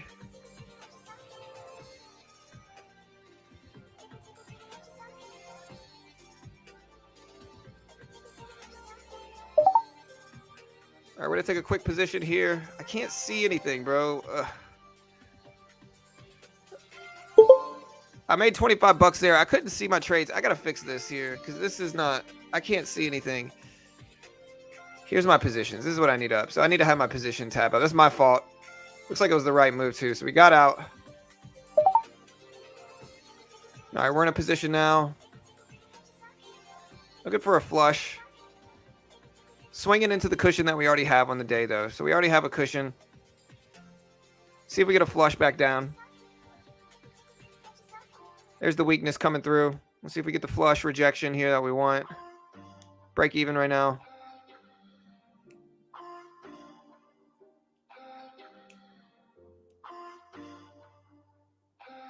Looking for the rejection here on the SPY.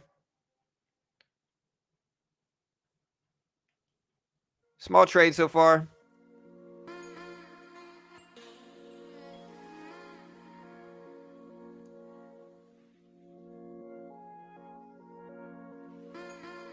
Market's starting to bounce back a little bit too much for me. We're going to have to cut it. Oof.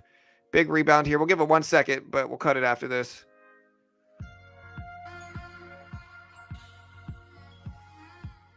We're going to have to cut it. All right, so we just lost. We're down about 100 on the day, and that's all right.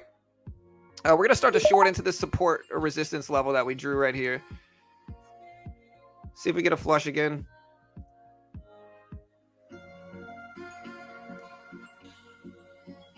All right, we're up there.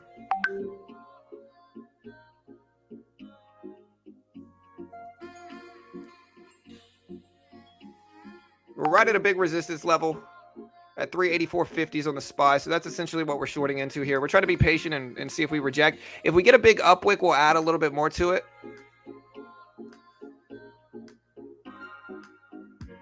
I like this candle.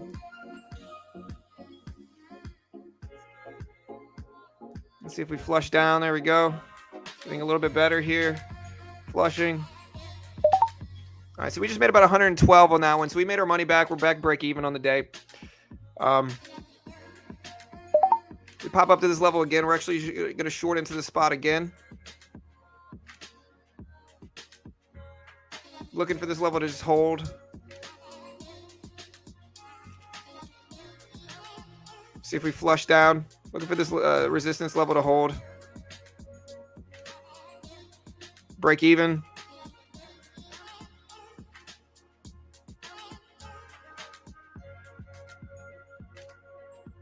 Kind of going back and forth here where we're not super red or super green in this trade.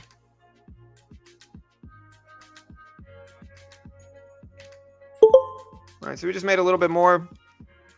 I think we're slightly green on the day now, and every time we move back up to this level, we'll short it. Yeah, there we go. We're back up to this level. All right, we're shorting again.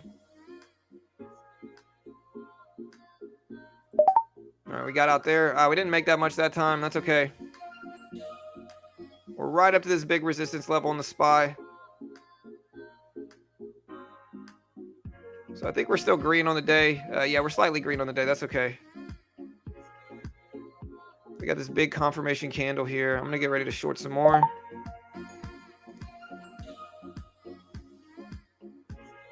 There's a flush. See if we can get it to continue. There we go. Covered some more. Made about 50 there just now. All right, so we're back up about 100 on the day, minus commission, so not bad. Still back to cushion. We've never really gotten below super green on the day.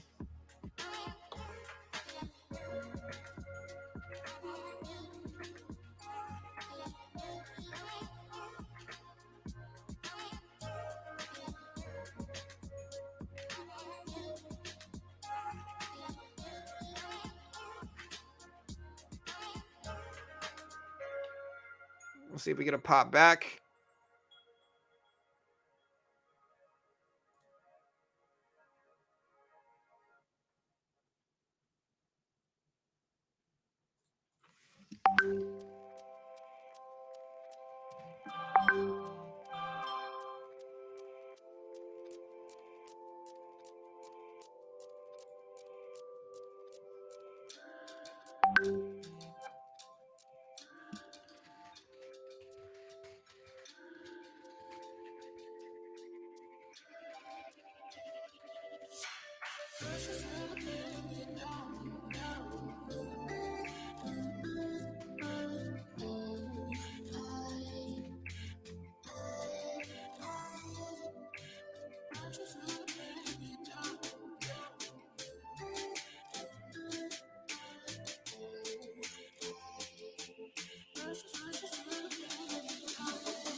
All right, guys, so we're getting that big breakdown. Let's see if we can short it more. We're not going to take it. We're too extended on the downside at this point in time.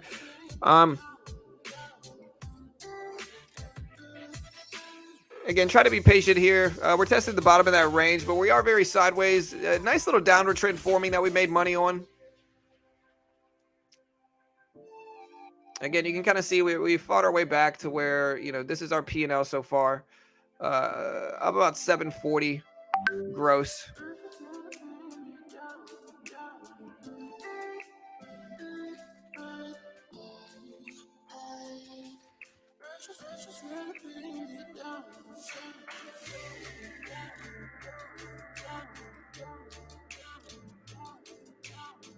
All right, guys, getting a little pop back. We're going to short into this quickly here, see if we get an immediate flush back down, which is what we want. We'll give it time. We want to see immediate rejection flush. Slightly green. All right, so we just covered there, made about 40 on that one. We might actually attack this downwick some more. We didn't actually catch it in time. All good. It's okay.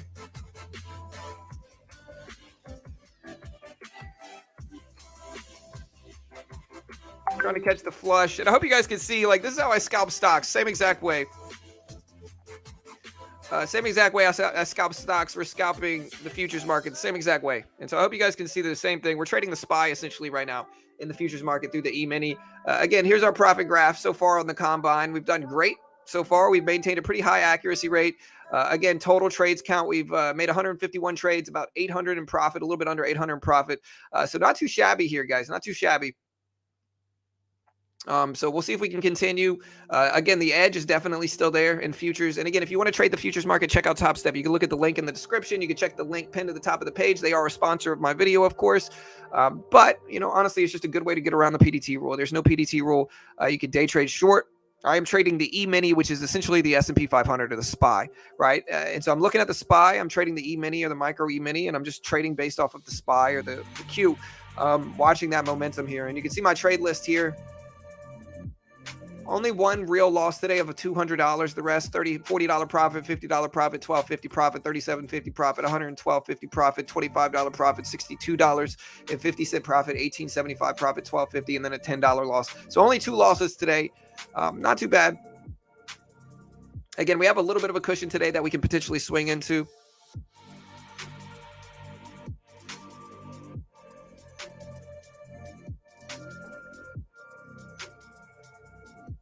Again, we are bouncing back nicely here. We're going to give it some time, though, before we take any more positions.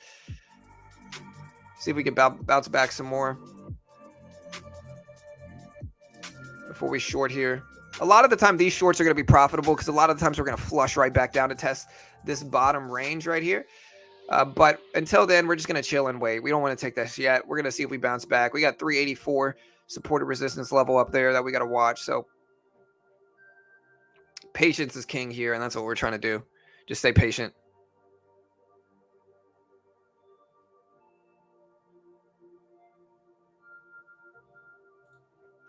Again, we're bouncing back up a little bit. We'll start to maybe short into this now.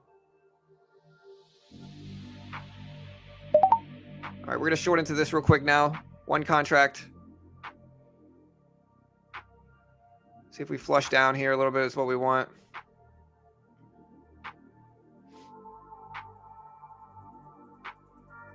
Built up some cushion that we can swing into now that we have some, but kind of going against me right now. We'll give it a second. Back down. We might actually add into this flush, guys. Or no, we're going to wait. There's a quick rebound of this candle here, so we're going to chill. Getting basically popped up on. Again, we have a cushion that we're swinging into. This is the strategy. We build up a cushion and then we swing into that cushion, but I'm going to be patient here and wait.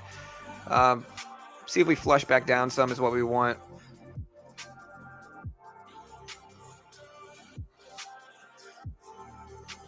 We got this upwick up here. So there's the flush back down. That's nice. Okay, good. Again, we'll see if we continue to flush. We might not have been perfect on our entry, but this should give us a little bit better trade. And we can always add to it if we get a good enough entry here. There's the break, flush, got ourselves back to green. Stayed patient with that one. We're just almost about to cut it, but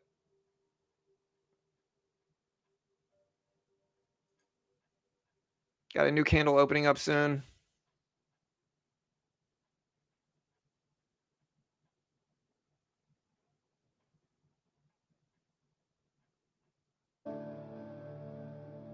Yeah, we don't want to see a move back up. We'll cut this very quickly if it does. There we go. New candle opening up. We should get a breakdown there. And yeah, there we go. We got a little bit of a break.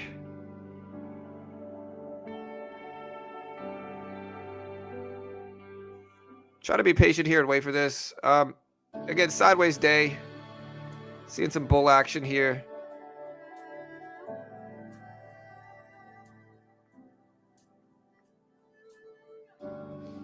Watching the SPY chop back and forth, back down to the lows here. And again, we're being patient with it. I'm using the range. We have a cushion on the day, so we can be loose with this since we do have a cushion already built up. So we're back to break even here. Waiting to see a breakdown test towards the bottom of the range. And so we're trying to be patient and wait for that. And we're using the cushion that we've already built in profit on the day to take some larger swings into the cushion so that we're not risking much when we lose. And if we lose this trade, we'll be close to break even on the day, which is fine.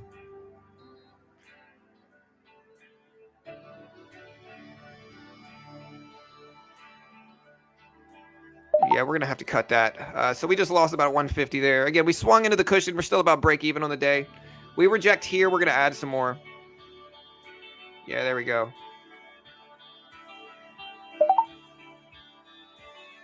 We're consolidating too long down here, so we'll take this position.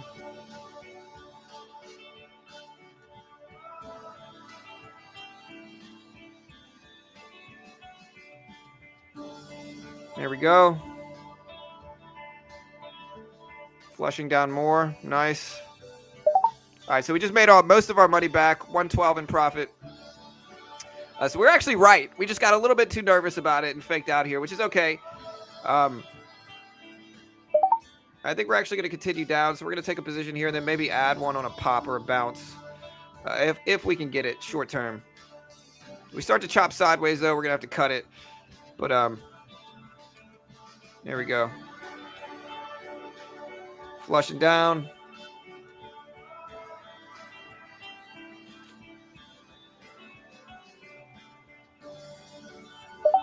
All right, so we're in 2 contracts now. We just added on that bounce.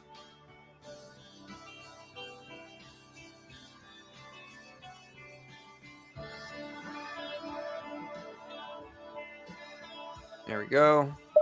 Took half off there. Still holding 1 contract. Again, this is a weak pattern. I'm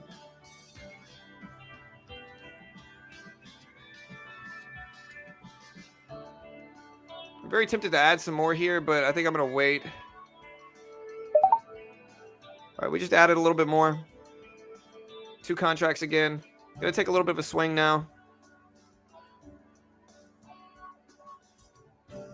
And we do have a cushion on the day. There we go. Just took half off there. Starting to add some more. Let this breakdown happen. All right, so we just got out. All right, so not a bad little run of trades here so far. If we look at our P&L on the day,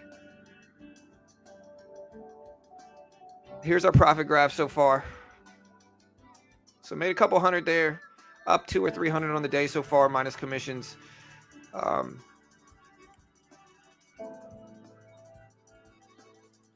wish I could show me my net. We'll have to figure out how.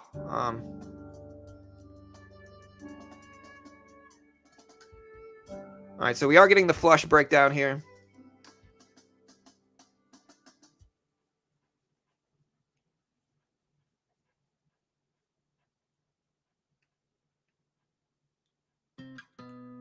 I mean, I don't claim to be anything 4-3. We're just a resourcing community for traders. So yeah, I'm not claiming to be anything, brother.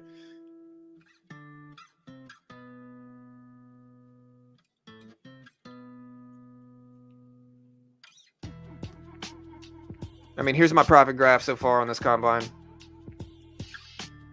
You know, but I'm not claiming to be anything. Here's today. Today we are up. Here's the profit. So today we are up about 300 right now.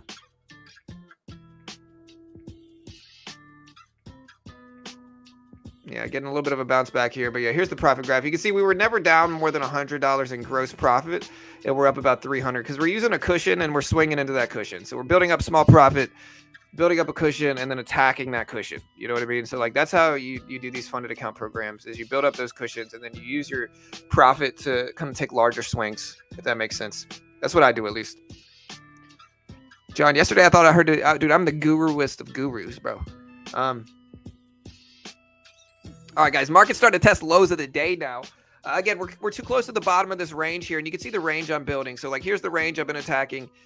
We're too close to the bottom now, so I'm not going to poke heavy. We're not going to push too heavy into that. We're just going to chill.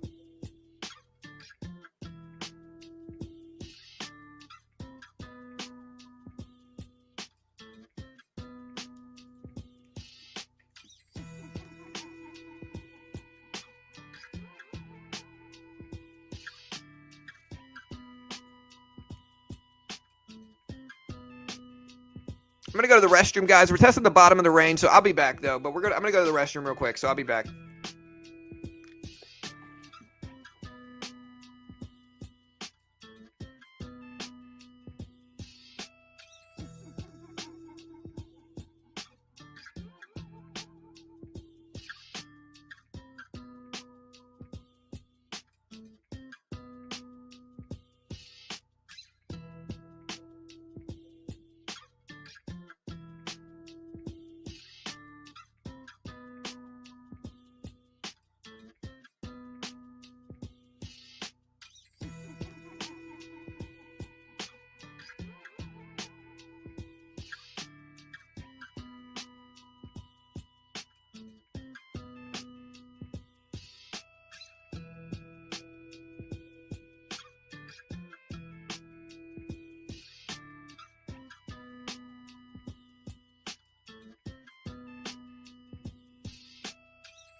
All right, we're back. And again, we're waiting. Market's too close. We're starting to test the top of the range, but I think we've tested so much on a choppy day that we're just going to chill and be patient. Again, we're up about 296 today. $296 is what we're green in profit. Not bad. We'll see if we can keep pushing.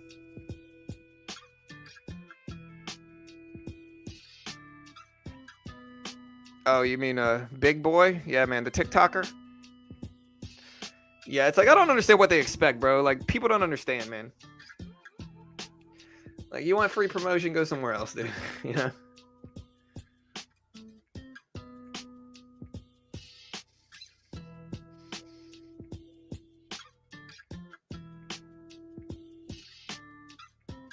All right, guys. Market started to bounce back up. Try to be patient here. What about this one? Will this one be better? Let me see. We got this one now. Not that one. That one's not bad.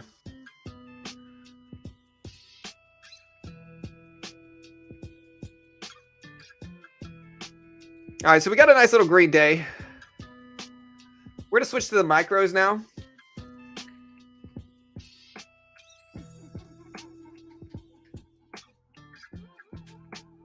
So here's the micro. We're gonna switch to this.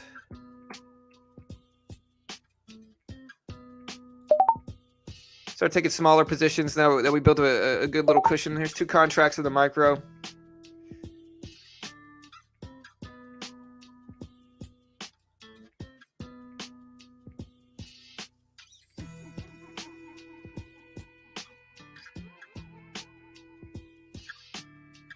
See if we get a flush breakdown here.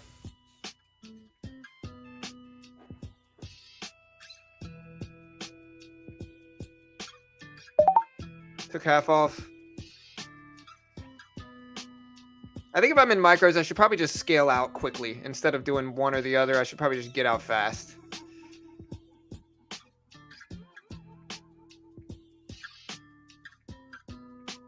Market's starting to bounce back up here, so it's going to be one of our losing trades, it looks like. We're break even right now. We'll add a little bit more if it starts to give us a... There we go. We'll add to this. 2 contracts now. And we'll hold the rest and be patient. I'm just going to get out of this one fully, though. Instead of scaling out, we're just going to get one and done so that we don't take too many commissions here. Looks like we're going to get a flush. We got a big upwick, multiple big upwicks, weakness coming through.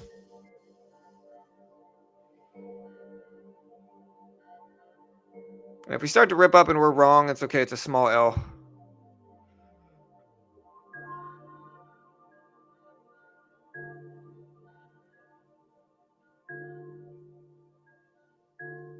Again, break even right now in the trade. Trying to see if we flush back down to like 384 on the SPY. Essentially what we're looking at is the SPY right now. Close to break even. Now we're exactly break even.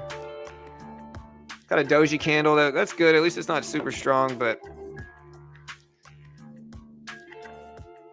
you know, we start to run, we're just going to cut it and move on with our day like that. All right, so we lost 25 bucks there. Really, we only lost $15 there, actually. A little bit, yeah, about $17.50 is what we lost there. So not bad. I mean, listen, on a big green day, like we can afford to lose that. We're still up about 280 on the day. At this point in time, the market might be turning. So we're going to just sit back and chill.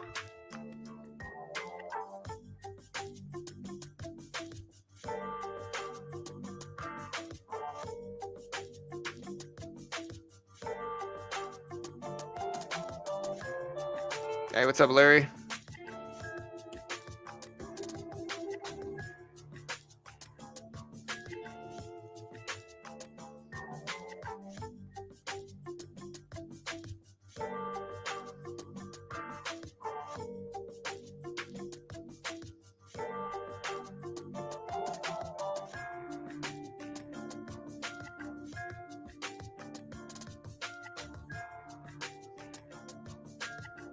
All right, let's see if we reject VWAP. We're right up to the VWAP on the SPY. So this is like the SPY VWAP right here.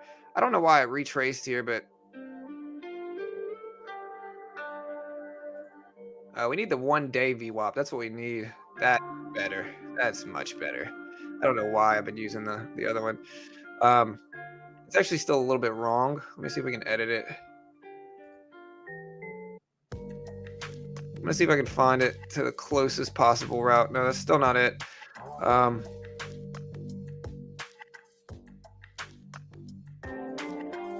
We want it closer to this.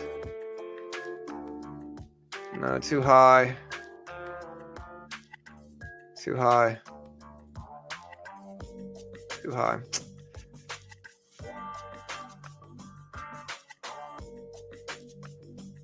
Open. No. High. Way too high. Low. Still way too low.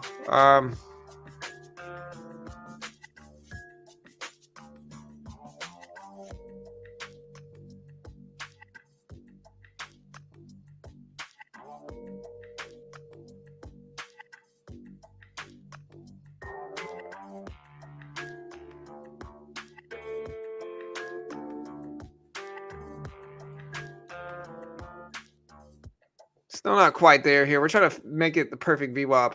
Try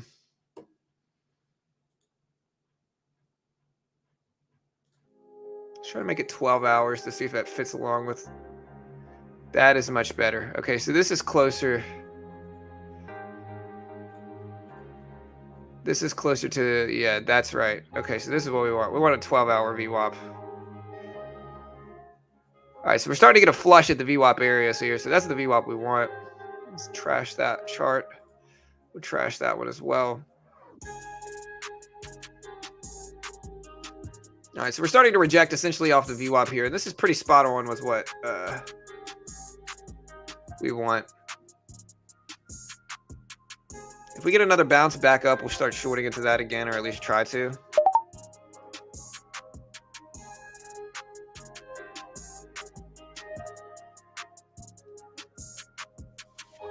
We'll just take a longer term VWAP bet and then add to it if it moves up.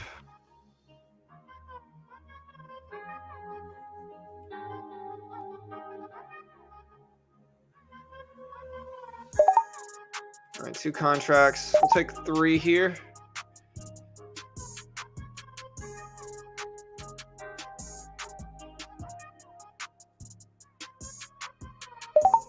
I just took most of it off. There we go. Beautiful breakdown. All right, out. So just made a nice little list. I mismanaged the trade a little bit, but that's okay. We just made about another $100 or so. Not bad. Here's the profit graph for today. Another really nice, slow and steady day of profit in the market. Again, here is our full graph over the last 7 days. Not too bad. Not too bad.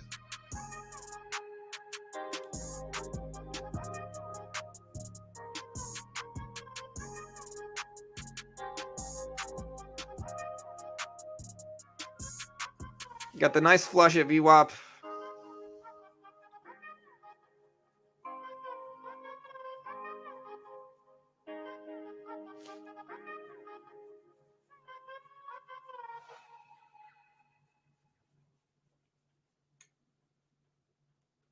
Yeah, that's certainly something you don't want to watch what you've missed afterwards. When I'm done trading, I step away.